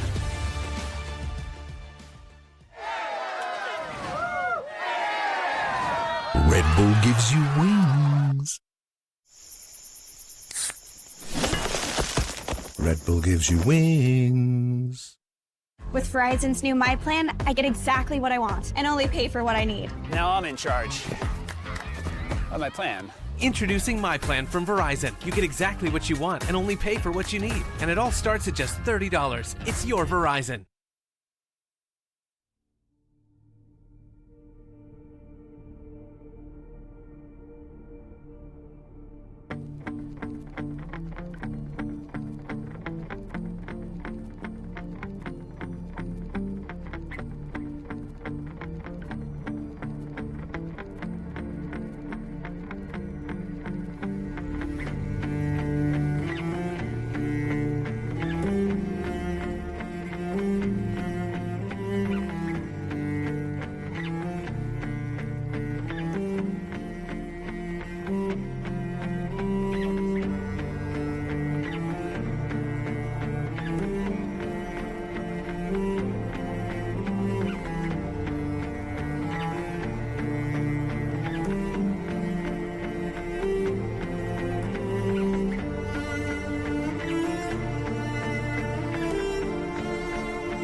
챔피언 바꾸고 싶으면 바꿔도 된대.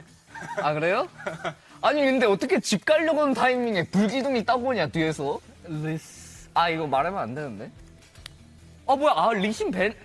아 나 리신 픽인 줄 알고 했는데 벤이었어. 아니 잠깐만. 도인비? 도인비? FBX 말파이. 어머. Yeah, what is the Malphite strategy? 이제 평타 집공 말파로 위치핸드 간 다음에 라칸디를 무효화 시키면서 나는 이제 박수 치면서 때린다.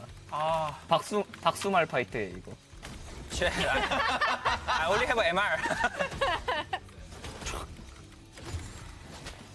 My man got the hard counter. That's insane. What is this? He has the anti-recon strategy. My strategy is I'm gonna buy a Fisher mask. Oh my god. And then farming for We're late going game. to sudden death again. Farming for 100 CS. It's gonna be farming. 아프지? 아 뭐야 잠깐만. 아, 너무 아픈데? Coming for a clap. This seems pretty doomed.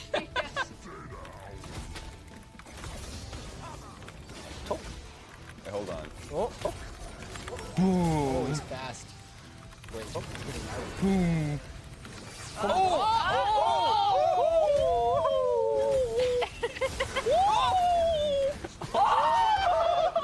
Where are you going?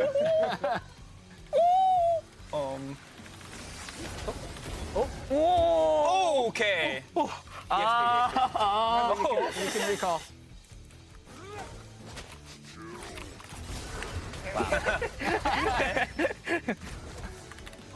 게이드? Where's your ulti? 궁극기 어디 갔어? 아니 이게 왜 죽어? 라칸 너무 세죠? A Fisher mask Alright, he has Within now. Core, what's the stopwatch for? for deathmatch. Oh my god. I'm already planning for it. That's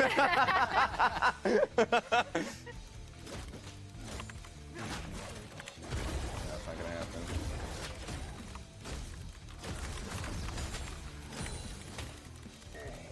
Oh, it's so tight.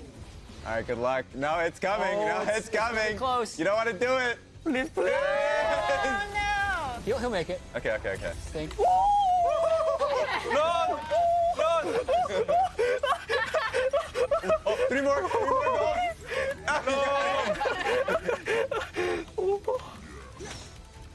It actually is encroaching quickly.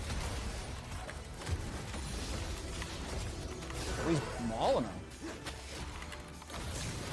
No way. Wow. Oh! Stopwatch!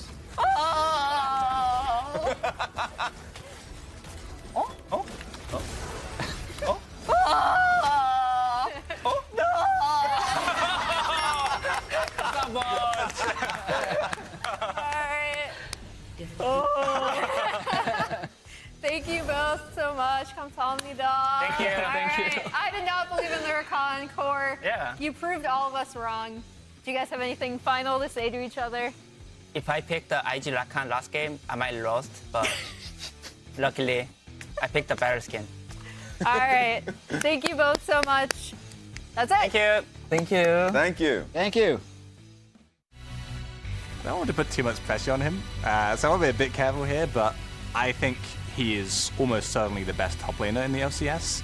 I'd be highly surprised if he's not the best player in the LCS. I don't think the league is ready for Rich. Welcome back. When I heard that, I thought he was trolling. It was a little much at the time. I thought it was a little much too, but now that we've watched 6 games of Rich, I actually think he might have understated his case. Rich might be the best player in the world. I always believed because I saw him in LPL, you know? So we're going to go ahead and take a look at some Twitch. Where the Twitch hell am gameplay. I? Like, he just said the wildest shit. I'm sorry. No, we're going to convince you. You're a hater. Yeah. Watch Rich in these They plays won as we go. 3 of 4 because of Rich. Raz. Look at this. that. Look at that. Whoa! 4-man Q.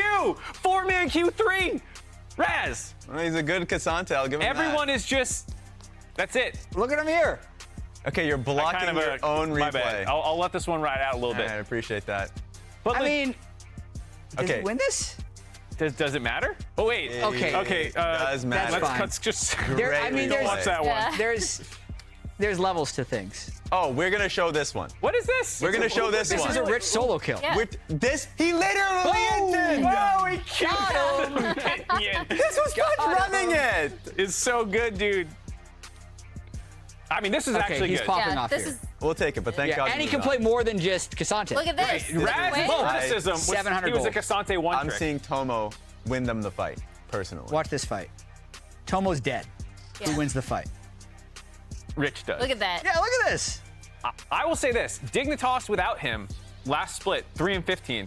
They already have the same number of wins. True. With him in 2 weeks. Stats Raz. don't lie, Look, Raz. I give him the credit too. I think he is a good top laner. I agree with that. But what did you say? You said he was the best top laner in the league. I didn't even say this, but a lot of people call him Hots Faker.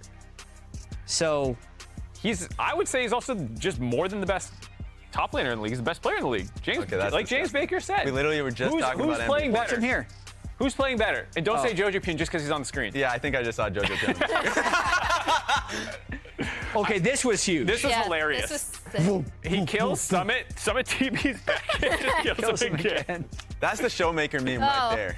More Quinn? Oh, Yeah, the Cassante. Quinn. Look at all these Quinn plays. Yeah. Also, I will say in this game, there was a lot of troll stuff happening around him. Santorin did not make his lane easy. True. And Rich came back and actually played Quinn in the late game pretty well.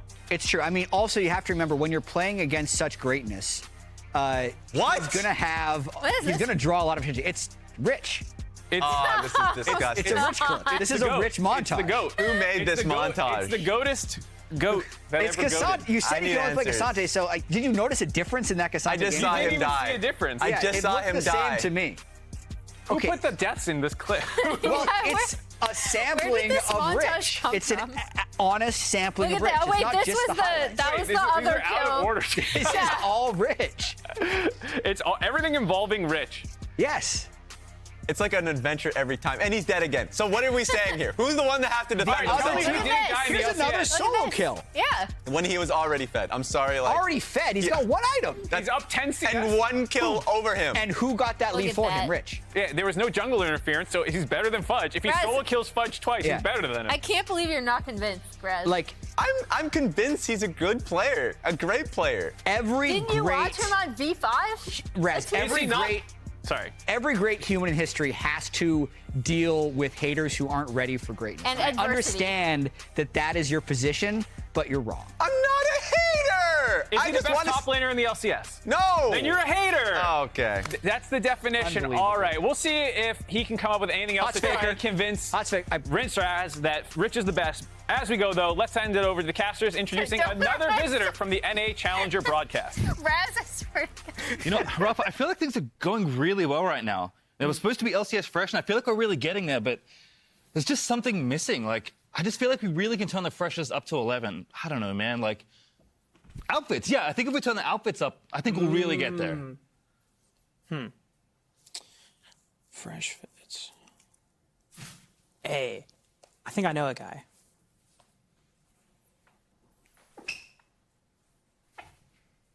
Stop.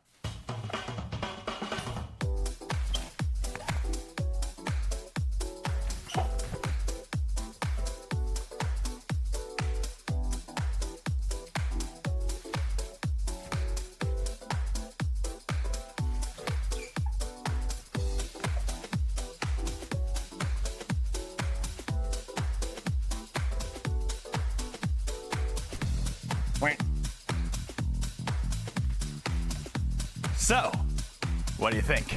Yeah, just go cast the game.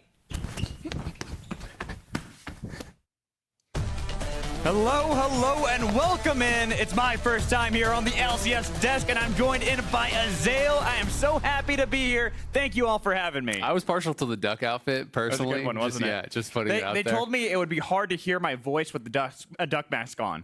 So I was told no. I pushed for that one really hard, too. It is the downside. It is the downside. Well, welcome. It's great to have you here. We're continuing the proud tradition of all the NACL guys coming up and having their first cast with me. I was about to say, literally everyone who's a play-by-play has casted with you, so I feel honored to be amongst them that gets to cast with you, especially as we get into our fourth game of the day. 100 Thieves, Dignitas, both teams have had a bit of stumbles going through this, but as the desk was kind of talking about, I really got my eyes on Rich when I look at Dignitas and how they've gotten a lot of their wins so far.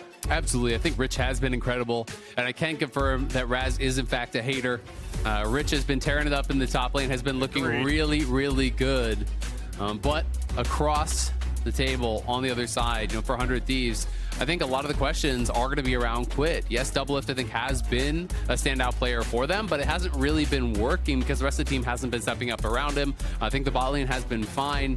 Quid obviously did join late. He didn't have those preseason scrims with him. They had to play week 1 with Nuke Duck, so those things are kind of working against them.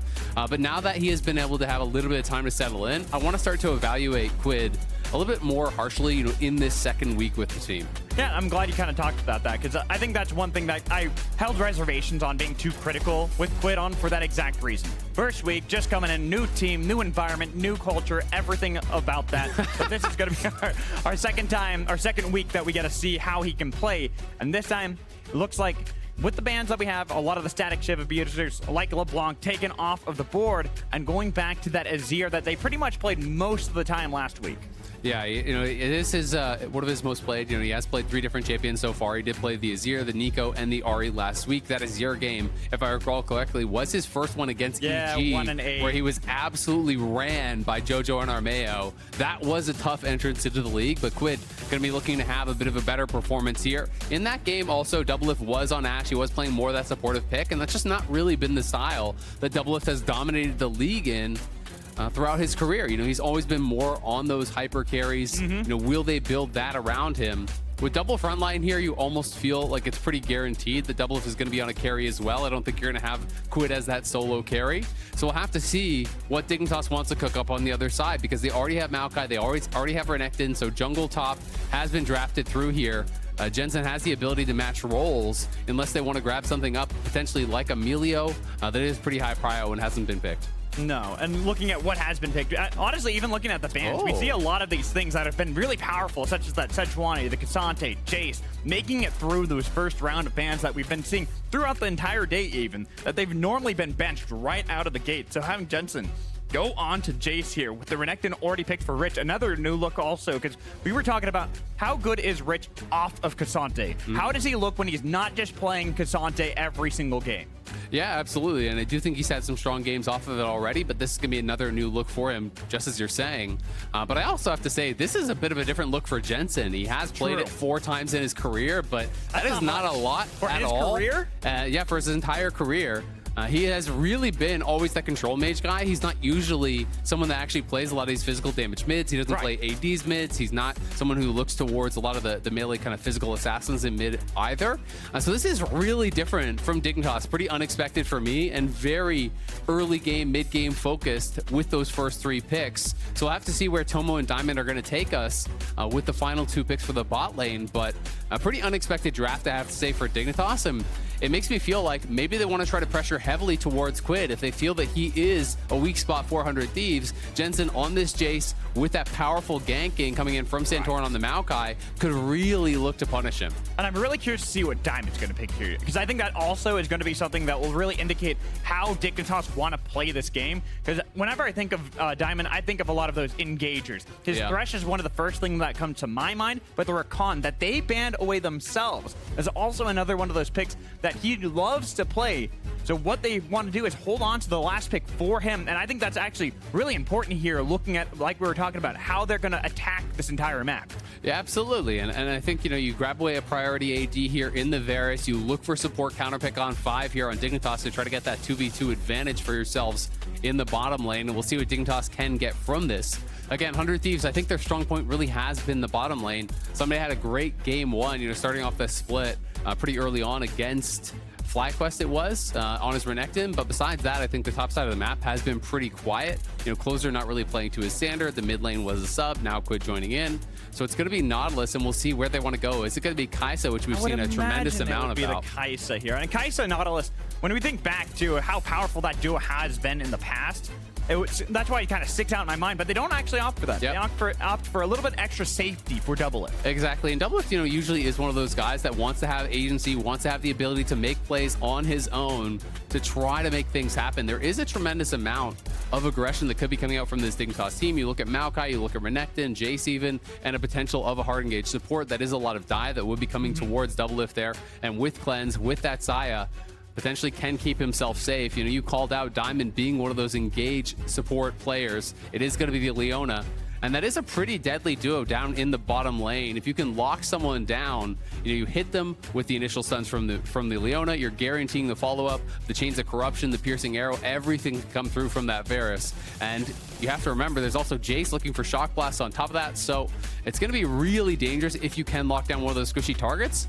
But that being said, there are 3 beefy frontliners that stand in front of the Azir and the Xayah. Yeah, I mean, you got a Sejuani, you got a Nautilus, you got a Cassante. All of them can absorb a lot of that poke, especially when we look at Jensen. Tomo, we're expecting that static shiv rush, go for more of the AP build, has that burst potential, but like you said, it's onto the two members. It's onto Quid and Doublelift. So it's going to be really important looking at 100 Thieves and how they can utilize those frontline tools to deny the early poke that Dignitas is going to have, especially when we look at Jensen. Yeah, absolutely. We'll have to see how that's going to work out. And I also want to track some of these Dignitas members who I think have not been playing up to their level. Santorin, I don't think has been on point so far this split, and neither has Diamond. You know, Diamond talked in his interview after a win last week about how it has been a big adjustment coming up to the LCS because it has been a big jump in competition. You know, these bot lanes that he's playing against are on a different level, and he is finding that there's things that he could get away with in NACL that he could not on the LCS stage. So he's trying to make those adjustments. We'll see if he's been able to do that here coming into week 3 to kick things off for Dignitas. All right, I hope you're all ready for 100 Thieves versus Dignitas. They have loaded up onto the Rift, ready to rumble it out. The early game, the poke coming in from Dignitas. You got that scaling on the side for 100 Thieves, the beefy front line, the late game scaling of Xayah and Azir. Which one will win it out? Azale, the moment, everyone going for the typical line of scrimmage, nothing too fanciful from either side. Yeah, nothing crazy with the level 1s just yet. We'll see if anyone wants to look for any sort of a deep ward. Closer moving in a little bit. We'll get a ward down on the enemy red. So we'll have a good idea of what's happening there as Diamond is stepping forward here with Jensen, with Tomo. They do have a really strong level 1. It is Hail of Blades here on the Varus. We did see Lethal Tempo go into AP earlier from Unforgiven. You know, we were talking about that back in the green room. You know, generally when you see Lethal Tempo, it is more the AD on hit, and Hail of Blades is more common with the AP, but of course you can go either route. I feel like Static Shiv is just so strong right now on Varus that it's like, why go anything else at the moment? Not at least until 13-13 when that's going to be unfortunately gutted. Or fortunately. Depending on how you look. Yeah, depending on As a cheeser myself, you know, I'm looking at that as unfortunate, but it's all the same. I'm over it. Static Shiv has been in enough games. Yeah, you know what? I got to agree with you on that one. As bot lane, Diamond is kind of looking at that one. Same with Busio. Both of them coming up through the Academy/Challenger scene. Now meeting here on the Rift against one another. We're getting a little bit of poke back onto Busio. Busio should throw a lot of that back onto Diamond as well with Doublelift. Yeah, pretty evenly traded back and forth there. Both supports will pop their first potion here. Doublelift hitting the wave pretty aggressively. Does have a little bit of a lead in the push right now. So the push will definitely go to 100 Thieves at level 1. We'll see if they can make anything of that. But meanwhile, in mid lane, I really want to keep an eye on Jensen and see how he's going to perform in this chase. Again, this is not a champion I really associate with him at all. No. So he has to be able to perform well. He has to be able to showcase that he can play this playstyle, that he can adapt to what he believes is strong. You know, clearly he's thinking this is going to be a strong matchup in the Azir. We saw one of the more commonly considered strong matchups in Azir earlier today. Jojo Pion bringing out the Yone, which is really, really very difficult for Azir to deal with in 1v1. Jace, you know, can cause problems for Azir as well, though. But I'm still looking at Santorin. You kind of called it out. Santorin hasn't really had the best performance that we'd really like to see out of him. And now on something like a Maokai, when I think of Santorin, when I watch all the games back from, and I've watched League of Legends since 2012. He is a control jungler. And having something like Maokai, I look at the control, ooh, though, Rich. That was a little risky right there. Yeah, he actually got caught. He goes in with the slice. He got caught by the Pathmaker there and pushed back into the turret, so immediately did have to flash out. Rich, a little bit of an error, but more of a good play there from Someday. But as you say, yeah, Santorin is that control-based jungler. You know, he is more of a supportive style guy. 100 Thieves, though, looking for the invade. And I like that from 100 Thieves. They look at the guy who's wanting to control, especially on Maokai. Letting a Maokai get control over you is oppressive. It feels suffocating to play against that because his saplings can get so much control over you. So Closer, Busio, Double, not really letting that happen. They don't want to have that point when this Maokai has full control of the bottom side of the river. Yeah, it is just kind of setting up to be a 2v2 right now. This is reset multiple times, though, so I think Closer now just going to go back, take the scuttle here, and Santorin will be able to secure his blue buff and continue onward. So a little bit of pressure applied, not too much gained. Potentially a couple minions were denied to the Varus as he had to move up while that wave was pushing towards him. So now the wave is bouncing back towards Doublelift. Tomo's up 1 CS right now, but as you can see, there's a good 3 or 4 extra minions for Doublelift to farm. So things looking pretty good. 400 Thieves, but of course very even overall. Yeah, and I would imagine Closer will eventually be the benefactor of that. Can go to the top half of the map, get that scuttle crab, double scuttle Santorin, so he can't have the control of the river. In fact, there it is, pathing right towards that one. Won't be able to make that play onto Rich onto the top side because it has been warded out pretty heavily. Oh, I actually like this even more. Just going to go for the Raptors here. Take this away on spawn. He had the information as Jensen's getting pretty aggressive here. Doesn't know that Closer's there. Yeah, I mean, Closer could look for a flash over the wall and potentially kill him if he's doesn't base here. You know, this is a potential dive angle. I think he's going to go for it if he has the Q up. Way too close. There it is. Flash. The flash away, though. Jensen's going to survive and got a little bit of damage back onto Closer. Yeah, if that final turret shot actually came through, Closer probably would have died. Yeah. So Jensen does survive. Rich pushing forward, looking for that demolish proc, does get it, but you always have to be respectful of Cassante, especially when the Antofo strikes are actually charged up there. As Diamond's going to look for an engage. Looking for a little bit of a poke back onto Busio, getting the flash out of him as well. Big plays there for Dignitas, though it was the ghost burned by Tomo. Going back to the top lane, Rich Someday skirmishing just a little bit. Both of them wanting to get that edge. And we talked about Rich looking at how he can play on things that aren't Cassante. Well, Someday, a play that we've seen many a time here in the LCS, hasn't really had that big performance like he did when he initially joined in the LCS, especially with 100 Thieves back in the day.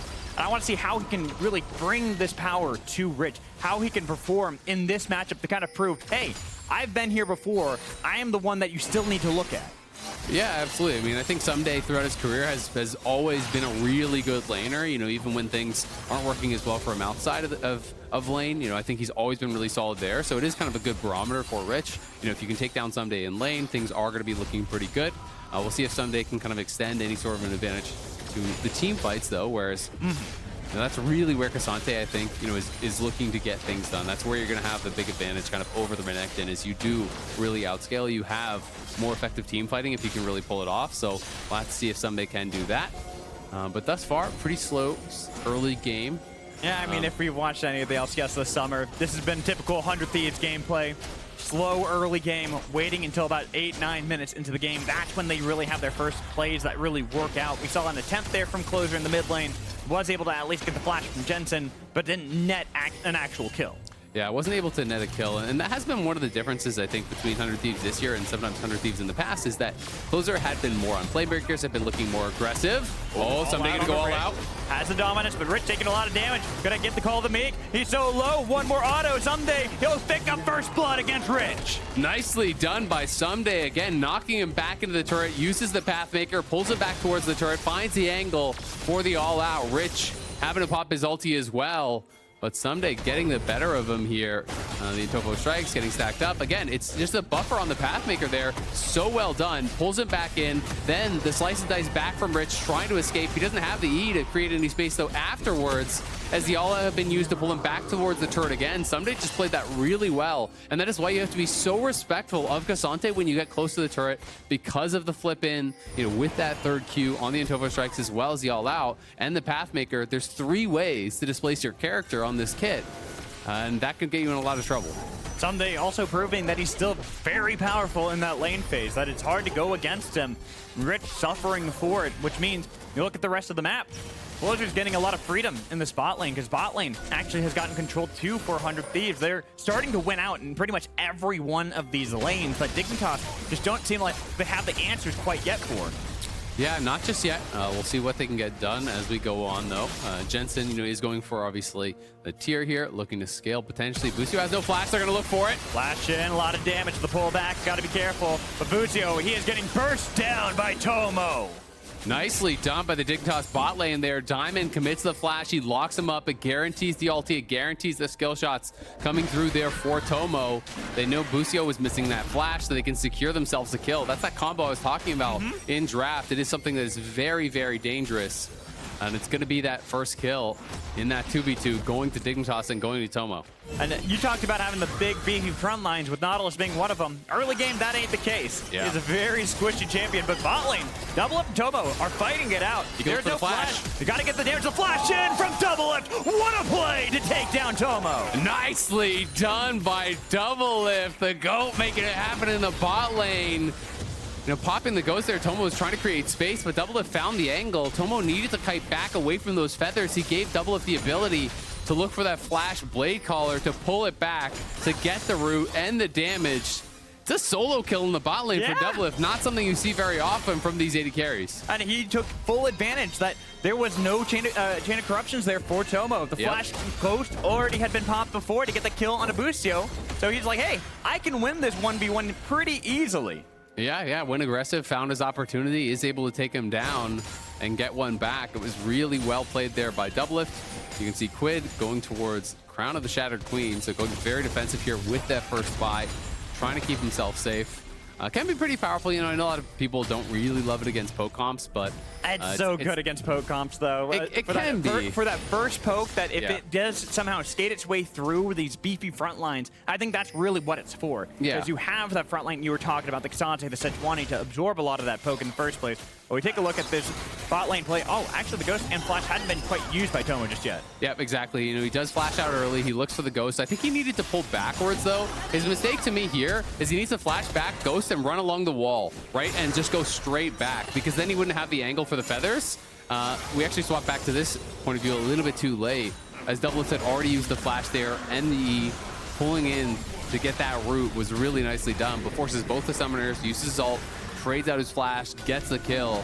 Beautifully done there by Doublelift, but a little bit of scuffle here potentially. Not sure if that went to it. Went to Santorin barely. Yep. But yeah, I mean, back to the poke point. To me, it's just about the repeatability of the poke, right? If there's like high damage poke that isn't going to be coming out a lot, I think Crown can be fine, kind of to your point. I think that's what you mean. Yeah. If it's something like Corki, though, that has a really repeatable poke, then it's going to be poked off constantly. Or Ashe, you know, that's going to be able to volley it off. Yes, if you block an empowered shock blast, there's definitely value to that.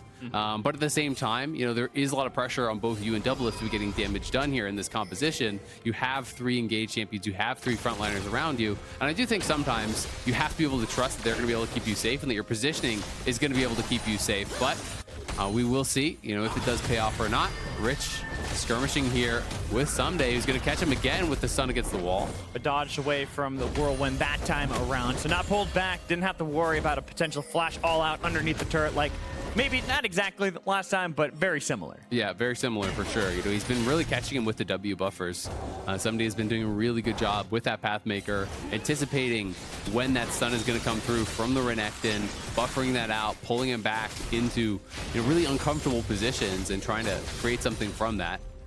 The Shiv going to be coming up here relatively soon from Tomo, but Doublelift has already completed his Kraken Slayer. So straight towards the Kraken Slayer rush, Kraken into Gale Force becoming really, really common. You do see people go Nabori. There's other options as well, but you know, Gale Force is just so incredibly popular at the pro level. When you're using that ability at the highest level, it just gains so much. It's got utility. Oh, Jensen tagged by the Glacial Prison and pulled back in. Tried to find. Nice move there from Jensen to get out of dodge. Yeah, it goes to the sky, jumps over the wall, and then just uses that flash to create some space. Jensen has been pressured pretty heavily in this mid lane. A couple of gank attempts have come his way. This time does have to blow a flash, and it's not in trade for a flash. So I want to see Dignitas, you know, trying to defend Jensen around this flash timer, because there's going to be very likely a repeat gank coming through from 100 Thieves. As soon as the ultis are back up, it should be pretty much free if you're not standing behind Jensen and actually defending him. So you need to track these your ulti timer and make sure you're keeping your mid laner safe. That's right now, Quid getting a lot of pressure on a Jensen. That's the 4th place plate that has been taken here in mid lane by Quid and 100 Thieves. Jensen has been heavily pressured in this mid lane and really hasn't been able to do too much to alleviate that pressure himself. Yeah. This is where you kind of were talking about Dignitas. Where are they going to really start having Santorin make that play, utilize the power that Maokai has in control? Yeah, I thought it was going to be kind of the inverse of what we've seen so far this game. I thought it was going to be Maokai playing around mid lane, you know, Jace being able to go melee for him, to look for these aggressive trades onto the Azir. Because if you are just sitting back and farming in range, which is basically what Jensen has had to do this game, the Azir is going to slowly poke you down, right? And Santorin has not been able to find really any angles to get anything done, but does have the Even Shroud completed now, so does have that support Mythic. That's completed. You can see Goredrinker completed on top side, Duskblade completed in mid lane, Shiv completed in bot lane, so all of the items now coming through here for Dignitas, and we'll see what they can get done with it, as they have already secured 1 dragon. Not exactly the fastest one, but the second one going to be up here in a minute and a half, and we'll see if they want to continue stacking. Dignitas, I'm still waiting for these mid game plays that they have that power for, and I'm glad you called out the fact they are completing a lot of these items. These are big power points for Dignitas that they need to start attacking 100 Thieves with, because if they don't, if they allow this game to continue to be middled out right now, that's only going to favor 100 Thieves. They've got a composition that loves this, that just want to play passively. An Azir scaling up, a Xayah scaling up, get your Kazante and Sejuani to that beefy frontline status. This is perfect for 100 Thieves, but Dignitas, you have to put the pressure on. You're going to have to be the ones that find these plays. I feel like it is going to be through Diamond and Santorin tagging up. Yeah, and we'll see if they're going to be able to do that. You know, they do want to play with control towards these neutral objectives. I do think their comp is really strong when they're the first one set up around Herald, first one set up around Dragon. You talked earlier about how annoying it is playing into these Maokai saplings. That can be difficult. Yes. But also, when you're walking through these small corridors in towards objectives, it's easy setup for the Jace, for the Varus to be able to poke you down prior to those fights and then make your job really difficult here. Dignitas, you can see, trying to defend that vision line. Santorin and Diamond hesitant to walk away. They know they're going to lose the pink ward now, though, as Jensen is heading down towards bot lane, where it's someday working on that tower. Just trying to match him at the point. He's the one that has CP, even though Rich does as well. He's matched up with Quid in the top lane, and having those two matched up, that is not going to work out for you, Dignitas. And you can see the pressure that 100 Thieves are getting from it. Quid's getting a lot of damage onto that tower, and even having the mid lane already roamed here into the top side. That's going to be Rip Hero, picked up by 100 Thieves, but it will be traded by the second dragon of Dignitas. Yeah, they're looking for a dive here potentially on top side, though. You can see the base just got canceled by Rich. You know, he was recalling on the map. Busio showed up. They made him cancel that recall. Not going to be able to stop this one. I thought Quid would have been able to delay him at least one more time, but it seems like they're happy to let him go. Just going to try to take down that tower. Should be going down pretty easily here for Quid now. So yes, they do get the dragon on the bottom side, but it's not really an even trade because you're losing the turret, you're losing the Herald. Mid lane tier 1 is low, bot lane tier 1 is low. So it's a very easy play here. 400 Thieves in these next couple minutes. Go to one lane, drop the Herald, that tower's gone. Go to the next lane, knock it down. I mean, Doublelift's going to kill this for free, so you can get the 3 outers here within the next couple minutes if you want and really explode this gold lead. Yeah, it goes from about 1,500. We're already seeing that it's nearly, it's more than doubled that for 100 Thieves. Go bot lane, exactly as you said, another 500 gold in their pockets. They're going to feel really rich after that point. And Dignitas, again, where are you going to attack? You got to start doing something, because if you're just keeping a passenger in this game, 100 Thieves are going to outscale you, and already they're starting to economy you. Yeah, absolutely. I mean, they are definitely being a little bit too passive, I think, in this game. We'll see. You know, when they hit their spikes, you know, if they hit 2 items, maybe that's where they're going to be looking to fight. And we'll have to kind of judge. And we haven't had a first major team fight, but when you are this far down, if you lose that first team fight, it can look really, really difficult from there. Jensen happy to play through sides, but I do think part of the problem thus far has been Rich fell behind early, and he has been one of their guys who is one of the more proactive players, who is one of the more aggressive players, who can be a playmaker for Dignitas. And with him behind, he has been kind of relegated to this role where he's been stuck under tower a lot of time. There's the Herald bot as expected. More gold. So another one going to go down here. Someday could look for Jensen. Jensen knows it, so he's going to have to back off. Though there were a couple members of Dignitas top lane, so could have been a little bit wary. But the bigger thing is the fact that second charge goes through for 100 Thieves. They're going to take that tier 2 in the bot lane. That is a huge... I thought it was a big swing of gold already for 100 Thieves, and they just made that even worse. Yeah, I mean, Dignitas are just kind of rolling over right now. I feel like they're giving up so much, they're not really willing to fight for anything. And the problem is, by the time they actually look to stand and fight, they're going to be down full item completions, right? They're going to be on 1 in pieces, and Dignitas, you know, it's going to be in a really difficult spot if 100 Thieves already finished their second item when they're, you know, not on that completion. So now it's kind of in this awkward spot where I feel like you get relegated to waiting for your full second item completion and hoping that you have 2 items before your opponents have 3, because obviously the second items are going to come through a lot faster for your opponents. And we're already seeing Nashor's Tooth there for Quid. They've actually seen rumblings of this build from Azir for a while. I've kind of been waiting to see someone pull it out on the LCS stage, where it's the crown into the Nashor's Tooth, because you're going for the W max anyways. This is going to get a lot of DPS utilizing that, as well as that extra bit of safety. We were looking at Jensen, looking at Tomo, a lot of the poke they have with that. Well, now you have even more that you can do as Quid without that fear of getting bursted down so quickly. Yeah, absolutely. And he's playing Conqueror, so, you know, it is more commonly that kind of on-hit style of Azir when you are playing with the Conqueror. He's not going Comet for lane. Nice little shifting stands. They're going to be able to dodge away from the ulti by Diamond, but you kind of have to respect the fact that he's going to be able to dodge that. And I feel like Dignitas starting to look a little bit desperate here. as they know they are falling really far behind. Yes, they have these couple dragons. My expectation is, with this being such a powerful soul, the Hextech soul, they're going to show up to third dragon. 100 Thieves are going to fight them. And if Dignitas lose that one, it's pretty much lights out. Yeah, it's over at that point. You're already down 4,500 gold. It's 19 minutes into the game, and 100 Thieves are just taking everything away from Dignitas. They're entering their jungle and saying, this is now our real estate. We own all of this. Yeah, absolutely, and that becomes really difficult if you give up that upper quadrant. You know, you can see all the vision that's actually been placed down in this area. All these wards that are trying to be cleared out here by Santorin. You lose that third quadrant of the map, the gold lead is just going to extend. You're going to be getting more and more of that jungle income. Santorin's going to start getting starved, and that can be a really difficult place to be in. You can see, despite the farm actually being pretty even between the mid layers, there's even a bounty on Quid, which means over these last couple of minutes, he has actually gained a lot more farm than his opponent. Is generally how that works. There's 100 Thieves now in the area, 1 minute to Dragon. I think that's kind of what we're targeting, is Dignitas have just really seeded everything. So there's been no reason for 100 Thieves to try to fight. No, and Dignitas haven't been trying to look for anything of their own either. If you're 100 Thieves, why bother fighting Dignitas at the moment? You're like, all right, cool. We're getting all this gold from you. We've owned the real estate of your jungle. We've repossessed that from you. That is now ours. You don't get that. And then even right there, Dignitas tried to steal from the Barons themselves, and they're like, no, this is our territory. You don't dare come into our territory. That's why they have to force fight Dignitas. This just looks a little late because Diamond's getting bursted down. He has to flash away. But look at the damage they got on the back line. Toma had to flash away as well. Still going to survive with the TP coming in from Rich, but he had to slice and dice away. Dignitas attempted to start something, but unfortunately, it just didn't amount to much. Yeah, I tried to look for that engage. It was just, at the end of the day, trade of summoners really back and forth. They got double summed off of Tomo, and that's a lot worse for Dignitas. It's going to make it difficult for them to enter. They're also down 3 of their major ultimates here. 100 Thieves going to be on this dragon.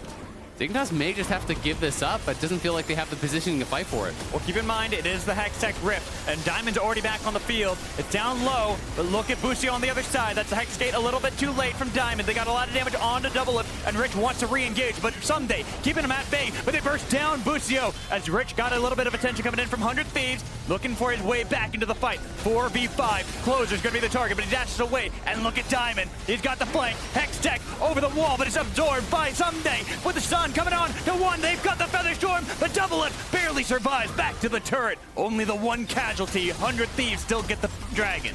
Double lift, really fast fingers on that Feather Storm as they flashed in. He had no cleanse, so he had to be on point with it. Someday now looking to try to turn things around. Has Diamond stepped too far? A little bit too far, but maybe they wanted to bait that win in because they got a lot of damage, and they found the poke onto Quid. All out onto Rich, but Rich gonna die to Someday as they look for the poke on a double lift. It will be traded 2 for 2 at the moment with Busio back on the Rift.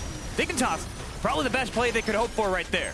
Yeah, they do get a couple kills. It looks like they'll get a tower off the back of this as well.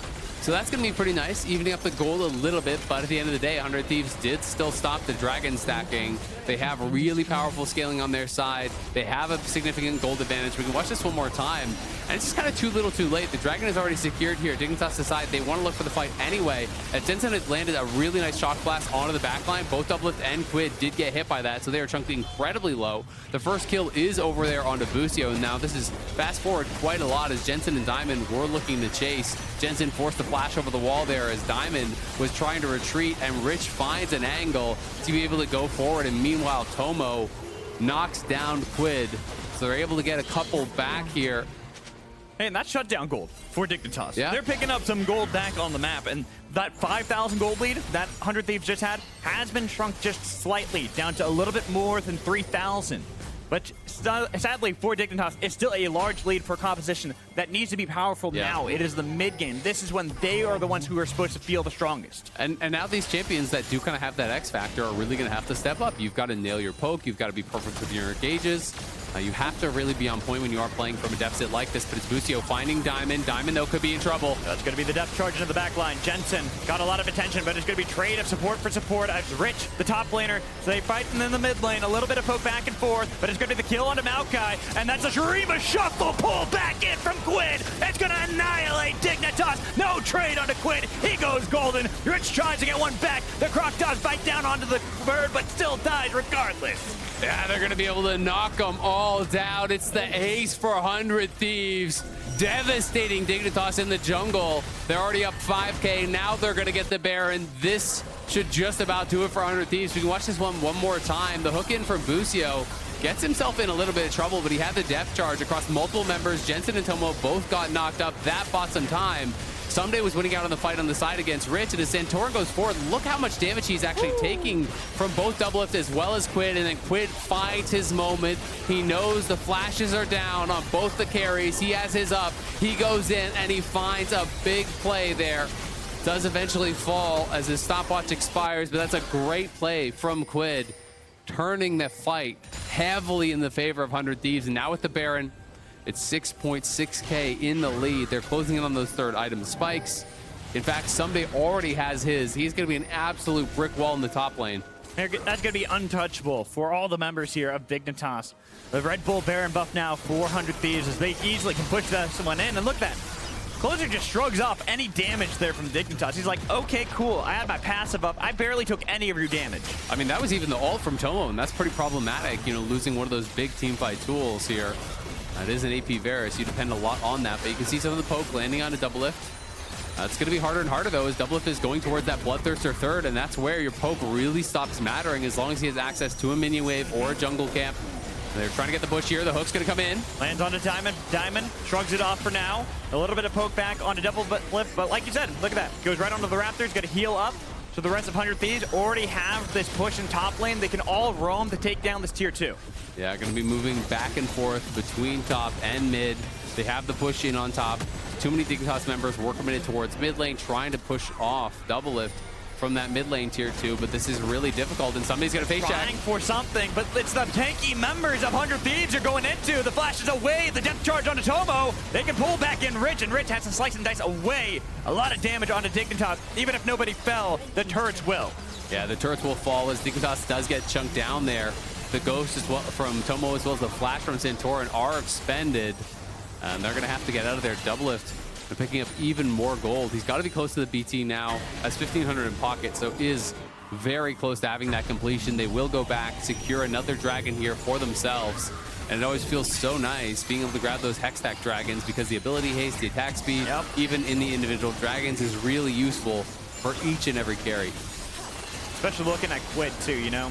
Looking at him right now, he's working on, I'm not exactly sure which item he wants to get first because he's got that alternator. He's got the garage sale. He's got the garage sale going on, so we'll see exactly which one he wants to get first. But regardless, they're already at this powerful point, 400 Thieves, and Dignitas, they're now 8,000 gold behind. It is 26.5 minutes into the game. Their poke is getting shrugged off by 100 Thieves. Yeah. All seems nearly lost for Dignitas. I mean, this is a pretty disappointing game from Dignitas for me because this is really reminiscent, I think, more of their spring split where there was a lot of games where it felt like they were willing to just roll over, they were willing to sit back, allow their opponents to dictate the pace of the game, and hope to maybe capitalize on mistakes. I feel like Dignitas this split has been more proactive thus far, has been more finding windows of opportunity on their own, but Rich fell behind early and no one else was really making anything happen. They just kind of allowed 100 Thieves to take the driver's seat to create a massive advantage for themselves. The only thing Dignitas really earned was these early 2 dragons, but that's going to mean nothing now as they're so far away from Seoul. And 100 Thieves have everything in their favor and are looking to cruise towards their 3rd win of the split. They're suffocating Dignitas at this point. Nothing is being picked up. That 8,000 gold lead I was just talking about, 400 Thieves, nearly 9,000 now. And they haven't even gotten any more turrets. They haven't gotten any more kills. It's purely been off all the farm in the jungle. They've been taking away from Dignitas and denying them from picking up. Yeah, absolutely. It's going to be tough here for Dignitas. We'll see if they can find anything to try to turn this one around. But the BT is completed to Zonius as well and Quid. So Quid, pretty defensive itemization here. Diamond gonna look for closer. Looking for closer. They're getting a lot of damage. He's nearly burst down, but with the TP coming in, could be the turnaround. As 100 Thieves have him corralled. They're slicing and dice away yet again, but the poke landing on a double that time, actually hurting 100 Thieves. Yeah, Doublelift eats a lot of that poke there. They can't chase through that corridor, so it will push them back. But again, not enough to actually finish them off, not enough to follow forward. Dignitas are trying to look for these engages onto these tanky members. They actually almost did burst down closer. They forced out his flash, but not quite able to get him. They are getting to these points with some of their items where they actually can start hurting some of these things. Look at Jensen, has gotten that last Whisper item with the Sorellas already. They've even got that Rift Maker for Tomo, so it actually has a little bit more that he can do and it's going to survive some of these extended trades. but you have to still kill someone. You still have to find someone, and constantly using all that damage that you have onto someone like Closer, who can nearly shrug it off every single time. They got to get this on a double lift. If they can pick off Quid or double lift before any fight breaks out, that is going to be the one hope Dignitas still have left. Yeah, that will be the hope, but it'll be very difficult to actually find those picks, unless they really misposition. You're always going to want to have Closer, Busio, Someday ahead of you in these fights. I will say, if they can have fights away from minion waves, the Bloodthirster is going to be a lot less effective. Have a fight over around one of these neutral objectives, potentially land a lot of poke on double lift, maybe dissuade 100 Thieves from even committing to the fight, try to get an objective bounty, try to do something from there. But it is really dependent upon mistakes from 100 Thieves at this point, and Closer may have found Diamond. Oh no, Diamond out of position, burst down pretty easily too. And without that engage tool that you can rely on, there's no pick that you could hope for on to double lift and Quid outside of the poke from Tomo and Jensen. Yeah, going to be tough now. It is a 5v4, the massive gold advantage here. 100 Thieves going to be pushing in. Looking for it, will die potentially. It's going to be the Nature's Grasp with the Dominus not popped just yet. They got a lot of damage onto the backline onto Quid, but Rich actually taken down. He didn't even get a pop the ult. No, he did, but he still died regardless. And with 3v4, the tree having to go back to base, 100 Thieves, it looked a little dicey there for a second, but they still come out on top. Yeah, at the end of the day, they are going to be able to at least get some kills. They do just trade that 1-for-1. They don't knock down the turret, though, so well defended, you have to say, by Dignitas. But all you have to do is go to the Baron. Exactly. And with that started up, pretty low though. This is a little bit dicey. Look at Quid's health. Look at Someday's health. I mean, if they can land the poke, they're poking out, but they don't realize that they were just committed to that Baron. So it is taken by 100 Thieves. As Dignitas try to go for the Solar Flare, it does get double left into the air. He goes. Nobody on top of him just yet. Waiting for the ult, waiting for anything. The poke will land, but everyone will get out from 100 Thieves. Yeah, 100 Thieves gonna be able to get out of there unscathed. Dignitas knew they had to chase, knew they had to look for something, but just couldn't really find a proper engage. They throw the ulti out over towards double lift. They do force out the Featherstorm, but he still had cleanse, he still had flash. He was never really in any danger. And Dignitas just gonna have to settle for scraps. We'll see if they can get any vision here around the dragon, where we're likely to have our next contest. But Diamond too far out. Too far out with the Hex Gate as well. They can chase that down anywhere. This is not your territory. You might feel safe in the jungle, but it's all 100 Thieves. They bought up everything. They have a monopoly here. And Diamond, you're getting hit by the wall. And as they go over the wall looking for Rich, the Rich will be able to get away. Yeah, Rich will get out of there with the stun, slice and dice to safety. It's tough though, when you are the support and your team is losing this heavily, you have to be the one face checking brushes. You have to be one getting out on the map and trying to establish vision so you can have some hope at a comeback play. But unfortunately for him, he's easily caught up by Someday. Does cost him his flash and his life. And now third dragon going the way of 100 Thieves. They're definitely not the fastest team at closing out these games, but they have been steadily moving this game further and further in their favor. They're pushing through mid, they're pushing through bot, and there is a wave stacking up towards top lane as well. So 100 Thieves have the waves moving in the right direction here, and they have the Baron for 130. This has got to be where they crack the base. Every lane is about to get attacked at the same time. Mid and bot are going to be the two first. So they get a lot of damage there. Solar Flare dodged away by Closer, and with the Cannon Minion buffed up by the Baron, that should be topple here any moment, and Someday should take down mid too. Yeah, Jensen trying to push him off, dissuade him from going any farther forward, but Someday looking to potentially turn that around. Got a dash away from the ult. Jensen barely alive, and the root comes in from Santorin. But what can you do here as Dignitas? They just don't have that angle. They're so far behind. 12,000 gold. 3 Hextech Dragons picked up by 100 Thieves. And they're going to lose 2 inhibitors without barely a fight.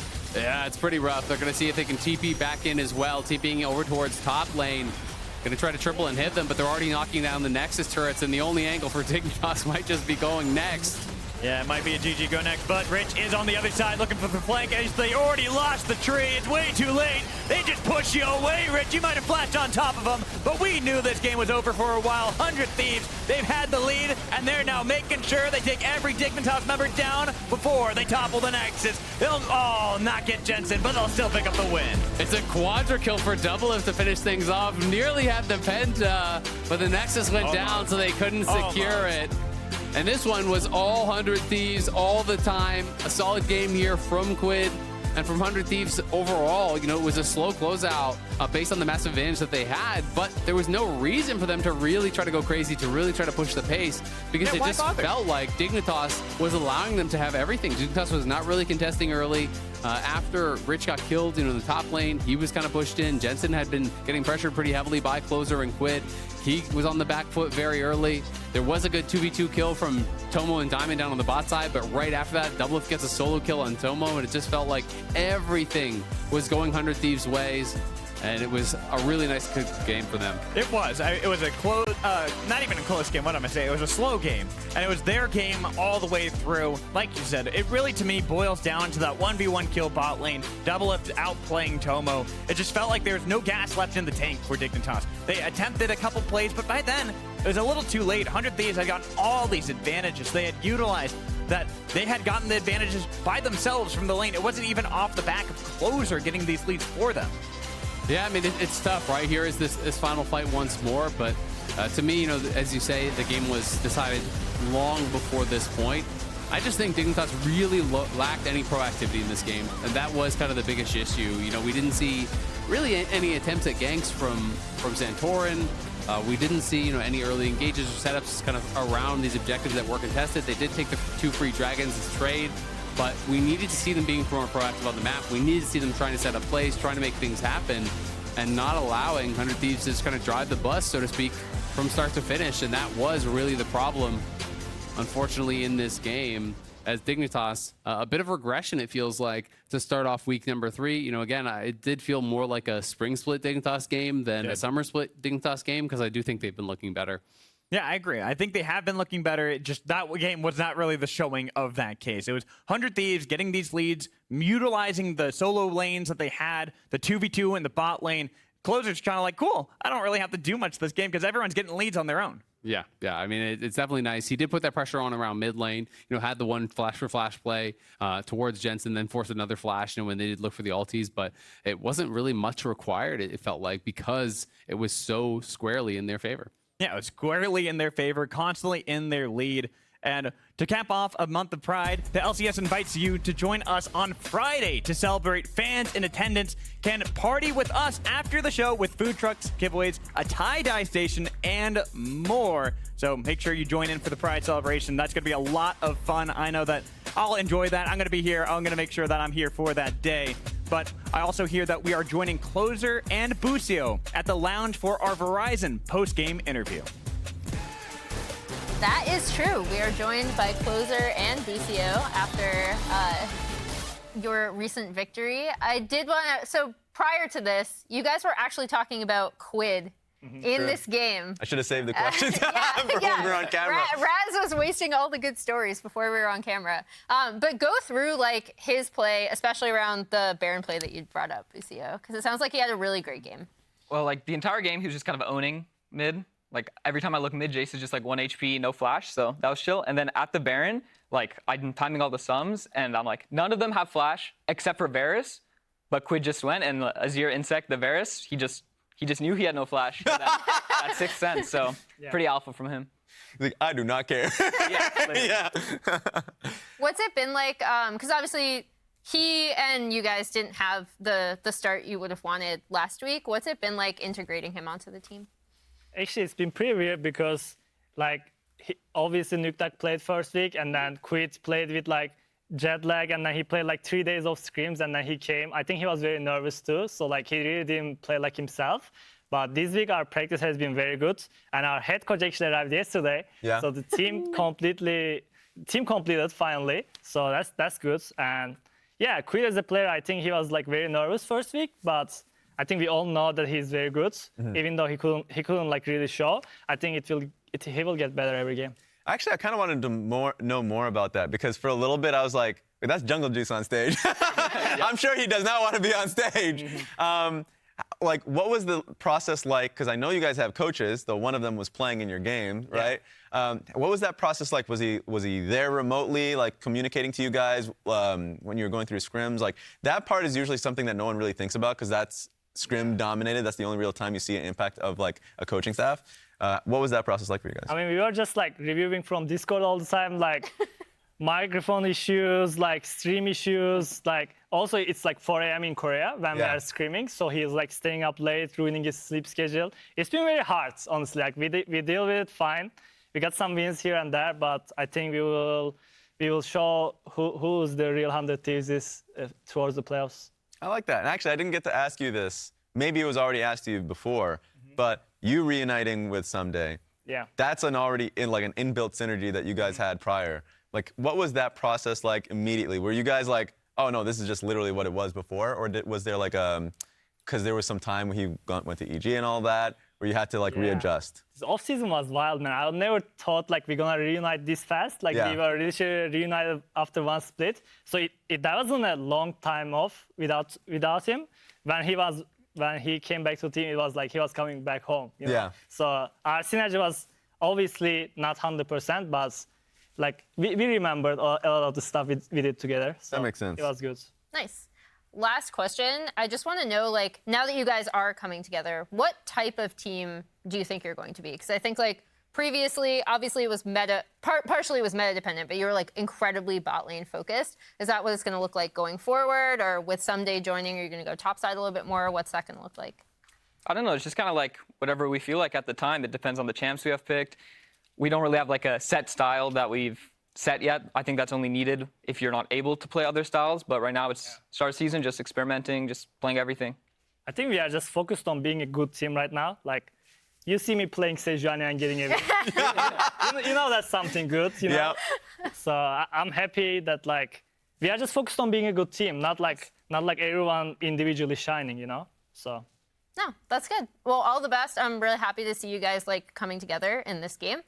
And on the other side of the break, we have C9 versus Immortals is next. Thank you both for joining us. Thank you. Double Up and Tomo are fighting it out. There's no flash. They got to get the damage. The flash in from Double Up. What a play to take down Tomo. Someday now looking to try to turn things around, and Diamond stepped too far. A little bit too far, but maybe they wanted to bait that win in because they got a lot of damage, and they found the poke onto Quid. All out onto Rich, but Rich gonna die to Someday. As they look for the poke onto Double Up, it will be traded 2 for 2 at the moment. He's dead. 1 HP. Okay. Okay. Nice. Fish. Can you cover me? Yeah. No flash, no flash. Let's go, Nash. Let's go, Nash. Nice Quid. Good. Good job, bro.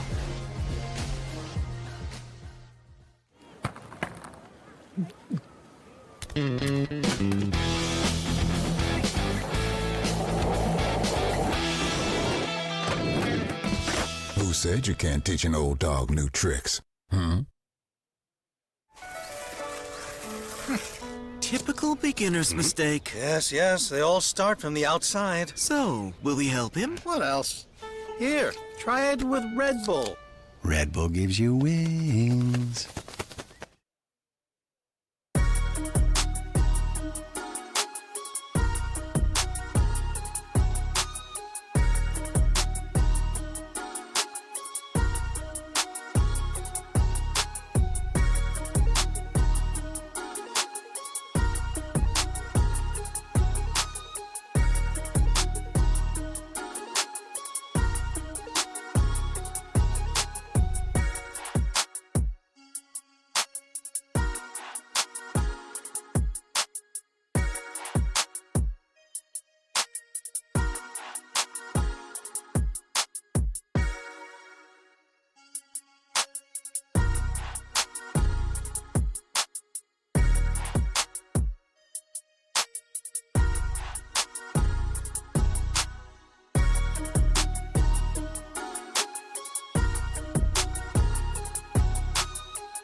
And welcome everybody back to the best match remaining of the day. It's right there if you can't see it. It looks like just a Best remaining match of the day. line, but if you zoom in, you can see it does say it remaining. They were trying to make it subtle.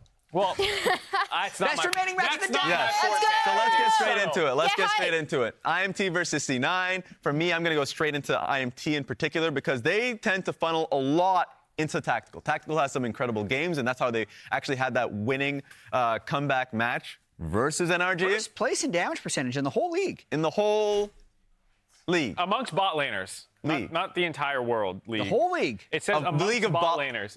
You didn't let me finish. League of bot laners. But yes. So for me, it's really about Edward Tactical Raw, like the man who a lot of the times can give you insane performances. Cloud9 coming off of a loss, a surprising loss. So it feels like if you're going to put pressure on somebody, IMT has already done it, and Tactical has been performing. So, well, I'm ready to see. Raz, Emily, go you're for it. wrong. I'm going to go with mid lane matchup. Okay. Tactical, where are you going? Yeah, for those that don't know, when M&S was still in Challengers, Balulu was one of the only mids, and, you know, IMT, their academy team, was one of the only mids that could really stand up to him. This is just a quick team fight that they were both involved in. But obviously, M&S, I don't think he's necessarily had the start he's wanted, but he is one of our best mids in the entire LCS. You never know when he can pop off. And then Balulu has also had some of his pop-off games. See, there he goes. He's already calling himself #1. This is can be a super exciting matchup, especially since you also never know what Balulu's going to pick. Like with Azir back in the meta, maybe he goes Zoe into it, which is one of his best champions. Like, we could see something really cool from both of these mids. I do want to see if he does more Azir, because I didn't like his Azir, but I do love his Zoe and his Vel'Koz. So his counters we just need the other mid to pick Azir. I like Azari. Mark, what do you have for us? Well, going off of what Emily was just talking about with Balulu, that's actually what I wanted to highlight. I really like Balulu. Okay. That's the entire That's it. That's the entire premise. Do you have an asset for us? I do, but apparently we want to watch the C9 huddle. I like the huddle. So this is it. Like, I don't know if you've seen that TikTok meme. Where it's just Balulu. Because he's just a cool guy. It's not really about his gameplay. It's just like he's really cool. And anytime we get to do content with him afterwards, he's one of the coolest people that we get on, just straight up, in the league right now. I don't think there's a stat for how cool people are, but if there was, he would be highly ranked amongst cool people. I appreciate that. Yeah, I love the it. Balulu fan cam. I just want him who to made win. that? I just want him to win so we can make, I don't know, I forced one of our editors. So this is really, I didn't make it. This is really interesting because it's a Cloud9 game. Yeah. The first place team. So? True. And all of us were asked to say something interesting about the game. Yeah. And all of us have an Immortals thing. So mine is Immortals Gold I Pass. talked about how M&S is awesome. But What? it was, about how it was Balulu M&S. Yeah. And the fact that Balulu, It's a anyway, matchup. this is literally just their 6 gold graphs, and I wanted to show how inconsistent Immortals have been, even though they are 2 and 4. You can see these gold graphs could fairly easily be argued to be 3 and 3. There's some middling games. There's the one game that got slammed by TL. They slammed Dignitas. They had to come back against NRG. So we don't know which version of Immortals we are going to get. And I was going to say don't count them out, but apparently everyone also wanted to talk about them, so they're not being counted out anyway. Cloud9 is actually the first place team, and they are strong favorites in this match. Yeah, we all picked C9. Predictions at the top of the day. Look, that's understandable, but maybe we convince the casters to pick Immortals. Mad Magical, Azael? I don't know about that. I will say I have a bit of a history with Cloud9. It's only appropriate on my first time ever on the LCS broadcast that I get to cast a Cloud9 game because I actually got to work with Cloud9 back when the Academy broadcasts were done by the team. Cloud9 was the team that gave me my first up. So I have a little bit of an affinity, especially for Blabber, because back then, that's when Blabber first joined the Academy team too. So he and I kind of have grown up through the same environment. Well, that's awesome. Yeah, I don't know. I wasn't watching at the top of the day. I can't tell if they actually predicted Cloud9 or not. But based on that segment, they all think Immortals is going to win. Yeah, So that's the only team that they talk about. It feels like that they're all like, yeah, Immortals, massive favorites. So Cloud9 underdog story here. They lose one game, and all faith has been broken in them. All faith. I mean, I still have faith in Cloud9, but I also have faith in Immortals because I do have an affinity for some of those players as well. Balulu, they were talking about him on the desk, has played in Challenger, so I've actually gotten a good look at Balulu and M&S. They played against each other back in spring, and honestly was a surprisingly close match between the two of them. I believe Bolulu actually was able to solo kill M&S twice too when he played Zoe into Syndra. Yeah. I mean, Bolulu has had some really good individual performances. Coming in last split was a lot about his pocket picks. This split has been much more about Annie duty here. Has been coming in nonstop with the Annie. I have not been as big of a fan. I really loved watching him on the Zoe as well as the Vel'Koz. Me too. Those are the picks that I kind of really associate with him as a player, and those are the ones that if you talk to other pros, they'll really say, yeah, that is his bread and butter. Yep. But clearly trying to expand that champion pool, trying to prove that he can play all these different champions at the highest level. I will say, as far as the positives for Immortals, I think Tactical has been having a really good split. He has been standout. I think even a lot of their losses has really been a big part of keeping them competitive. But of course, Cloud9, massive favorites, almost across the board. Some of these guys are at the top of their roles, or at the very least, close to the top of their roles. But I will say Fudge, not as dominant as he kind of was last split, and he has been throughout his career. I think he's having a little bit of a rougher start to summer. And it's funny to say he's had a rougher start because it's not like he's performed poorly. It's just not as dominant as he had been in previous splits. So looking at how he can go up against Solo. And Solo has been a player that I think actually has had a lot of highs, especially when we look at back in spring with TSM. I think he actually was a player that surprised a lot of people's expectations and was one of the main reasons TSM even picked up wins in the first place. Yeah, absolutely. I think Solo is rock solid. He is a really steady top laner, plays weak side, plays a lot of tanks. You kind of know what you're going to get. He's not going to get blown out. He's going to have a good contribution in the 5v5. That is what you get when you are getting Solo on your team. Ahri going to be grabbed up here by Bolulu. And this is always that interesting question is it worth actually taking the other part of the duo to deny it? In this case, Cloud9 will. They will deny it, take that Vi away. Obviously, it was Viego chosen up here first by the Ahri. But it is a bit surprising, I will say, to actually prio the Viego over the Vi here, because that is such a duo that people really do love. That's what I was about to ask you, because I was looking at that one, and to me, it more screams that it's a Can-Be style pick. The Viego was something back in Academy when he was with 100 Thieves Academy, was something that he was really showcasing a lot of his strengths on. Kindred was the other kind of champions that I think of when I think of Can-Be and how he can pop up. So having that, where you still do have, and it's not exactly a point-and-click stun, but you have that stun that you can set up an Ahri with in the mid lane, especially if you're looking to attack M&S.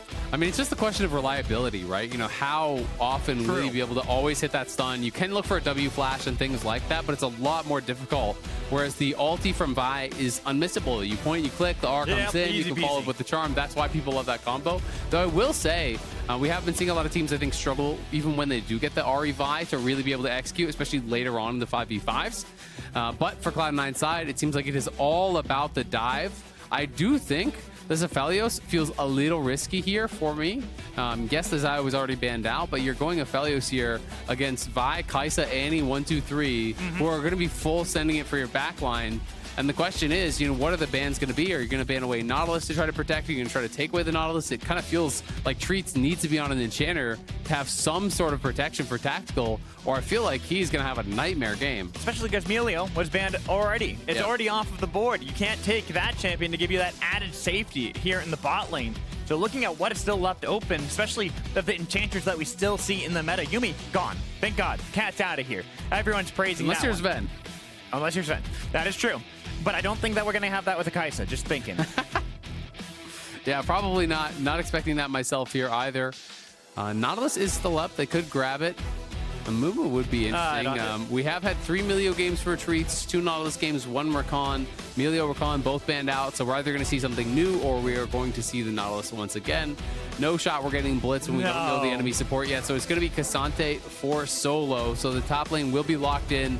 They'll save 5th pick support for last to try to look for a counter pick and see if they can get a winning 2v2 against Berserker and Sven, who have been on a bit of a tear, I think, this split. They've been doing really, really well. Yeah, I mean, started off with the Yuumi meta, as you were talking about. Sven was playing that a little bit after she got nerfed as well. But I think also with a lot of the engaged supports, with Berserker liking to play very aggressively, this kind of fits. Having a Rel with a Kaisa, a lot of engaged potential, and the wombo combo you have between that, having a Vi, having Annie on your team, that is a lot of power that Cloud9 are bringing to these team fights. Absolutely, and if they go Gnar, it's basically 5 dive. You do have a little bit of side lane with that Gnar, the ability to try to play, split up the map a little bit, but It's going to be all in here for Cloud9. They are all looking to go one direction. They're looking for that dive. It is going to be Treats locking in the Alistar. This is a combo that a lot of people do like. Honestly, wouldn't mind seeing a Janna. Like, into this sort of composition, I think Janna actually answers Rel really, really well, but it could help potentially to keep the Aphelios safe. Yes, there is the individual kind of interaction where you can actually interrupt the crash down, and that's why people love this matchup. And you can try to head people away. Yeah, you can tornado it very easily. You also have the ulti to knock multiple members away, because we know everyone is going to be piling in on Tactical, and I think that is going to be the difficulty. Like, can they actually keep Tactical safe and have him really contributing in a meaningful way to these fights? And that goes back to the point you were talking about. Tactical has been such an important member for Immortals with a lot of their victories. In fact, you look back to just last week on last Friday against 100 Thieves. The problem that Immortals had was that you had a Wukong, an Ahri, and a Rakan from 100 Thieves constantly attacking Tactical. Nobody could peel for him, and even though he tried his heart out in that game, there's only so much you can do on an immobile Jinx. Yeah, it can be really, really difficult in some of those cases. So Tactical is going to be playing Cleanse, trying to keep himself a little bit safer here. There's a lot of lockdown on the enemy team, which is going to make things difficult. We'll see how well they can play out these early stages. You know, if this Viego really will pay off. You know, Viego, great in skirmishes. If you can get that first reset in a fight, you really can try to take over. You can turn things around.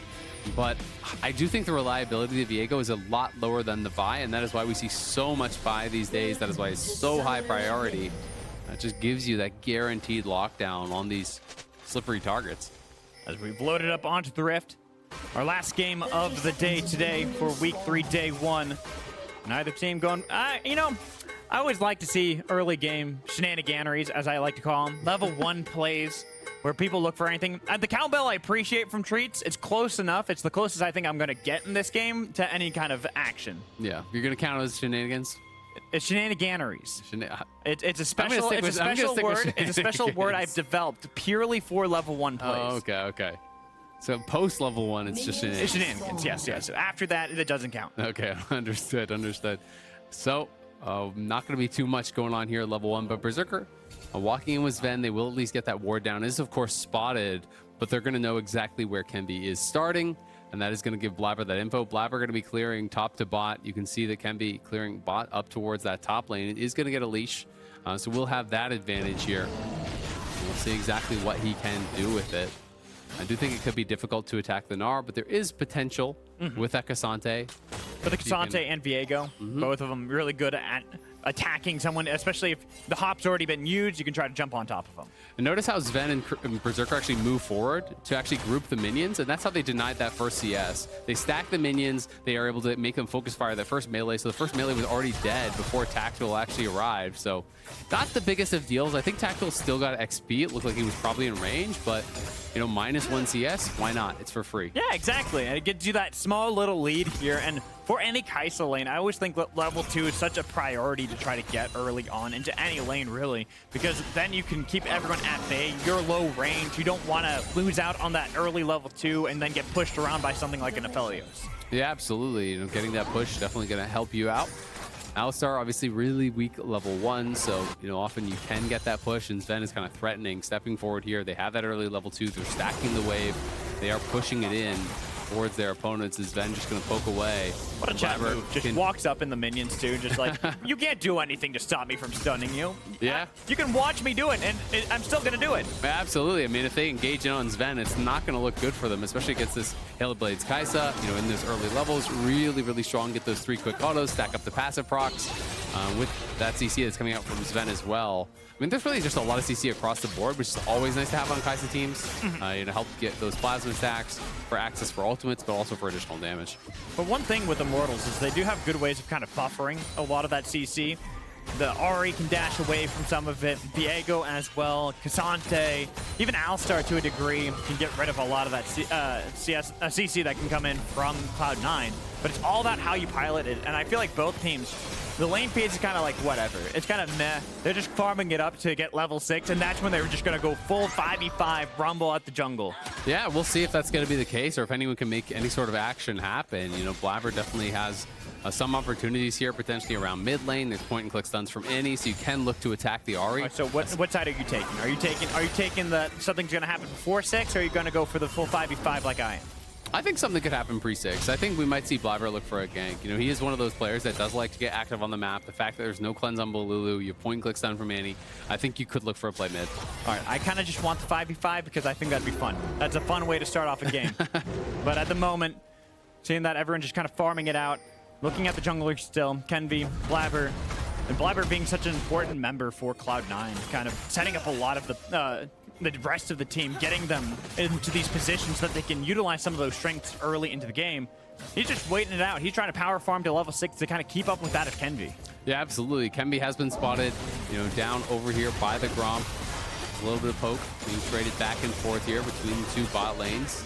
I do believe that Blabber was also spotted on ward that was over by his blue buff, so both junglers should have full intel on where they are. You've got to be careful when the Intovo Strikes is charged up. If you get flipped in that mini tower form, you really can get beat down. That's where things can get bad, so you have to pay respect every time that is charged up, and Fudge will do just that. That's a kind way of saying that he's gonna die. It's a very kind way of saying that. It's definitely possible. At the moment, still just seeing everyone waiting it out. Like, I'm telling you, I'm convinced that they're all just like, yeah, we're handshaking. We all are in agreement. Level 6. Level 6 for Vi, level 6 for Viego. Cool. Yeah, that's when we rumble. Absolutely is possible here. We'll see if there is going to be any action before that. I mean, you know, for now, it has just been full clears. It's just been trading farm back and forth. You know, some slight advantages here or there. You can see 100 gold in the advantage of Immortals, thanks to a small CS lead in mid, a small CS lead in top. But that really is just about it. You can see Berserker going towards the Shiv Rush. It's pretty much always Shiv and Nashers these days on Kaisa. You know, you get the upgraded W. That really does ramp up the poke. Yep. And you're able to have a tremendous amount of burst as well, you know, with that passive proc that does scale pretty heavily off AP. Yeah, and landing the Void Seekers is always going to be nice, as you were kind of calling out just now, Azale. But everyone kind of getting some resets. Kenvi. He's going to be spotted if he goes into that brush. They try to use the Hex Flash. They got the pull on Sven, crashed down away. Even with Ignite and the stun from Trees, he is low, trying to slow him down with the Gravitum. The flash in to pick up first blood. You're right, Azale. It's before level 6. Nicely done. Tactical going to be able to get first blood. It does cost him both the summoners as well as both the summoners there off of Treats and the flash off of Kenvi. So a lot expended. You know, 5 summoners for the 2 of Sven, but they do get the kill, and critically, they get it onto Tactical. Yes. So that is the biggest part here. Getting Tactical ahead is going to be massive, but it could be a bit of sharks in the water here. You know, Blabber may spill blood down in that bottom lane, knowing there's all the missing summoners. If he can get 6, he could go straight down there with it. Sven spotted with the sweeper here. Flash in from Treats, Q flash straight forward, so no real ability to react to that. This is a little bit faster on the dismounted form, you know, ever since Rel was reworked, so there was maybe some hope of getting out, but once all the flashes are committed to follow, there's not really any chance of him getting out of there. And as you said, Tactical getting that first blood, really going to help out this bot lane. We're going to look at how that will impact this upcoming Dragon, as Immortals do have a lot of control. Even if the wave has been slowly pushing back towards them, they have pretty good gun setup to kind of clear out this wave. Set up with Kenvi, look for the early Dragon, and deny anything from Cloud9. And that's why, going back, you were talking about smelling blood in the water for Blabber. We've got to see what kind of play he's going to look for now that he is level 6 on this Vi. And that mid lane looking awfully juicy. Yeah, mid lane's looking good. I think bot lane's looking really good as well, and they realize it. That's why Kenvi is here. They realize that they are very susceptible right now. There's no summoners on your bot lane at all. If Blabber was down there, they would die if Kenvi was not there to cover. So Kenvi does come down to cover. This does give Blabber a little bit of an opportunity to get ahead in the farm, as he's just been power clearing here non-stop. And we'll see when he's going to look for his first move. M&S is playing around mid. You know, you called that out. I do think mid lane, you know, easy to go towards with that Tibbers. Now unlocked. Right there. It's going to be a trade, though. Gonna take a lot of damage. Not even gonna use his Spirit Rush though. Yeah. That is gonna be a nice cooldown that they can keep over M&S, as M&S, like you said, was trying to poke him out, get him out of this lane. No TP for Balulu, so it is gonna be a long path back. And I mean, a lot of it when you're playing First Strike Annie is you just drop Tivers on cooldown to yeah. get lane control and to farm gold, right? Exactly. He's already earned 110 gold from that First Strike, so pretty nice. Just being able to get that gold injection. Sven shows up. Just going to be able to dematerialize the cannon, trying to help him push it in because M&S is low on mana, wants to go back to base. They won't be able to fully shove it in here, but M&S will look for the reset. Sven will clear out some of these wards, and just continuing to help support around that mid lane. Blabber now still on that full clear, has gone back to base though, and does have some pretty powerful components, is heading out towards bot. They know the Herald has been started top. You can see that's the problem with putting a pink ward on the very edge, is it doesn't actually spot the C9 ward. So if you want to have that in a more central location, Blabber knows what's going on. He's going to trade for Drake on bot side. Yeah, and it's going to be an all-right trade for Cloud9. I'm with you. You talked about getting that first Herald, that it's so powerful, and having that for Immortals. I do like how they kind of shook up what I expected. The bot lane won out, so I expected them to go on to the Dragon, the trade with the Rift Herald. But they decided instead to bring up trades to make sure that they can get that control in mid lane and then go to the Rift Herald, so that way they can have that tool to start cracking some of these plates. Yeah, absolutely. Being able to get that early Herald, almost everyone is going to favor that, but we'll see what Cloud9 can do. It wasn't a super fast Drake, but if they can continually stack those up, going to be feeling pretty nice. Then we'll head back to base. Berserker as well, as Treese has arrived back to lane. And we'll see if Immortals can continue trying to push the base. Berserker's recall will get stopped, which is pretty annoying. Probably just going to have to stay around now. We'll see if he actually fully completes this. Because Herald is down, so it's not like he's going to be looking for a swap, and this isn't a cannon wave, so you're going to lose a full wave if you do base. Yeah. But he does complete it anyway. I guess it's just going to be Blabber covering here with Sven, and those donate some more farm into Blabber, who's already up, a good 14 CS, and with this wave, he's going to be up probably nearly 20 on Kenby. Yeah, but Kenby still has that Rift Herald in the back pocket, and you can see right now, Lulu and Kenby, they want to make a play happen somewhere. We were talking about kind of being surprised the Vi wasn't taken with the combination of Ahri, but it does have somewhat of setup, like the Vi Ahri does have, if you can get that Spectral Moss stun with Viego. Yeah, absolutely. I mean, if you can connect on that stun, there's also obviously, engage and stuns coming in from treats, so they do have some ways to try to set up the Ahri. But we'll see if they're going to be able to do it. If you can't actually get access to the backline, the Ahri can really struggle. There are a lot of squishy members, though, over on the C9 side that you can be focusing down, that you can, get some pretty high value with those charms on. Even the Gnar and champions like, Gnar and Vi are relatively squishy as long as you're not in Mega, early on in the game. Obviously, once you start having your second, third items and so on coming through, you start building up a bit more HP. That can become more difficult. Berserker is obviously going to be always that kind of premium target that you want to get. But I do think there's options, both Annie, Kaisa, as well as, Fudge anytime he's in Mininar is pretty good too. Ooh, right there, getting a little bit of punish. Solo, though, taking his own damage back and forth as Fudge. Kind of chasing him out in mini form. Good chase down potential. Even hopping forward for this one. He's in a lot of trouble. And he's about to go Mega the flash away, the flash forward from Fudge, and even landing the Boomerang, and that's going to be a solo kill for Fudge. Nicely done by Fudge. Gets the chase down there on Solo, and Solo, just a little bit of a misplay. As he's stepping forward, he's fishing with those Antovo strikes, but he didn't actually get his third Q. And he used the Pathmaker early. He didn't have any tools to really ward away the Mininar on the chase. And once that happens, sure, you're getting a decent early trade, but Fudge just goes for the full chase down here. Going to be able to get a plate as well. And now opening up a 500 gold lead on the top side. All of this farm is being lost here also. Blabber down to bot. They're going to look for a fight. That's going to be a 3v3. There is a TB top lane, but the TB's in the bot lane. They're going to be most important because Sven's going to die before anything happens. They're going to trade back on Tactical. That's the guy with the gold. You got the stun coming in. Pension back. Immortals on the run. Where can treats go? The cow about to be made into some burgers as Cloud9 pick up the fight. Cloud9 winning on that bot side, winning on the top side as well. Massive for them.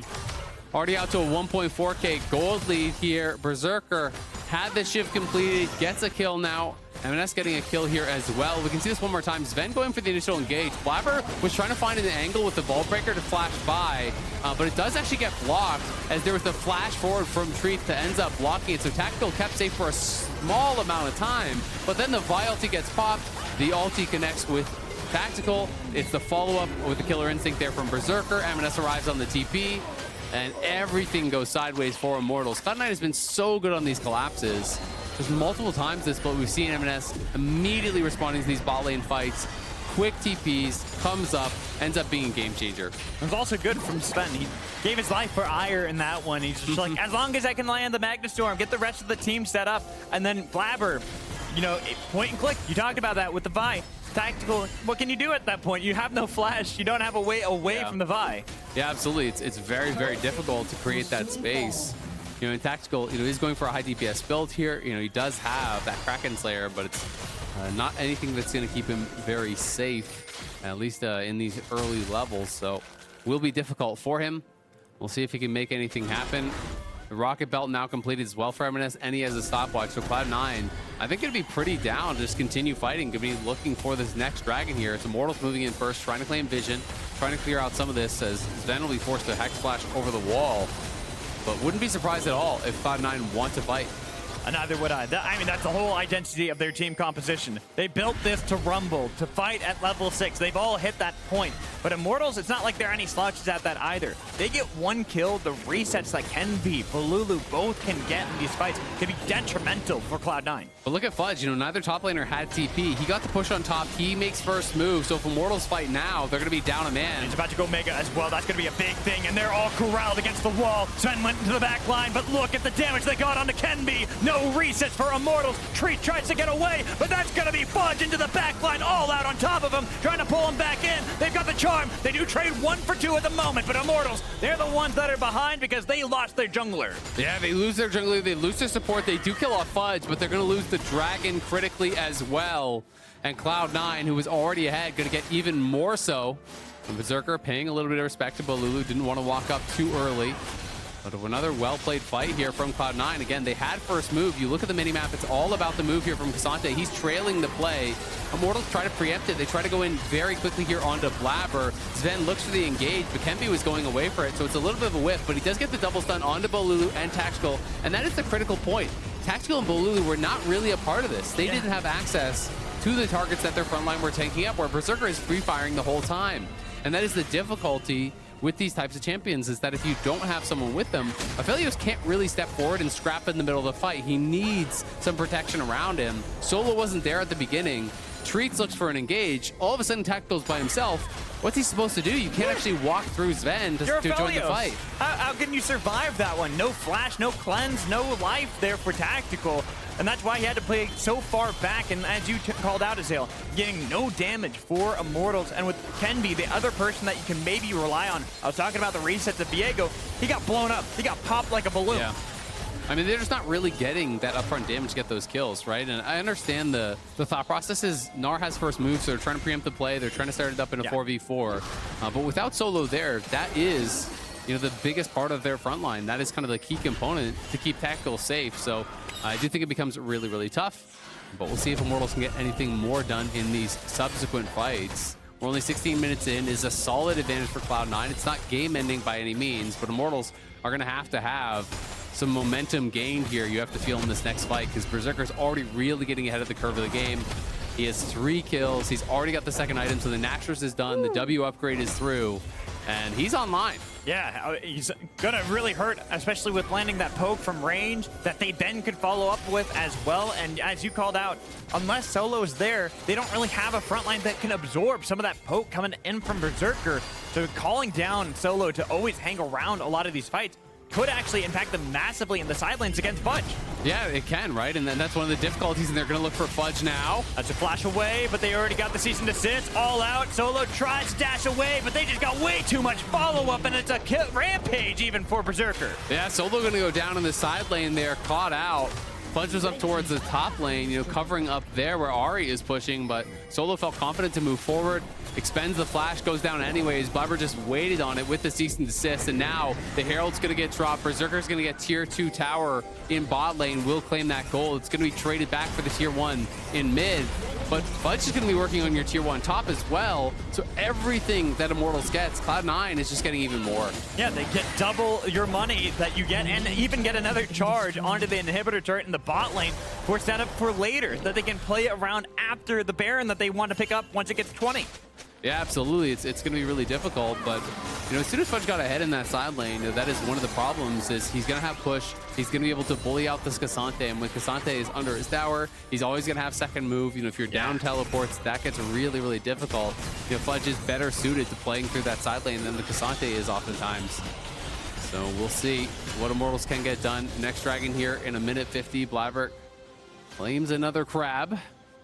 Blabber's Crabbers. Working towards it, yep. Gotta live up to the name, right? Gotta live up to the name of the meme.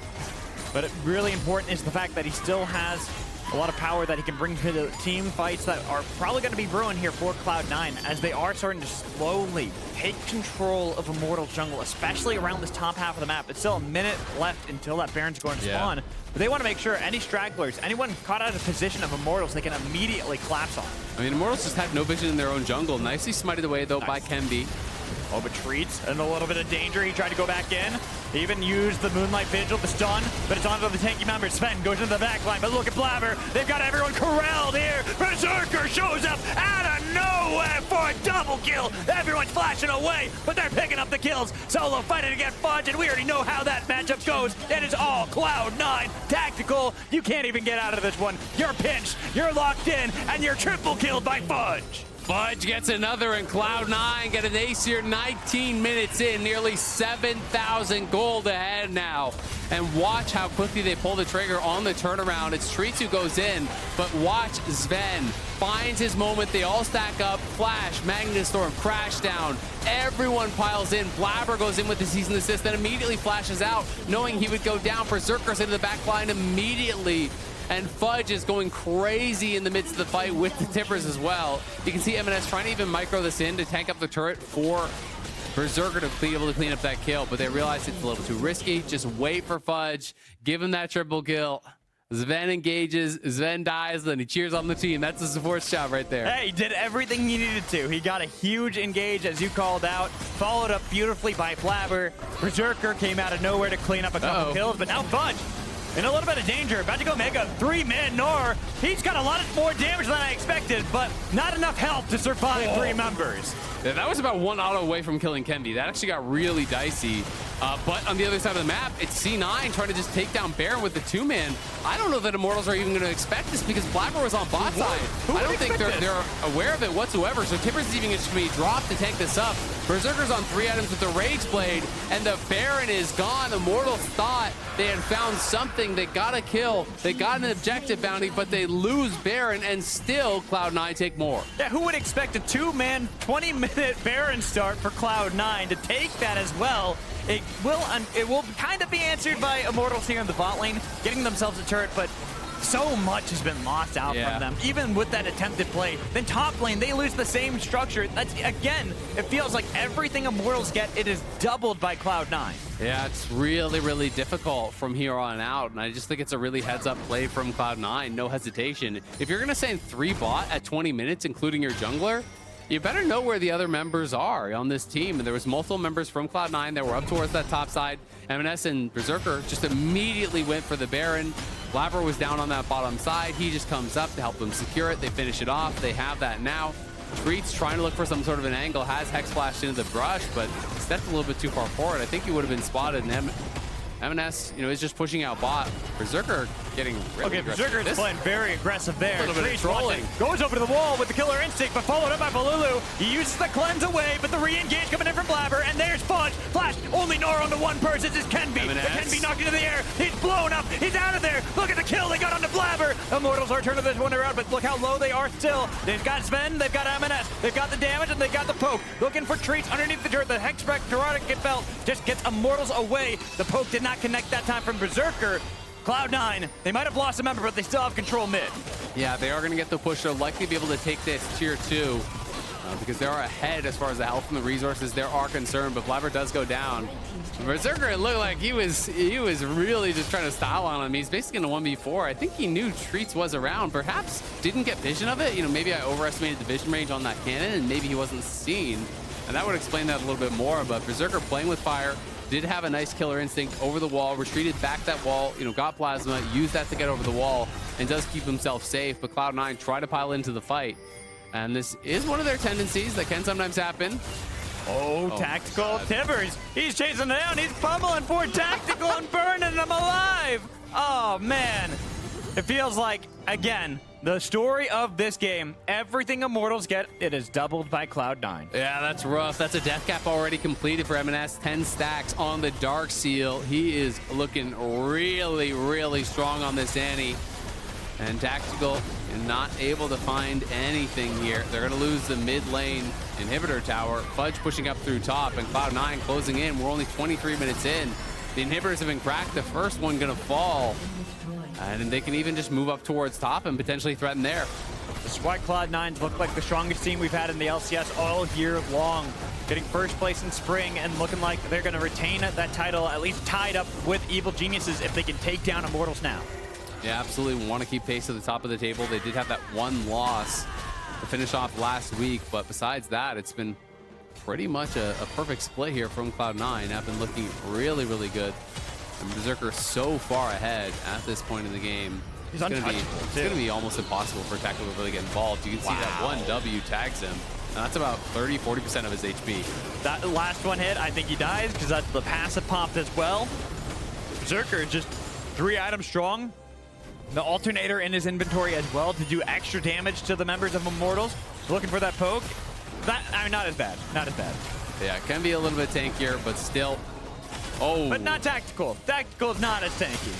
He eats that one, and he is getting chunked out. And he's already going all the way back. He's taking the long walk of shame back to base. Man, it is so annoying playing against Kai'Sa when they're at this point, too, because they do incredible damage in the fight, but also it's just this poke that's just being thrown out. You know, really low commit poke that does a ton of damage from 2 screens away. It's so frustrating. Berserker is just fishing with it non-stop here. And Cloud9 now trying to escort those minions in through mid. The minion wave has arrived here on bot. M&S has Flash. He has Tibbers. They could look as this turret is getting really low. Slow from before, back when the Rift Herald had collapsed. Remember back then, doing a little bit of reminiscing. It looks like Cloud9 are just going to try to poke out at Immortals, play this one safer, waiting for the minions to crash in through mid. Yeah, but just trying to distract them here, drawing Tactical over, but the waves are not synced up. So, you know, while they're clearing out this wave, the next one had not yet arrived, so now Immortals can move down towards bot, look to clear this, but, Flash for Flash. They are going to get a little bit of damage back, pulling back Flapper with all out as well, but that's going to be Cease and Desist. They're going a long journey back into the base. Solo will be the first casualty. Norald, then the follow-up Berserker, looking for the kill. They've got Treats. He tried his best, but he's just not got enough there. The rest of Immortals, they're corralled back into their base. They'll lose another inhibitor, this one in the bot lane. Yeah, it's going to be all she wrote, I think. Berserker gets charmed up. But the cleanse right back out of there. And Berserker, he's just too far ahead. Nobody can stop him. Cloud9, untouchable. They'll take this game. They'll retain the tie first place with Evil Geniuses as they crash down inside of the Fountain of Immortals because they have got the game. Another solid game here from Cloud9. This one very dominant against Immortals. They got some early things working for them. They got that first kill onto Tactical. They got that first blood working for him, but really that was about it. You know, it felt like it was all Cloud9 from there. You know, Fudge gets a solo kill up in the top lane, takes advantage of the side lane. They always felt like they had first move. They take over their enemy jungle. M&S was monstrously fed, and Berserker in those early team fights, as he always seems to do, picks up a couple kills, gets ahead of the pace of the game, and was nearly impossible to answer from that point. It was the whole identity of the composition from Cloud9. Team fight at level 6. Everyone level 6? All right, let's rumble. Right in the river? All right, who's here? Who's ready to fight? It seemed like one of those fights just was enough for them to take that massive lead over Immortals. And even with Immortals having that potential, the resets we were talking about before with Viego and Ahri, well, you got to get the kill in the first place. Yeah, they never really were able to get that perfect setup, to get that first burst kill, to get the reset for Viego, to try to turn something around. And that is one of the things that makes Cloud9, I think, so dangerous in this league, is that they really only need the one mistake to turn something around. The reaction there from M&S very fast, as Bolulu was looking for the Charm Flash. M&S then rocket belt forward, gets the stun onto 2. Blabber goes forward, he's pulled back into the turret, but then Fudge gets the scoop onto Tactical, that applies Plasma, Berserker goes into the back line, and Berserker is untouched on the side. They had no one to answer him there. Tipper's even getting so much damage done, and this is where you kind of knew it was pretty much all over. Berserker has the cleanse for the charm, goes into the invis with his E, sidesteps the rest of the follow-up, and Tactical, you can see he knew this one was over. He's spamming the taunts out, having a little bit of fun with it as Cloud9 claim another Nexus, claim another victory, and maintain their spot at the top of the table. That's one of those situations, too, if you're Balulu, you land that charm onto Berserker, you're like, all right, we can turn it around. Oh, wait, he has cleanse still? He never used it that whole fight? Oh, no. Yeah, it's tough. It's Yeah. very, very tough.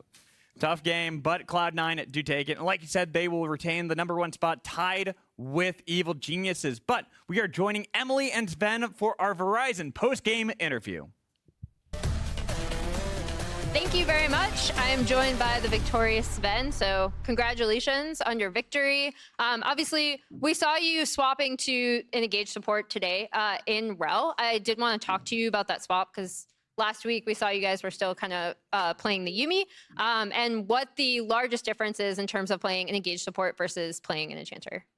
I mean, some people are still stuck in the past, like me, and how my life playing Siri Yuumi on this patch. It's just not very good, but we still try because we hang on to the glory days, right? But when your whole team is picking, Vi, Kai'Sa, Annie, I have to follow up on that. So it was like Rel, Nautilus, Blitzcrank type of champ no matter what. And if it's the same team comp, that's really all it is. Okay. We've seen actually a lot of shifts across on this patch specifically. Why do you think that is? From Enchanters to engaged supports. In addition, outside of Yuumi getting nerfed, obviously. I mean, the champs getting nerfed, and then things like Spell Thieves gets nerfed, Lucian gets nerfed, you makes Nami indirectly worse, Manda gets nerfed, like it's all the items, the support items changes to melee giving more health regen, blah, blah, blah. All these like small things just over time, stack added up, and then now we're back in Nautilus versus Leona soon, so. Let's go. Yep. I mean, I find that more entertaining to watch, I'll just say that. I don't know if you find it more entertaining to play. I mean, I'm a man of culture, aka Yuumi versus Lulu, but I do also enjoy fist fighting with Rel and Nautilus. It's kind of fun sometimes too. I agree. Nice. Previously, when we talked to you, you had talked a lot about how you guys are trying to fight complacency, obviously, when you're at the top of the table. Just how is that going, and what things do you do inside the team to try to combat that? Yeah, it's kind of a common thing that you go to MSI or Worlds and you realize the teams that are playing there are just so much better than everyone else here. And then you feel like the split doesn't matter as much. And then you end up like, Jojo Bjorn last split or something like that, has a worse split of his time. And now he's back. He goes to Korea, gets reality check, and now he's in great form, right? So we had the same thing happen to us in 2020 when we didn't go to Worlds in summer after being 9-0 in the split. So it's just important to always keep yourselves in check and be your own biggest critic. Okay. Shadowboxing and scrims every day. So, yeah. So in that case, what do you think C9's greatest strength is right now? And then also, what do you think your greatest opportunity area is as a team? I mean, I don't know what our biggest strength is. I think some of us have been together for so long, Flabber, Fudge, and I, for example. So we are always in sync. We always know what we want to do. We don't spend time talking about it in the middle of the game. I think that our laners are really good. And, obviously we have the best ADC in the league, which helps since ADC is very overpowered. So, yeah. All right. And then lastly, we did this thing at the top of day where we're like, okay, who is our 2 early MVP? If you had to pick an MVP from C9, who would it be? You can pick yourself. C9? My role is still big to be MVP, but I mean, I think Berserker's been having a good split, but I wouldn't say MVP. But MVP also depends if you think it's the best player or the most important player to a team. Because I think like in EG, Jojo Pion and Nameo are by far the most important players, but they aren't better players than Berserker, for example. So it's always like, what is the MVP defined these days? What defines MVP these days? So I would say EG's mid jungle or someone from C9. Okay, cool. Yeah, we struggle with that a lot in MVP voting, that entire discussion. Thank you so much for your insight and joining me. Yep. And we will send it back to the lounge. I like that response. What? You like that? He just dumped that question. She's like, who on your team is your MVP? And he's like, oh, well, it depends how you define it. It could be anyone, maybe EG. I think that's a very safe answer. Someone on C9. Sven is not the safe guy. Doesn't what happened want to to make him? enemies. What happened to him? He even said JoJo was good. He's a coward. Oh my God. Sven from last split would have talked some smack there. He just said someone from C9. Anybody. And pick of the litter. EG. He just said two pick people. Someone. Yeah, that's what I'm saying. That's fair. He said they were worse than Berserker. That's good enough to me. Anyways, any big hits that you guys had for today? longer games. Yes. A lot of close ones. Really did Golden Guardians dirty. Yes, you did. And I'm sorry. Don't do it. Stop. Stop apologizing. Keep your name out of your mouth. He's going to come and hit you. Nero does not like what is happening here. No! Stop it, Chad. Stop! Get the POG updates up, please! Run a full screen. Run the POG! I know oh my God, they're on. No! I like how there's a smiley in the window. I didn't see that before. Sad, but there's a smiley I didn't see that before. But here are the POGs of today. Unforgiven, Prince, Contracts, Doublelift, and Berserker. The first player of the game for FlyQuest, because this is the first game they won. Woo! Prince finally on the board. True. Good to see it. A lot of 80 carries. Yeah. Everyone but Contracts is an 80 carry. And he's nice and happy right in the middle. This is the day where mentioning that 480 carries were Pogs was actually relevant. I do remember we got into a bad habit last split where the first thing we'd say would be like, oh yeah, 2 mid laners. Like that would be the only thing we'd care about. It was never 2. It was more often 3. All right. Rather than saying, hey, Unforgiven has been amazing this year. He had another really good Varus game. Contracts played Ivern to support his 80 carry. True. Prince specifically had an amazing game versus TL. That was a long one, but honestly, I love the fact that you said long game. So the TSM EG game, I think, was the longest game. No, it was the TL. We had back-to-back FlyQuest. longest games. Yeah. Longest game into the longest game. So we had 2 of the longest games in one day. Thank you, NRG and GG, to be able to win that one. So let's see how tomorrow's schedule. See what we have going tomorrow.